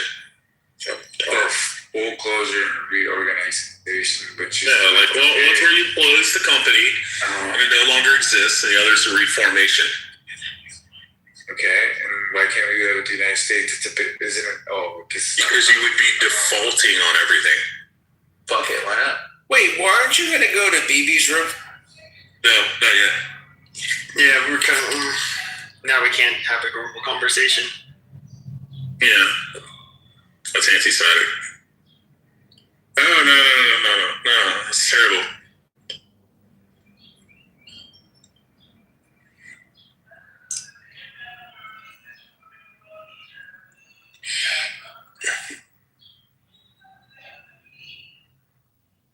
Hello. How y'all doing? What's up? What's up? Dude? Yeah. What's up, what's up, white lady? This white lady is picking up trash with a one of those little grabber things. A pincher. I don't want to do it anymore, so I'm taking a very long break. It's a pincher. Yes, I am. What are you doing picking up trash outside, Holly? Cause I'm. Where your husband at? That's his job. he's back home. I'm in Arkansas. We're doing this flip, and the place just has trash everywhere. So I'm trying to put my effort in. So these guys. There's trash everywhere. Done. Yeah, just little pieces, just everywhere. Not like Jersey. Oh, Arkansas is trash, man. Arkansas is dirty. Nah. But I love it here, though, honestly. I mean, I love this town. But it is You love the trash. I wish someone was here to help me. I'm so bored, too. That's why you're supposed to buy the pincher. That's the number one helper. I did buy the pincher. You know what I said? Pincher? I hardly know her. It's 2 o'clock. I should Jesus Christ, why is Monica back channeling me screenshots of Stilgar removing me? Damn, it's fucked up. The Trump president, what grade would you give his second? I don't know.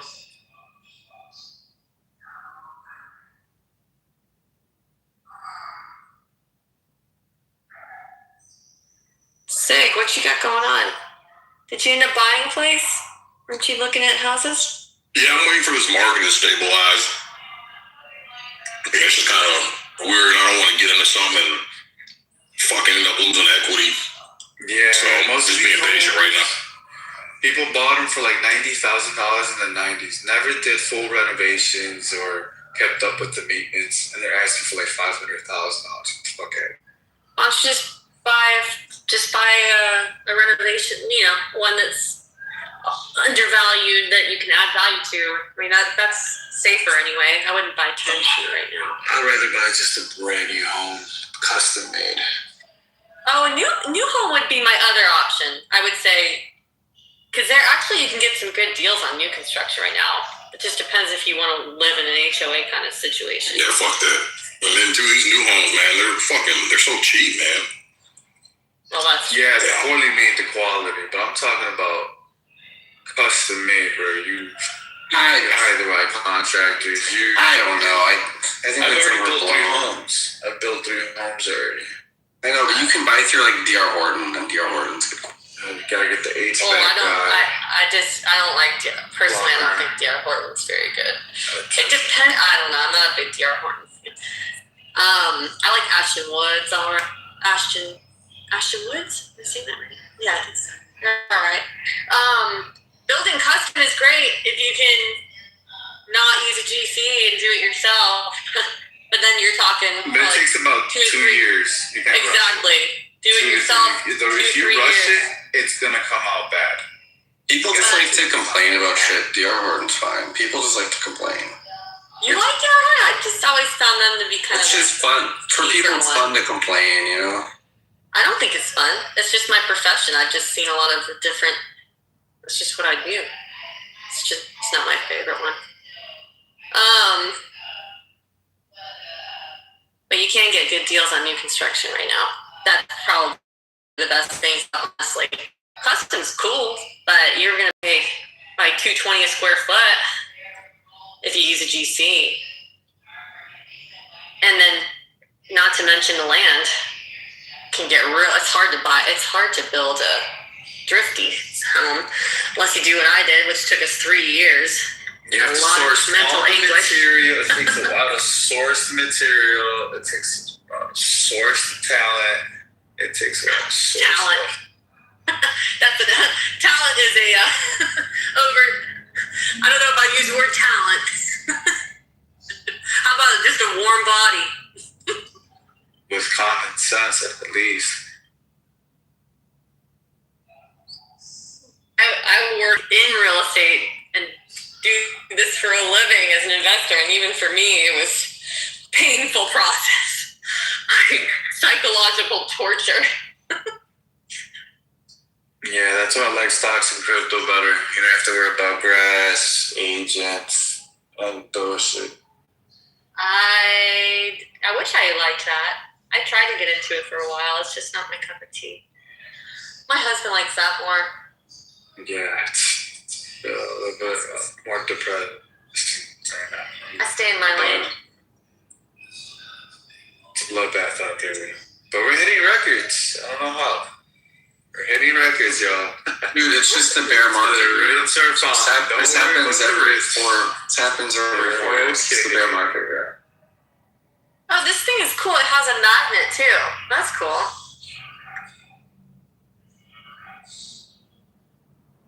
Trash is everywhere. I don't even know what path to take.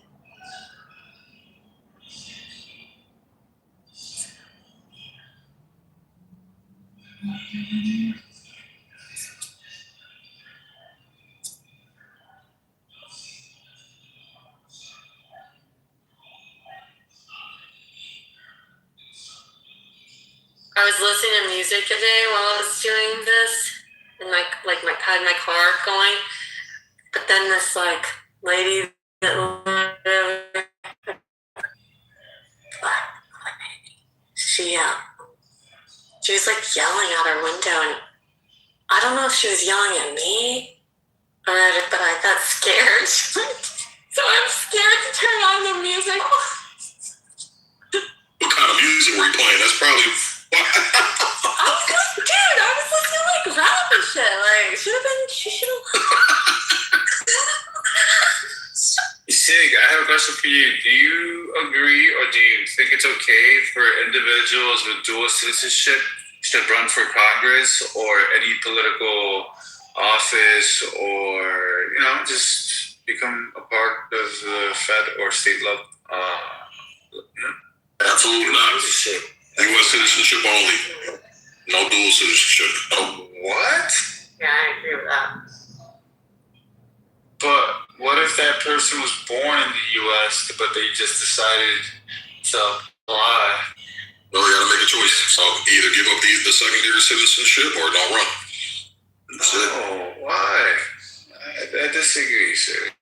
I mean, you can still have a patron, no? So why trying to say that why do you disagree? If someone has dual citizenship, that means they only have loyalty to one. No, you can have loyalty. Okay, so if your girl, would you let your girl stay in your house if she was staying with another dude half time? You can't compare it like that. No, you can't because you wouldn't do it. Too subjective. That's too subjective. You absolutely fucking imperative that you look at no, it's imperative that you look at your relationship with the U.S. government or any government that you pledge allegiance to as a relationship. You pay money to this bitch. You know what I'm saying? You paying her bills. Yeah, but I'm not pledging. You will pledge. You will send your son and yourself to go fight for this bitch. Nah, she ain't fucking nobody else. That's what it is. If she don't like it, then she can move on. Well, I would say more like dual citizenship as not in loyalty or patriotism, but more as in investing, like trying to spread capitalism with a little bit of socialism. You can do that with one citizenship.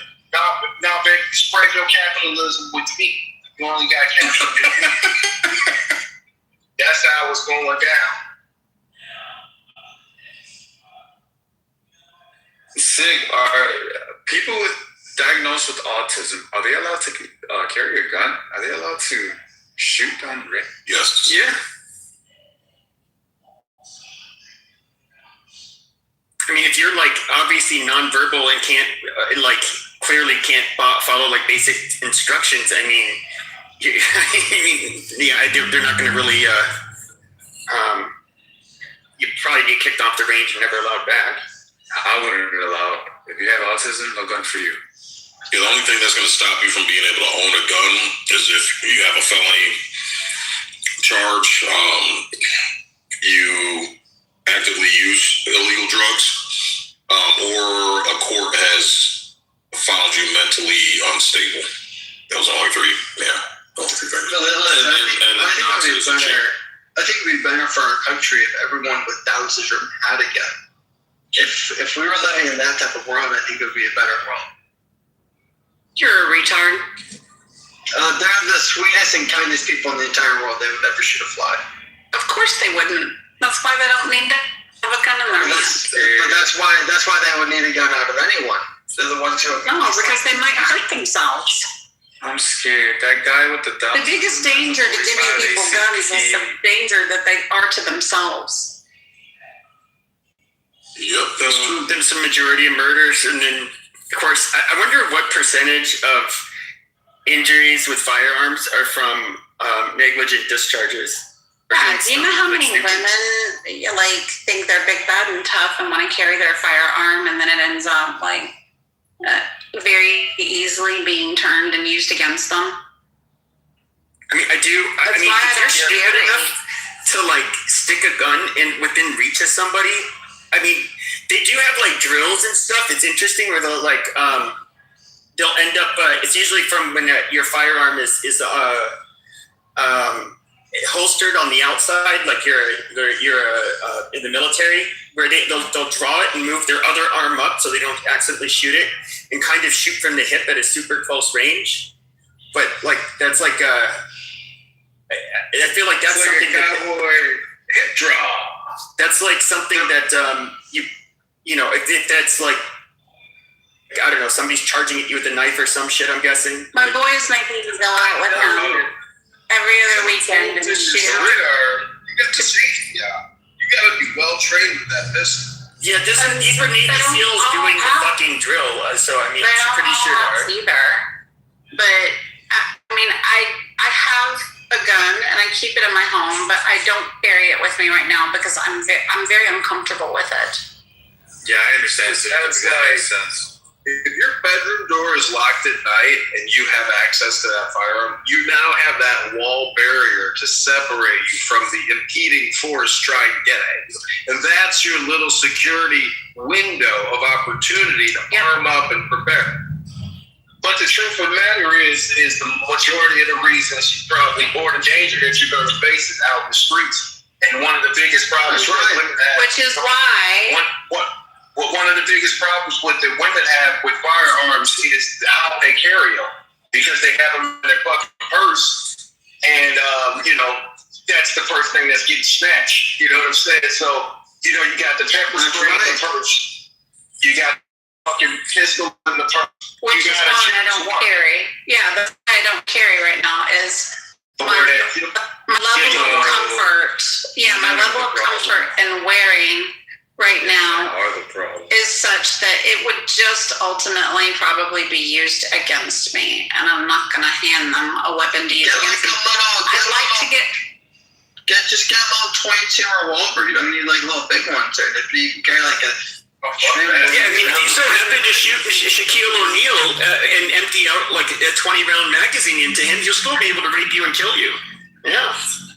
The other thing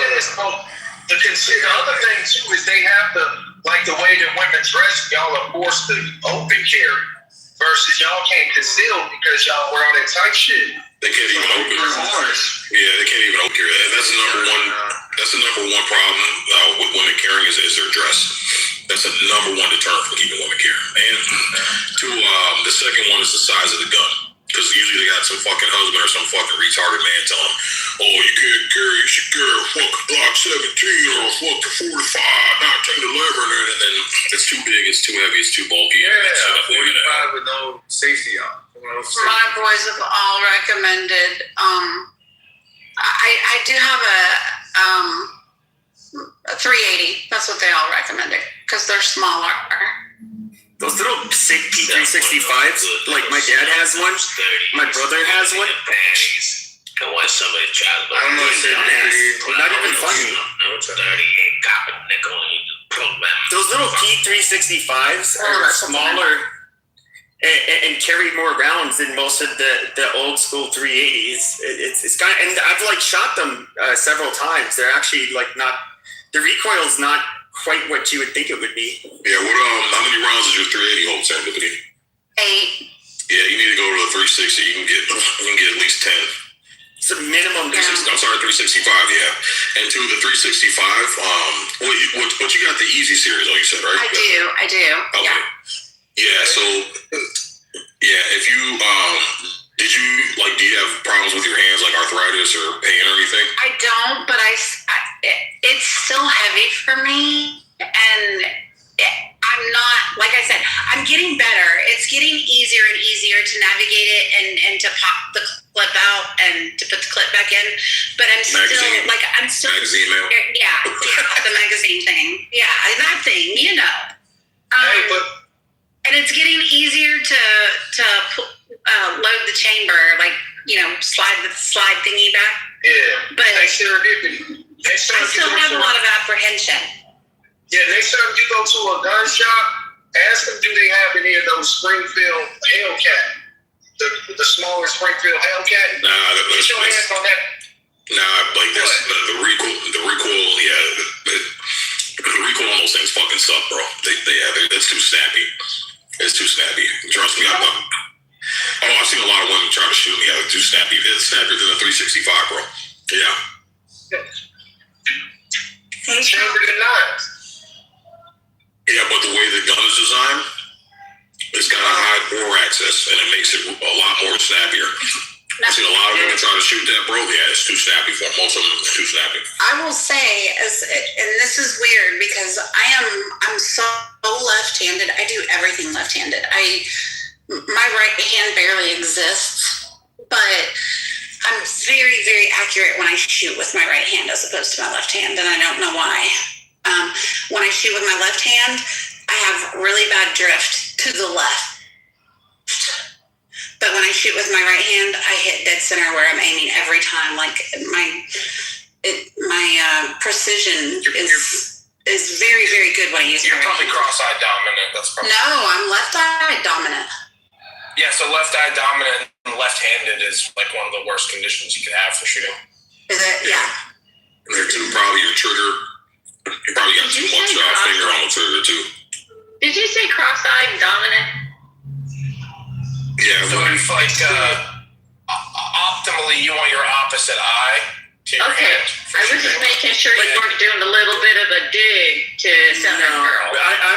I'm left-eye dominant, but right-handed. A lot of people will move and I guess there is benefits to it. They will move the handgun, the sights, over in front of their left eye. I'm just so used to doing it to my right eye that I end up just doing that. But it can kind of fuck with other things if you're using a scope, because then you're forced to squeeze one eye shut, which the military and stuff generally frown upon. Yeah, I was gonna say go ahead. No, go ahead, man. I was talking about. I was gonna say Stuttgart. No, you're wrong. It's you want to be your dominant eye. Same eye, yeah. If it's opposite, then you got to lean your head over a little bit more. Yeah, it's a little more strenuous on you. That's what most people.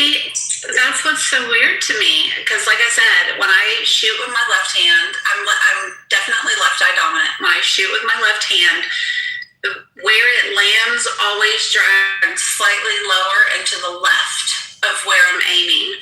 When I shoot with my right hand, I hit exactly where I'm aiming. Yeah, so if it's lower.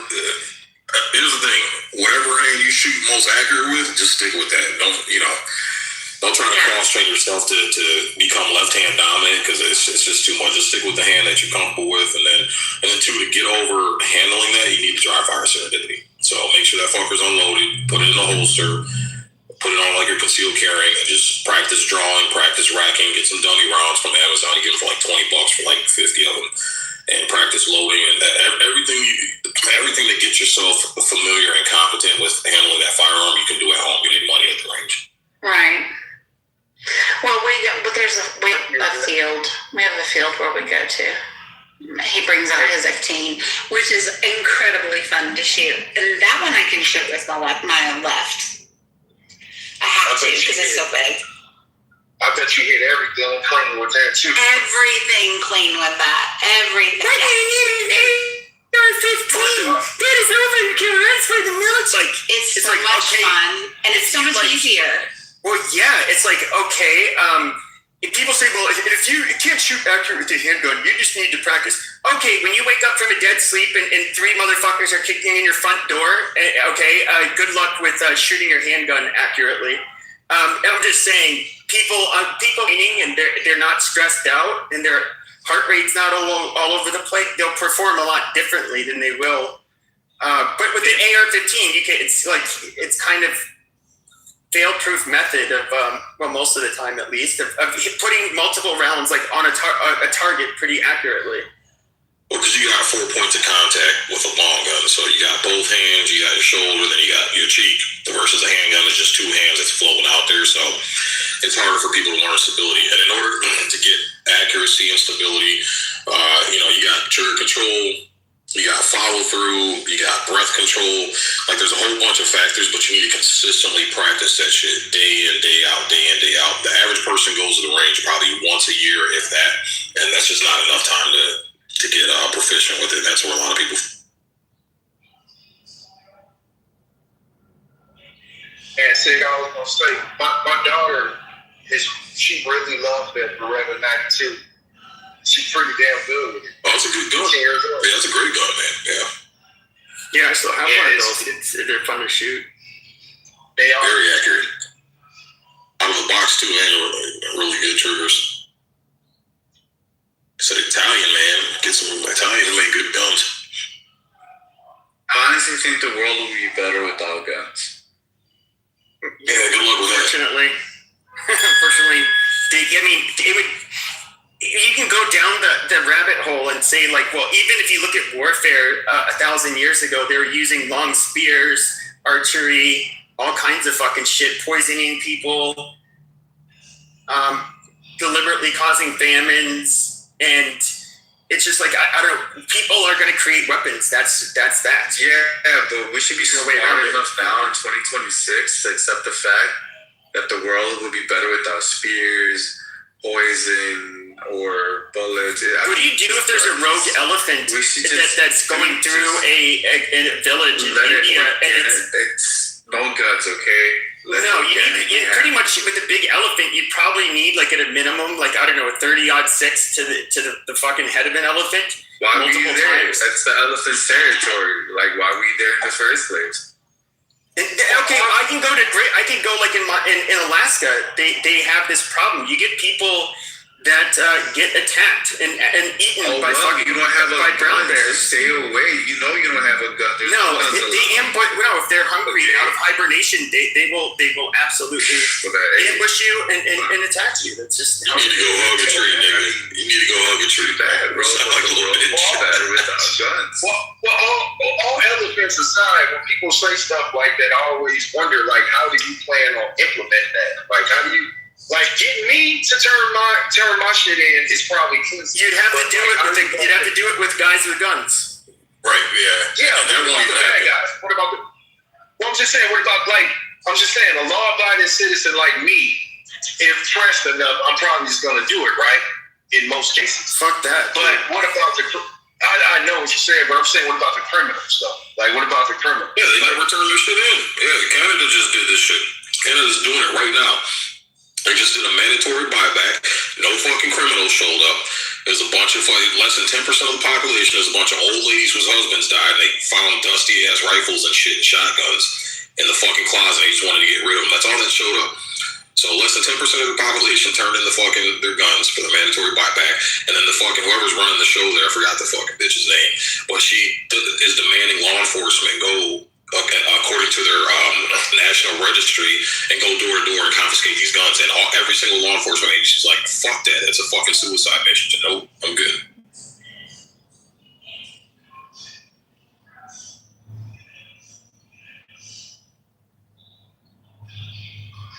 They do that shit in the States too, man. There's been a bunch of mandatory buybacks in a lot of the municipalities, bro. And it's just a bunch of old ladies that show up getting rid of their dead fucking goddamn squirrel hunting shotguns and right.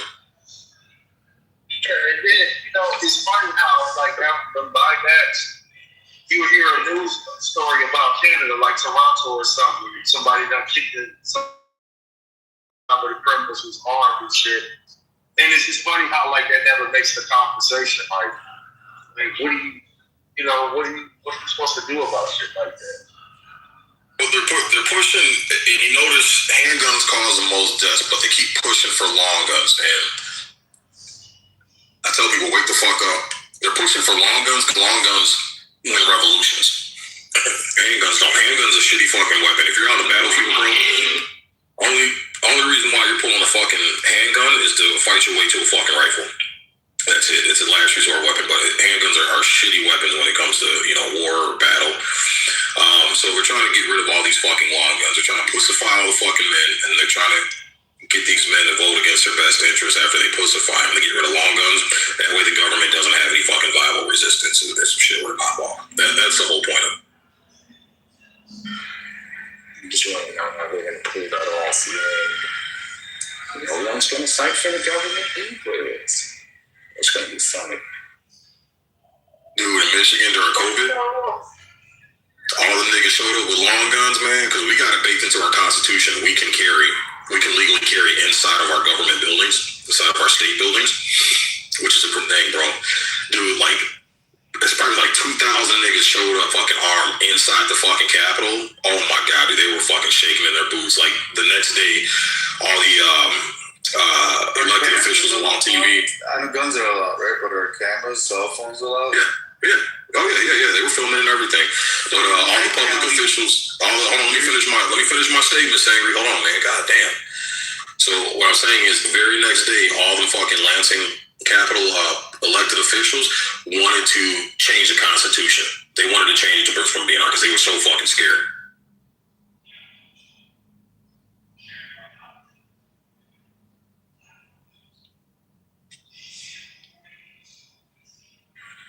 I think at this point we just need to open up institutions and do a Thanos-style sweep.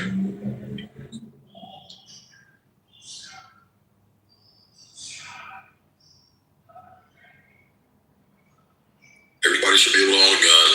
All the criminals got fucking guns. I know several guys with felonies that fucking own guns and shit. Get rid of guns, bro.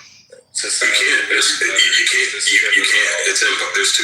You realize there's more guns than people in the United States. You realize that, right? There's like 3 guns to every fucking human being in the United States, bro. You can't. It's impossible. I promise you, bro. Charlie Kirk wouldn't have died if there was no guns, bro. Charlie Kirk would still be alive right now. JFK would still be alive right now. He didn't allow a gun.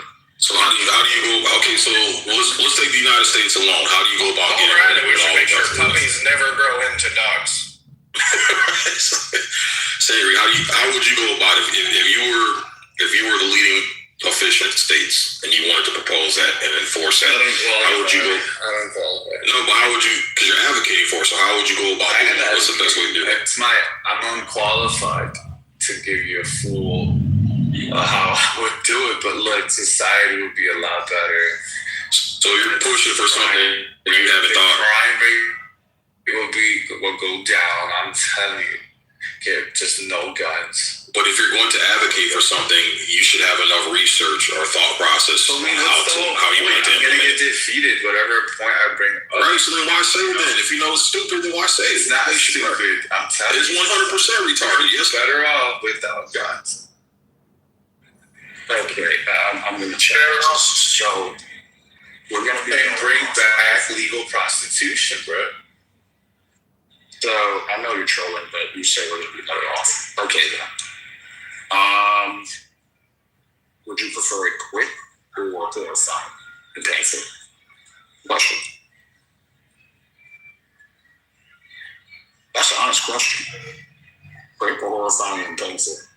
Because the moment you remove what you just said, the exact word, that's what happens to you. Where do you live at, Sangre, California?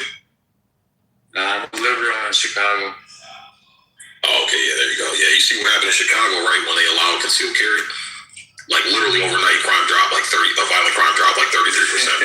Literally over the next day. Literally. Impressed. Yeah. So the more guns you have, the less crime, because criminals, here's the thing, bro. Criminals are dumb, but not fucking that dumb. They understand that if I go out here and try to victimize someone, and there's a chance I got 10 guns pointed at me, I'm not gonna fucking do it, bro. And it works every fucking time. It works beautifully. So get rid of background checks, get rid of all these fucking restrictions. You should be able to buy a gun like you buy a candy bar. Guns to the Down syndrome people, give guns to the autistic, give guns to the felons. Sure. You know what? Felons already have guns, Sangre. They already have guns. Already have the guns. Felons already have guns, bro. Most felons out have fucking guns, bro. And the crime rate's you said it went down, but I don't know, it's just everyone owning a gun. Like, why? Because there's evil people out there. You're never going to rid the world of evil people. So the awesome thing having guns that when somebody that's why comes we after should you, secure our borders and shoot on sight. If anyone crosses the border, shoot them. okay, well I wasn't done. What would you shoot on? Go ahead, Kristen. Proceed. Thanks.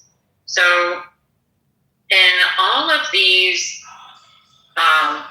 there's places in the world where they don't want the people to have guns because that's when revolutions start.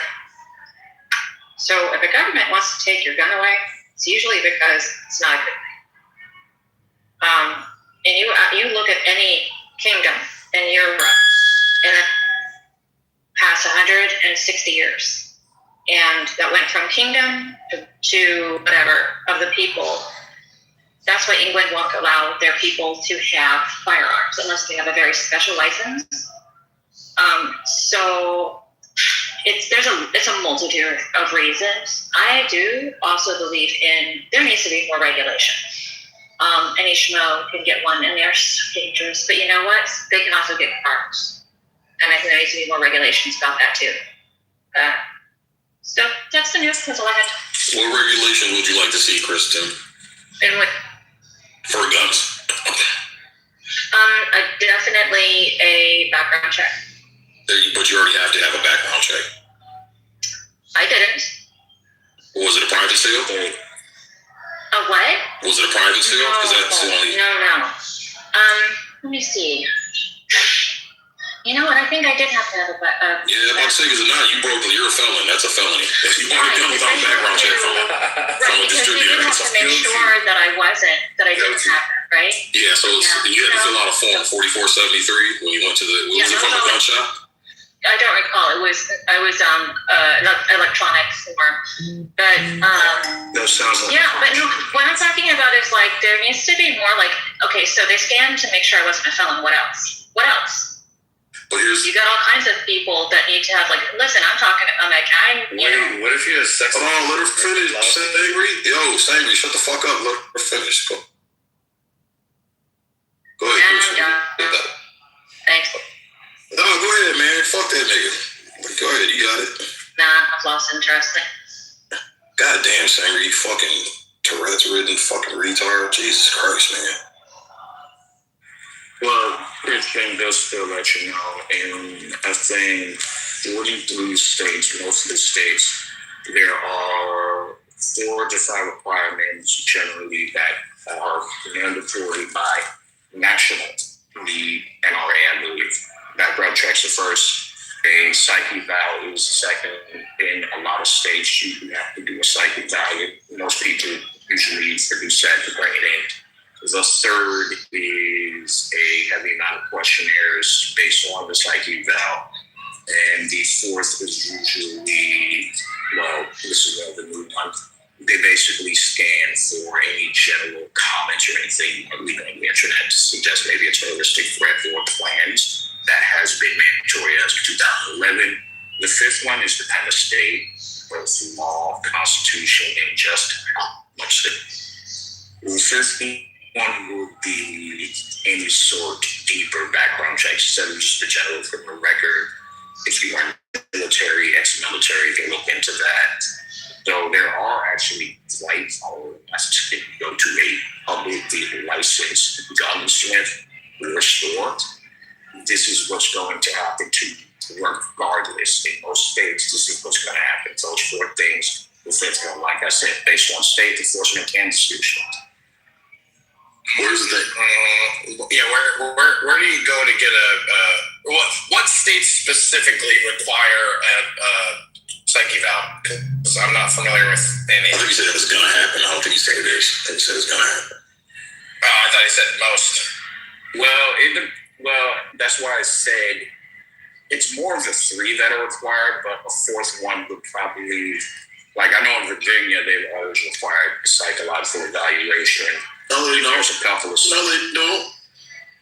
No, they don't in Virginia. No, they don't.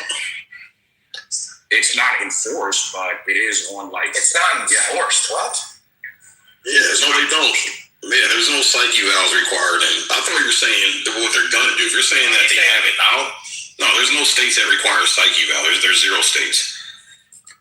0 states. The only thing you're required federally by law is the 4473 form, which is your standard background check. Yeah, it's right. Once you pass that, boom. Now, the only thing the state may have is like a waiting period. They may say, hey, okay, you get approved, but you can't get your gun for 5 days or 10 days. You have to come back and pick it up. Handful of states are doing that, but most states, as long as you pass your background check there, and it usually takes about 5 to 10 minutes. It's an electronic system through the ATF. It comes back with a green check mark that you're good to go. You walk out that motherfucker same day. And then 2, they have it where, because I know during COVID, because they had the highest background check processes in history, and the system was bogged down. It's actually baked into federal law that if the ATF can't render you a verdict, which is either a green check mark or a red check mark, by 10 business days, they have to automatically give it to you, even if you got a felony, even if you legally shouldn't. You're allowed to. That's federal. Yep. So yep. So they have 10 business days to render you a verdict. If they don't render you shit and it's a stalemate, you get to legally go back, pick up that fucking gun. The gun shop has to give it to you. Well, they don't have to. I mean, gun shops still have the discretion on who they want to, or who they want to or not don't want to do business with.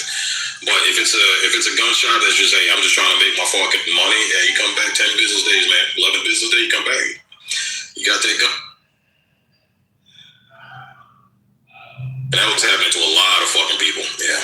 And then the ATF, one of my buddies, one of the gun shops my buddies owns, he said he had about 3 or 4 people that happened to, and then they came back later. After they came back and got the fucking gun, ATF said, this person shouldn't have got a felony, but at that point, the gun shop's not liable. It's ATF. So you'll end up on a list. Well, yeah, they'll probably try to, track you down or whatever. But yeah, they call him requesting the paperwork and all that shit. So, because everything he does in paper, he doesn't do the electronic system. So.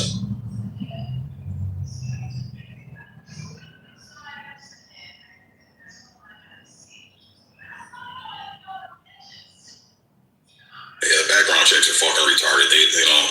Like I said, the people we're most worried about as far as criminally obtaining guns and criminally using guns, they don't go to the fucking gun shop and buy guns, bro. They're like go to Detroit. Like, dude, I can go in the hood right now. I can go to the east side right now, my old neighborhood, bro. Give me $500. I can guarantee you in 2 hours I can come back with three fucking burners, bro. Like, niggas ain't going to gun shops getting background checks, man. There's so many fucking guns floating around out here. So it's just dumb to do background checks. And then too, it's like you got someone that clears a background check, has a clean background. You don't have a crystal ball to determine in the future if they're going to use that thing, mass shooting, school shooting, kill their fucking spouses, kill their fucking 8 kids.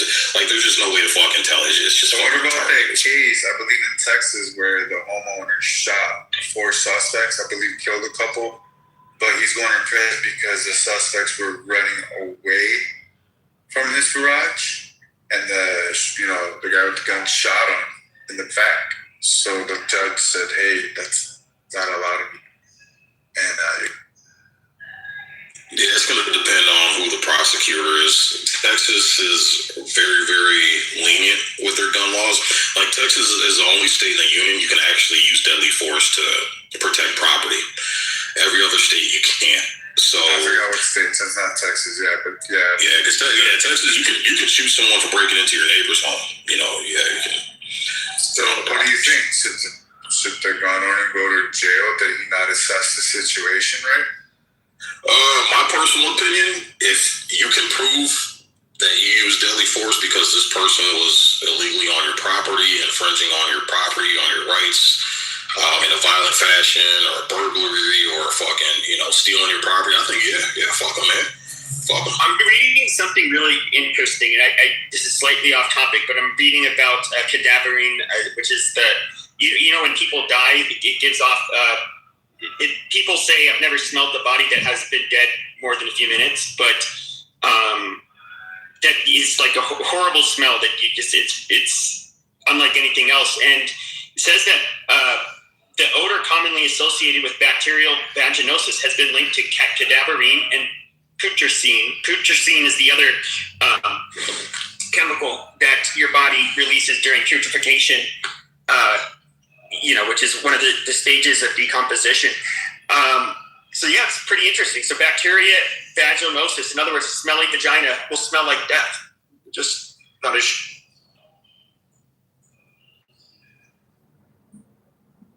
Pepe, you okay, bro? Another reason to skip lunch today. Appreciate it. Pepe, that was very misogynistic of you. Well, I'm trying to find out whether mine shafts are really a good place for my hobby. So, I'll just have to check out the stages of decomposition. kidding. I don't need the feds. I don't need somebody to think I'm like actually serious. I'm gonna be fresh. With my rape jokes. The feds are watching. I'm here. They're watching. We should ban all mine shafts now. Jesus. Nikki, I'm back again. Oh, why do these people think that I'm supposed to work? Oh. Because you live in America. Born for her money. Not really. I can't complain. I only have to work every once in a blue. If you marry me, I could retire you. Oh my gosh. I have a little special something going on someday.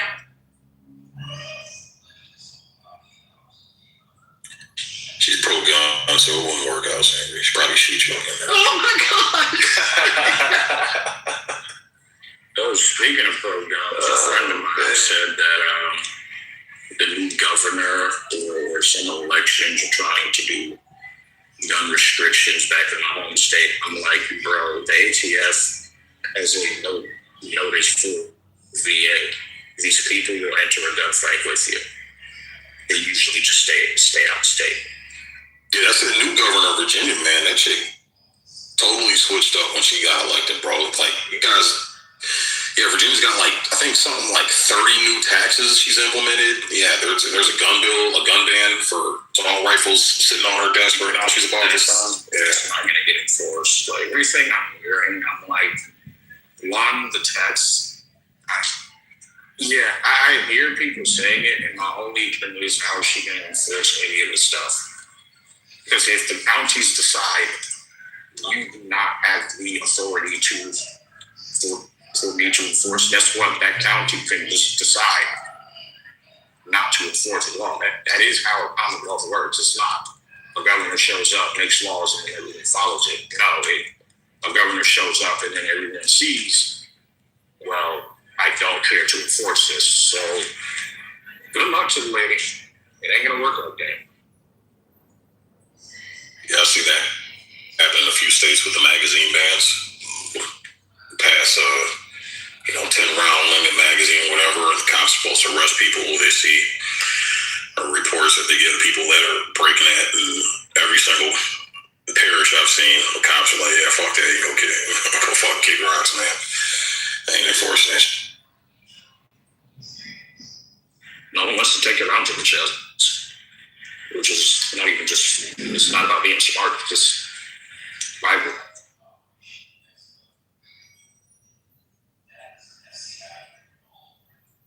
We've seen some of these red flag conversations, how they've went down, bro. Fucking literally, a lot of them ended up being gunfights.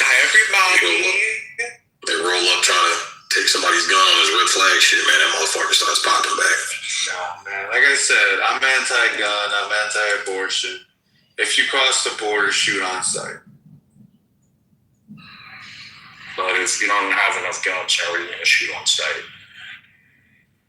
Border's pretty large. It's water guns, Isaac. Oh. Super arm border patrol super soakers. They are capable of heating up water to almost its boiling point. That's a war crime. Yeah, you understand? Doing someone is less painful than fucking spraying them with boiling water. Also, way less humane. Yeah, shoot boiling water. So. At a high speed, at a rapid speed. Remember, as a World War I, you cannot use boiling water as a weapon of war, right?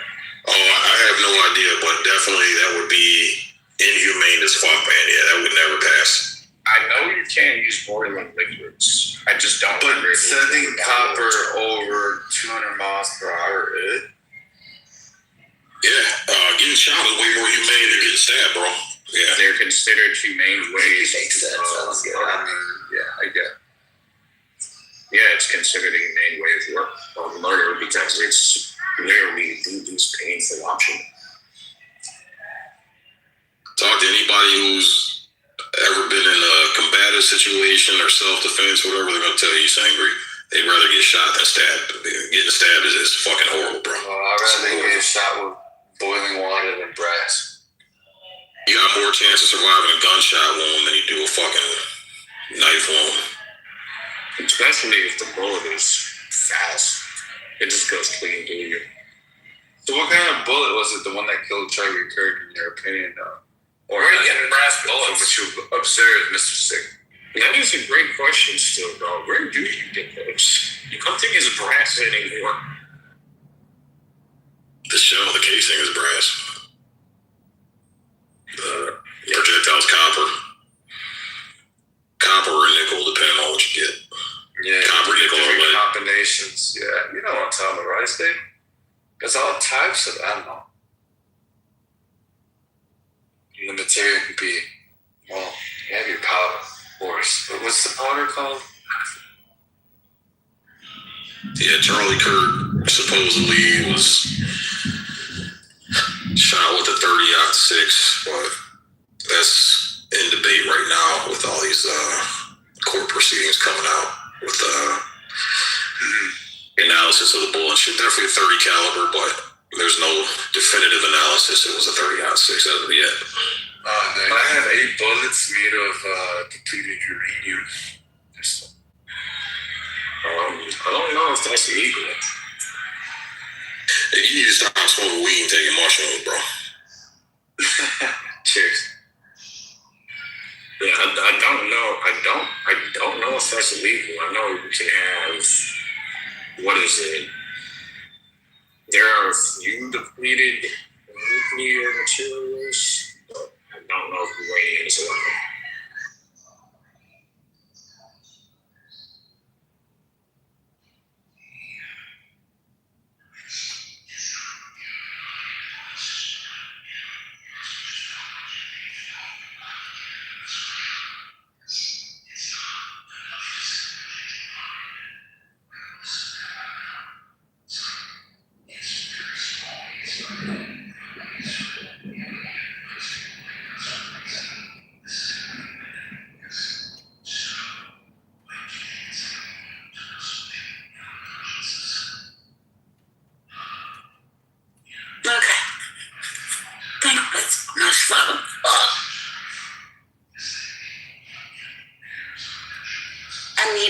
Hour, like a real legit happy hour today. I thought you were going to say happy ending. I was like, I got you.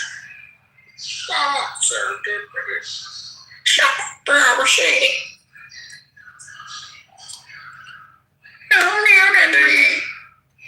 The way things look like nowadays at my age, I got a hat. I'm Blake in the Matrix.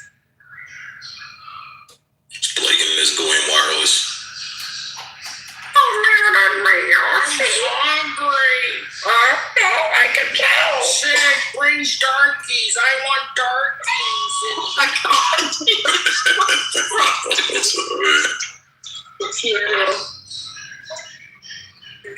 Some people have no manners.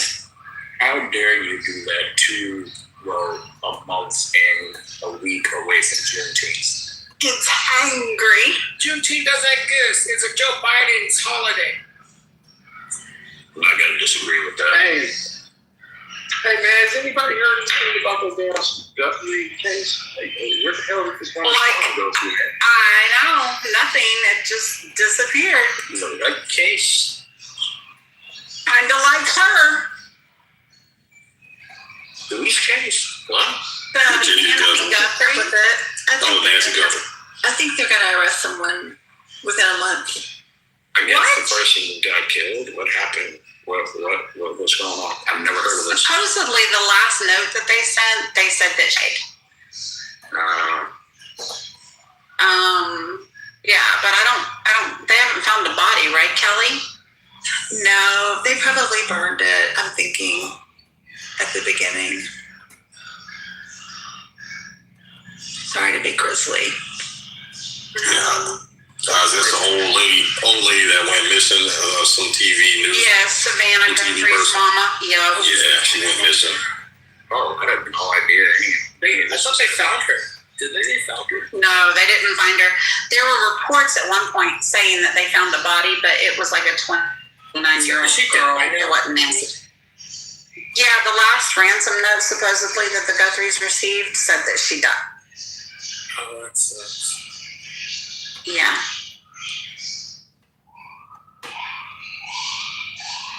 I think they were ransom keeping the victim alive so they can get their money. Right. Well, I mean, that point at which they finally messaged and said that she had succumbed was like well over a month after she disappeared. I personally, she was on all those medications that she wasn't getting. I think it was probably her heart or something, if she actually wasn't killed immediately as soon as she was taken. Which they never did substantiate and prove that she wasn't dead almost immediately. Keep forgetting people still do that in America. It's so rare. It's so rare. Are we talking about Miss Nancy? Yeah. Oh, this is my fairy, everyone. This is Daniel. He's blind. Copy that.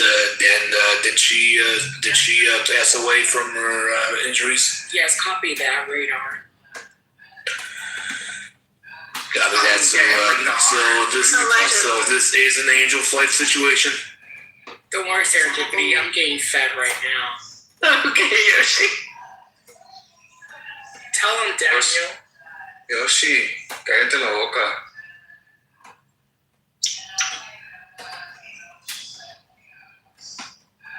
I don't think Yoshi knows Japanese. Kelly, somebody asked in the chat, why do you think she was burned? Is that just speculation, or did you hear something? I may have heard something because I've listened during the whole time where I couldn't read anything this few months. I listened to a lot, and it may have soaked into my brain, but I think that that's the only way they could have gotten rid of her without a trace. That's my theory. And I think it's somebody in the family or someone close to the family.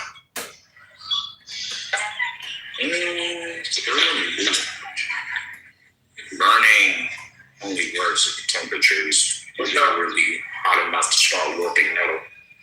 That's the only way you can do that. They need a lot of heat to burn a body, so. To complete ash, yeah. Like it has to warp metal after temperature. To burn bones to ashes, it takes, I think, over 2,000 Fahrenheit or 3,000 Fahrenheit. 10,000. Is this the female version of KP?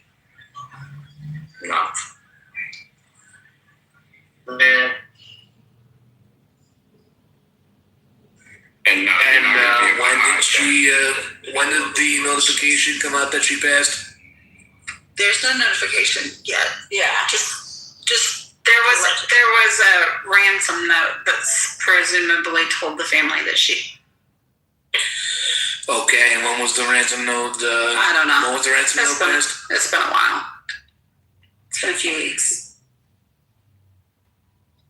Copy that. So this is definitely a confirmed angel flight situation. Oh my God, Daniel, nothing is angel flight. Come on. Yes. What y'all thinking? Like you keep telling me now. I said, what y'all thinking of weak ass moon pictures? What about the man? What do you mean weak ass? I mean, people have money and vehicles to take expensive pictures. We don't have that money. I mean, it's our money, but we don't have control over it.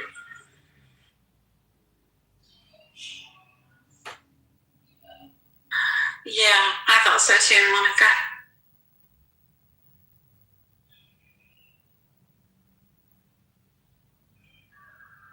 I thought so too. What, Sig? It's AI, don't believe it. Oh my gosh, you people and your conspiracies. Oh Lord. They got it from the Epstein files. It's AI, it's fake. And that pod just dropped out of the sky into the middle of the ocean out of nowhere, huh? Yep, it's all part of the plan, so it Okay. Yeah, the moon landing is fake. We need winds for the flag to move. America's flags. Yeah, what's the other experiences? Oh, you gotta get through the like what is it? It'll take like 11 days to get to the moon. But Richard, can you tell these people that the moon landing is not fake? What other conspiracies about the moon? I don't fake landed. Oh, I'm just saying past the firmament. That's the other. I'm just saying, like, I know we got plenty of things in orbit, and that's for certain. The only question I have is, like, have we actually been to the moon? I do believe we've done plenty of space travel, but it is. Well, they didn't go to the moon, they just went around the moon. So what's the problem with the pictures? It's like you got 7 pictures of the motherfucker, and then it's like you got 4 astronauts with iPhones. Why aren't you just going to the fucking window and saying, "Hey guys, look at this shit," instead of sitting there? How do you know that there weren't like regulations against them being able to do that? I wonder why the fuck you would have. Why would the fuck would you send them up there? Why would you allow them to bring iPhones if they can't use them? Because they're responsible. I'm just saying. National security. Okay, national security isn't to say, "Hey guys, it's the fucking Earth." Can you believe that shit? What if there were aliens, Blake? It would create global panic. I don't know about all that shit, but I'm just saying. I don't know about all it. And y'all can shit on me if you want, but it's either never been further than orbit, or we've been way further than orbit. So, but you're joking. Oh shit. Yeah, that's probably good. Look at God, Blake. I know, it's probably good for everybody. They do. You negative Nelly. They do have multiple samples of the actual surface of the moon dotted across a good amount.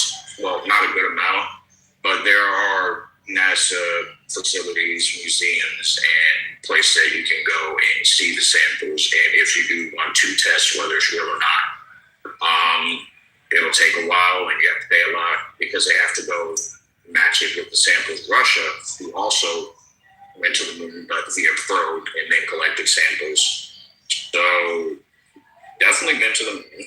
Can definitely prove what the consistency and soil composition of it is. Yeah.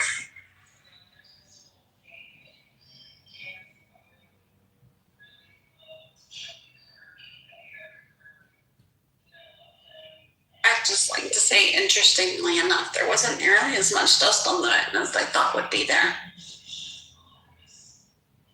Too bad. It's because the aliens got a giant Swiffer. Was that one? Yeah. Was that one?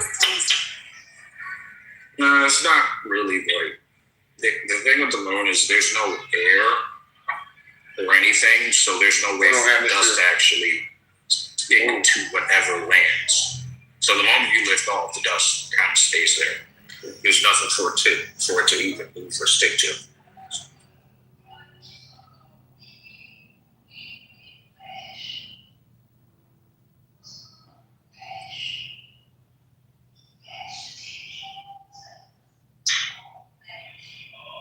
So as of right now, like space travel, pretty much most of the combustion is done on the takeoff and then on the re-entry for slowing it down.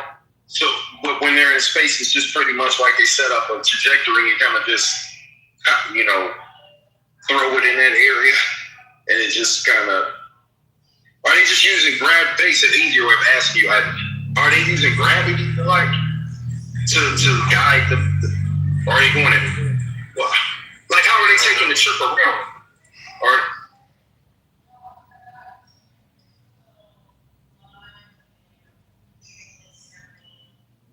like they must be using something else for thrust, like.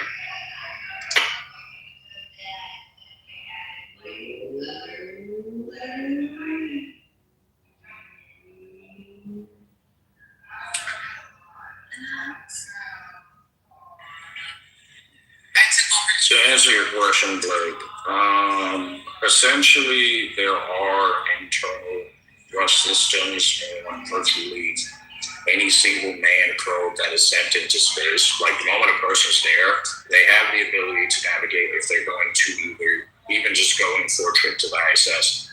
Anything that is a manned probe has the ability to thrust into space. You don't need massive amounts of fuel because there's no air resistance. So even just 1 inch of blast will use you in space.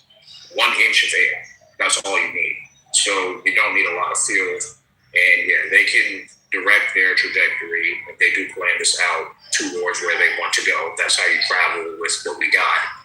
And then you land and lifting off, if I remember the NASA files correctly, it's less of blasting off and more just kind of using the ship to tip itself in a certain direction and then letting the rotation of the moon kind of move you. Then you can start to lift off because the moon really doesn't have that much gravity. That's kind of how they get off and on. If you're just in space, yeah, you can just use thrust until you get back to Earth and then crash into the ocean.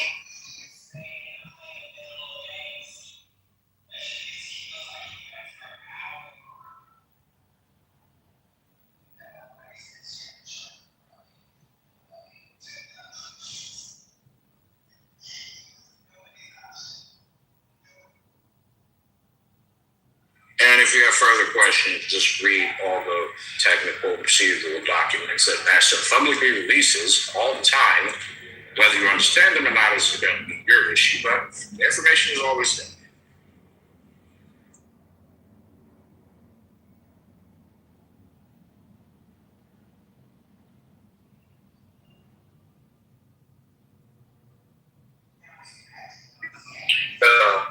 You think there's any chance of them finding like different fuel, something on the moon? The moon is literally just remember how they describe the consistency? Imagine like the roughness of gravel, smaller than sand, or as fine as sand. A little bit, like a lot smaller than sand, and that's basically most of it. There's almost nothing on there that's really useful. That's really too bad. That'd be cool if someone that they had minerals or something up there was useful. Nah, that's why Jeff Bezos has been talking about the asteroid, guys. I know, 15 years now.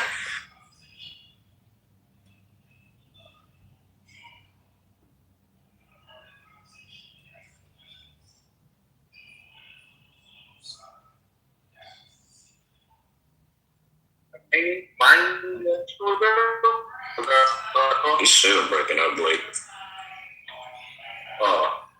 You were saying like mining the asteroid belt? Yeah, Jeff Bezos been going always brings the idea up any chance he gets, just go mine it, reduce the cost that you have to pay for materials. It's just no one wants to do it.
somebody interested. You changed our flag here in Minnesota back in 25.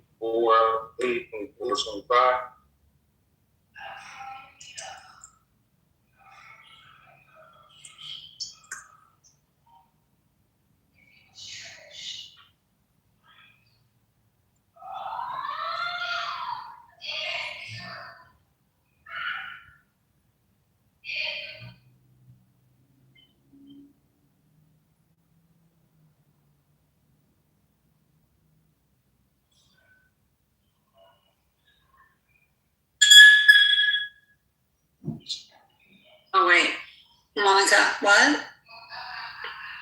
New link, old link, which one are you? Oh, tell me more.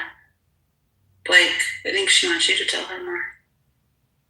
Oh, no, I was saying that we had changed our flag here in Minnesota back in like 24, 25.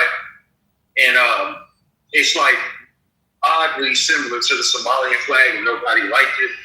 So a couple towns out here had voted to remain that fly, the original historic Minnesota flag. And they did a poll that 75% of Minnesota residents would like to have the old flag back. So I thought that was interesting. I don't know if anybody followed before, but yeah, we changed our flag to a Somali flag out here a few years ago. Right.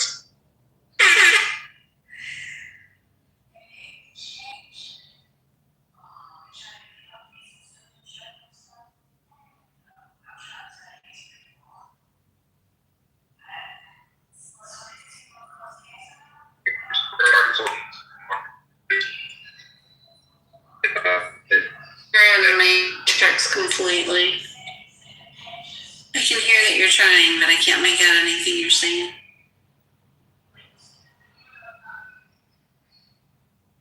I thought it was kind of a cool like party story. You know, they bringing the old flag back. Or thinking about it.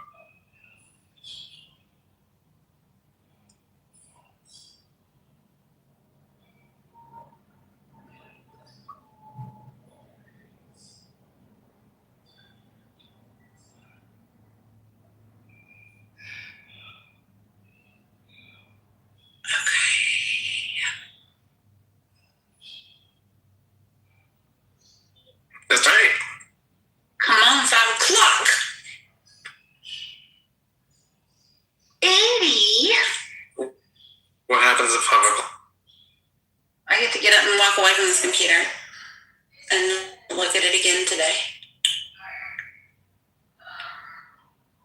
And actually, it's probably going to happen at 4:45 if the truth is told. And then you can have a cupcake. No, but I might go make some mushroom coffee.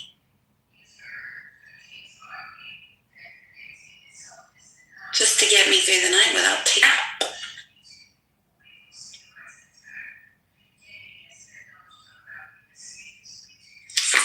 I watched the llama video. Are you? Well, I don't know the names of them, but I'm the one that would just break the cord. The last llama? Yeah, what called? Plebe. Oh, plebe? That doesn't sound... You're a plebe. See, I'm the last llama. I sit and wait for the plebes to do the work for me, and then I just get to enjoy all the benefits. Yep. I don't know. I thought that was kind of... I think Monica refers to me as the diva. I think that's what she called me. Mm-hmm. Well, I'll watch it again. I was trying to listen to this and watch it, so I need to find an accurate test.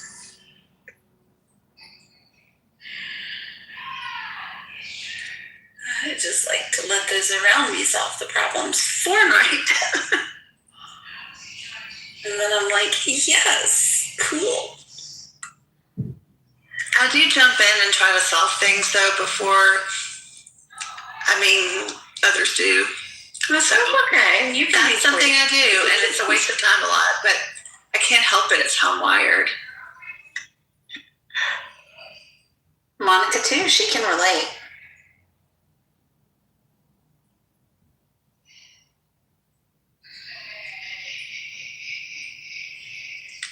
I start to realize how much time that kind of, like, just the research that it takes to solve problems. Sometimes I'm like, this could be, maybe I have 10 years left, 20 years left. This could be a good chunk of that time. Do I really want to be doing this right now? But I never thought that way before. Monica says, we aren't diva lomas. We're not corporate. Definitely not corporate. Delegate. It.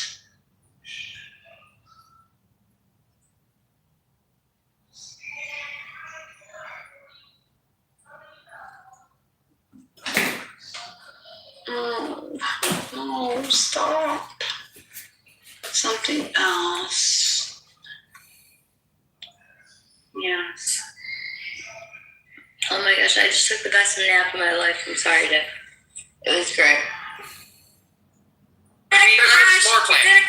He did a crash. Hey, my crash. Let me crash my stuff. Why y'all trying to control it? It's retarded, bro. You're frying my brain cells. You're scared for the truth. You're scared for No one's scared. So let me speak. You're dumb. So let me speak. Do we have to listen to your retarded shit? Bro, you made a room on Clubhouse. Let me speak, bro. I know you're right. I didn't make the room, but you know what? It's fucking crazy that you're still doing it. I'm just speaking, bro. You want to do us a favor, Cass? Never come near our synagogues or our schools. Oh my God, man. Because you want to scare the shit up. No, because you're a scary guy. Scary guy. Conservative. Hey, Harry, do you want to read my picture? By the way, it was in the 1800s. I get kicked for speaking on the title. Could you mute him for a second? It was in the 1800s when the word was invented, and it came from a German who came up with the word to try to describe Jew hatred. It was not a word that was a Jewish word. It was a German word. You can say the word in German.